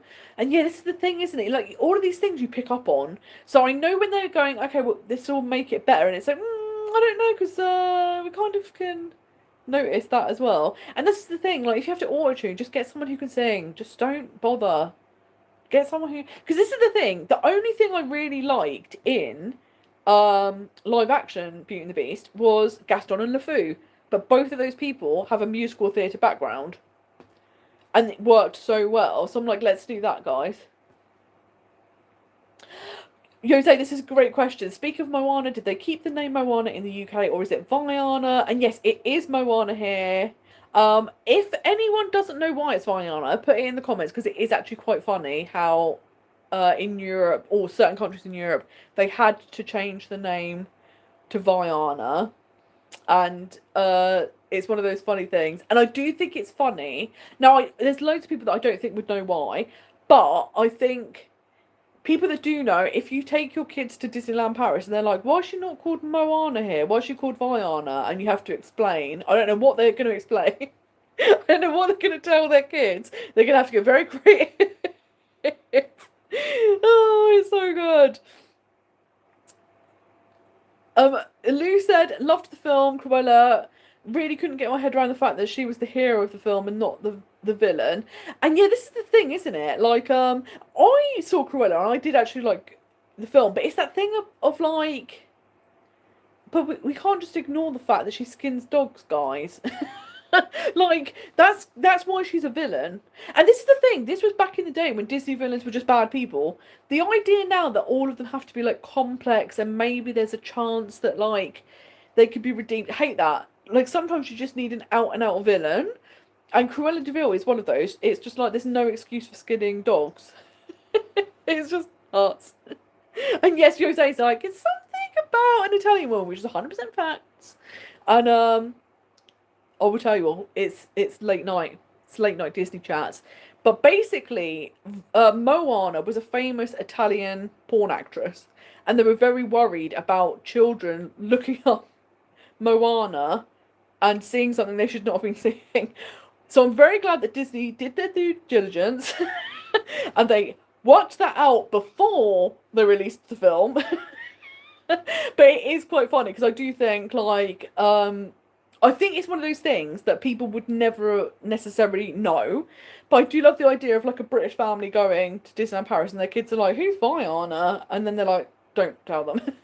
Don't worry about it. You don't need to know. She's just got a different name here. It's fine. But I love that. But it must be really interesting, like, because obviously different things do have different nicknames, or like obviously the thing that like even in the UK, like UK English and American English, there are things that mean different things. So it must be really interesting when you're making films to make sure you pick up on things that could potentially be problematic. Like ones that are just kind of like silly or funny, fine. But if it could be problematic, like being like, oh yeah, let's stop that. Just in case. We don't want anything happening. So yeah, it absolutely makes sense why they went, we can't have this name, just in case, because that could have been a disaster. It would not be good. But it's interesting, isn't it? Because then the kids must eventually, like, because obviously, like, say an Italian child went to Disney World, they're going to see Moana everywhere, and they're going to be like, why is she called Moana, not Vaiana? And then, again, the parents are going to be like, well, don't worry about it. She just Americanized her name, so it was easier for them to say or something. Like, it must be so interesting. But yeah, I do like when there's things like that, and you know, there's all these weird little differences, isn't there? And I do actually love that the characters do have different names in different countries, and it's always fun to find out what they are in different countries. And yeah, it's such a cute little detail and a little fact. So in that sense, it isn't weird that she has different names in different countries, to be honest, because so do lots of characters. But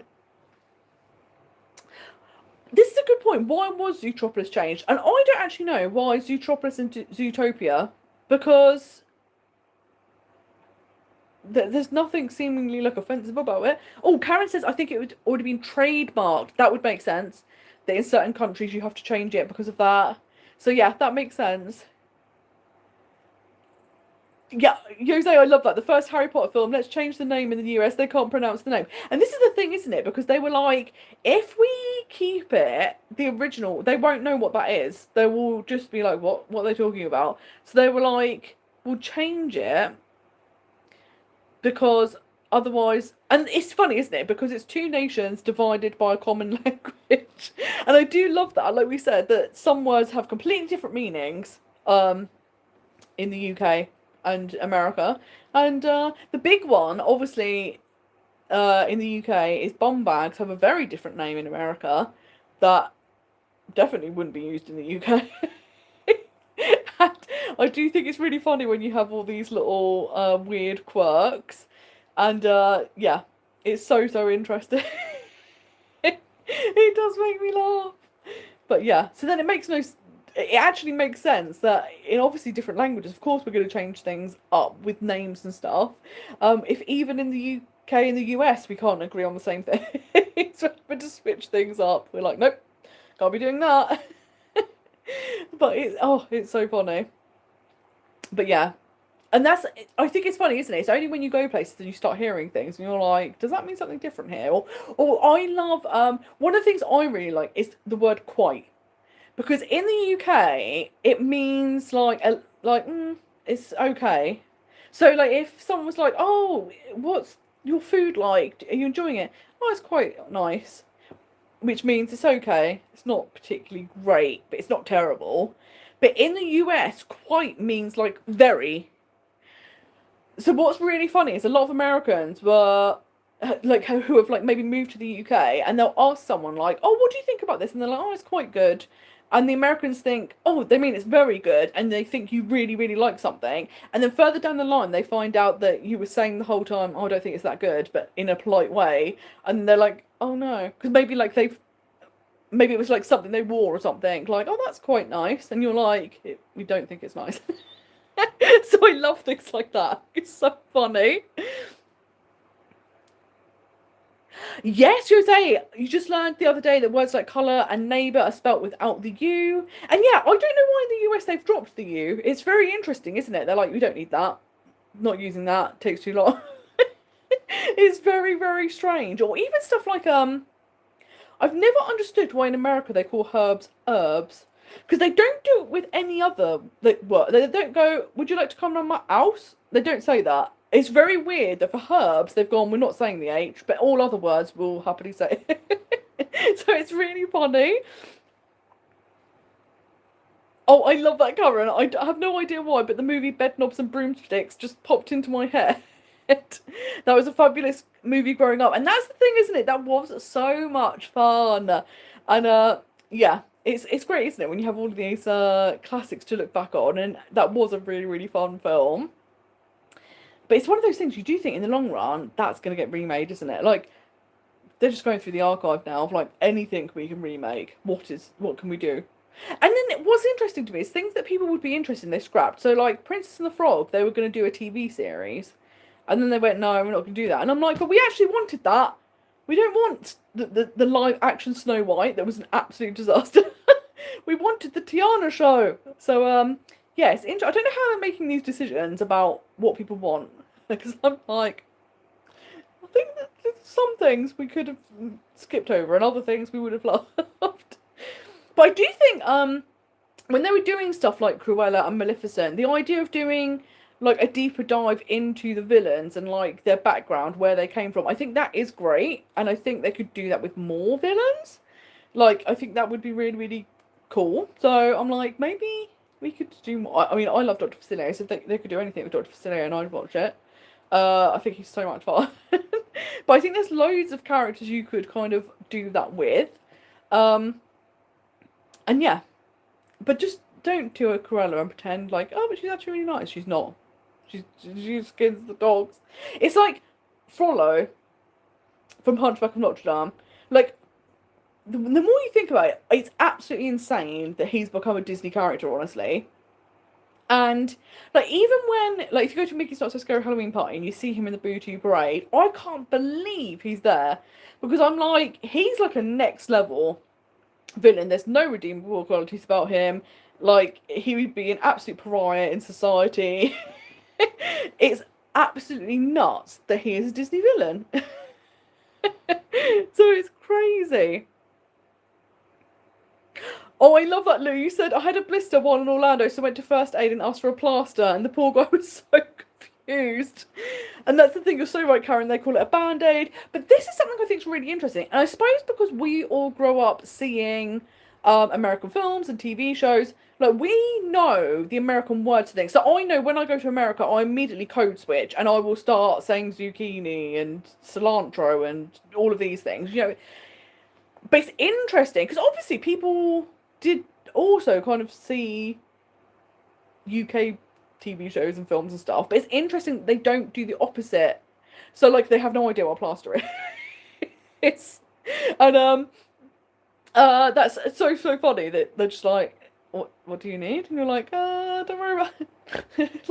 I love that. That's so funny. But yeah, it's interesting because I'm like, surely they've heard of a plaster. But yeah, it's crazy, isn't it? Like, and it's so funny because they're such tiny little things. But if you have never heard of something being called something, it is just like, I have no idea what you're asking for. That's so funny that your son calls sweets candy and rubbish trash. And I think that's the thing, isn't it? Like, if you've seen a lot of American stuff, you will just naturally pick those things up. And Jose, you said, I was so confused as a kid sometimes because I was learning English in school, but of course most TV shows are American and I didn't know what was right or wrong. And that's the thing. You said right or not, sorry, and I immediately went for wrong. I was like, there's English and then there's American English. But yeah, that must be so confusing, isn't it? Because it's just like, well, hang on, I know the word to be this, but they're all saying this is the word, so which is the correct one? And yeah, it's so interesting, isn't it? Like, that it is the same language, but it's completely different at the same time. Yep, garbage trucks. There's a comedian who talks about how a lot of American words are literal. So, like, it's not horse riding, it's horseback riding, because otherwise people won't know where to get on the horse. Or, like, it's not a pavement, it's a sidewalk, because I need to know that I'm walking on the side. And and I was like, he has a point. There is a lot of very literal translation. Which I think is so funny. But yeah, it's interesting. Like you say, it's interesting with kids, like picking up on different words depending on what the show is from. So if it's an American show, they're picking up American words. Australian show, picking up Australian words. Like, yeah, it's so interesting, isn't it? And yeah, it must be difficult, like you say, it's particularly when you're learning multiple languages and you're just like, what is the correct version of this? Which one should I be using? And yeah, I just think it's so funny how there's completely different words for different things. And you're just like, nope. Like, there's some words that you just think, it's so funny because, like you say, here it might mean nothing, but in America it'd be offensive, or vice versa. And obviously, unless you know, there's every chance you might accidentally say this and then people be horrified. So those things are always good to learn. But yes, it must be so interesting when you know multiple languages and you're just like, look, I'm just going to pick which one I like the most and use those because they're the best words. And that's the thing, isn't it? And like slang, different slang, some slang's better than others. So some words are better from different languages. So yeah, this is the way forward, isn't it? And yeah, exactly. I love that we have the bum bag. In America, they have their version, which has a very different meaning in the UK. I don't even know how that became what it did in America. It's absolutely mad. We're just like, what is happening, guys? Yeah, this is such a good point of like having to kind of listen to the dialect and then work out, is this an English word or an American English word? And that must be so confusing because it's just like, what's happening here, guys? And like you say, I actually have noticed younger people picking up more on saying like American words because I think they're so used to hearing it. Because obviously these days, people aren't even just watching TV and whatnot. Young people are actually more so watching like TikToks and stuff, which are overwhelmingly American. So you're going to pick up on American words and slang much easier because it's what you're hearing all the time.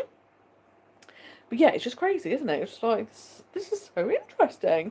And but I love it. I absolutely love I sometimes love it when you meet people who, so like I always bring this up, but it's one of my favourite things I ever had happen was when I was in Magic Kingdom. I'd gone to see Happily Ever After. No, I went to see Enchantment. It was the 50th anniversary show. Didn't see any of it because I had a wall of kids on shoulders in front of me. So I sat for an hour and a half on a curb and then didn't see any of the show. So I was furious. So I thought, do you know what? The park's really, really busy. I'm going to sit down by Casey's Corner, get a drink, hydrate, and then wait for the park to quiet down and then get some nice photos and stuff.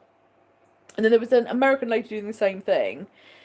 And we were chatting away, and she was like, oh, you're from Britain, and she really liked the UK, and she was talking about places that she'd like to visit. And then I was saying, oh, where are you from? And she was like, oh, it's a small little place, you will have never have heard of it. And I'm quite lucky, I've travelled quite a lot around the US, I've been to like half of the states. So I was like, have a go, I might know. And she said, I'm from Amarillo, Texas. And I was like, obviously I've heard of it. And she was like, what? And I was like, the song? And she was like, and then she mentioned something like the red rose of Texas or the white rose of Texas or something. And I was like, no. I was like, is this the way to Amarillo? She'd never heard of that song. Everyone in the UK knows that song word for word. It's like the national anthem. We all know it. She'd never heard of it. And that blew my mind because she's literally from the place the song's about. And I was like, it's the thing your town's most famous for, and you've never heard of it. It was one of my favourite things, and I will never ever get over it. And I do feel bad, but I kind of forced her. I was like, you have to go on YouTube now immediately and listen to this. Oh, that's so true. Abby said I got told off in English class for writing vacation instead of holiday. And that's the thing, isn't it? That is such a huge one because obviously holiday in America means like a season. So like Christmas or Halloween. And then that means, I'm like, that makes no sense. What's going on here? And then like you say, vacation. We know what vacation means. It makes sense. But to us, we wouldn't call it that. But then if we say holiday, it doesn't make sense to them. And it's like, it's very confusing, guys.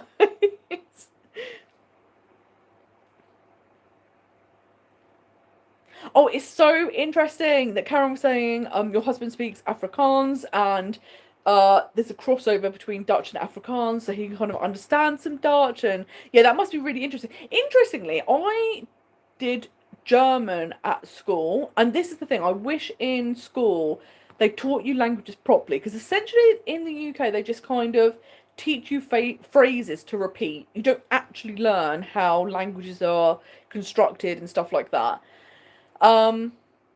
But I think there's loads of crossover between, and obviously there is crossover between England and German because it's a Germanic language. But it's so interesting how when you're at school and you start learning it and you just see so much crossover and you're like, oh my gosh, like, and I actually think that makes it a bit easier. I did do 1 year of French as well, and I found French so hard, particularly because it's not phonetic like German.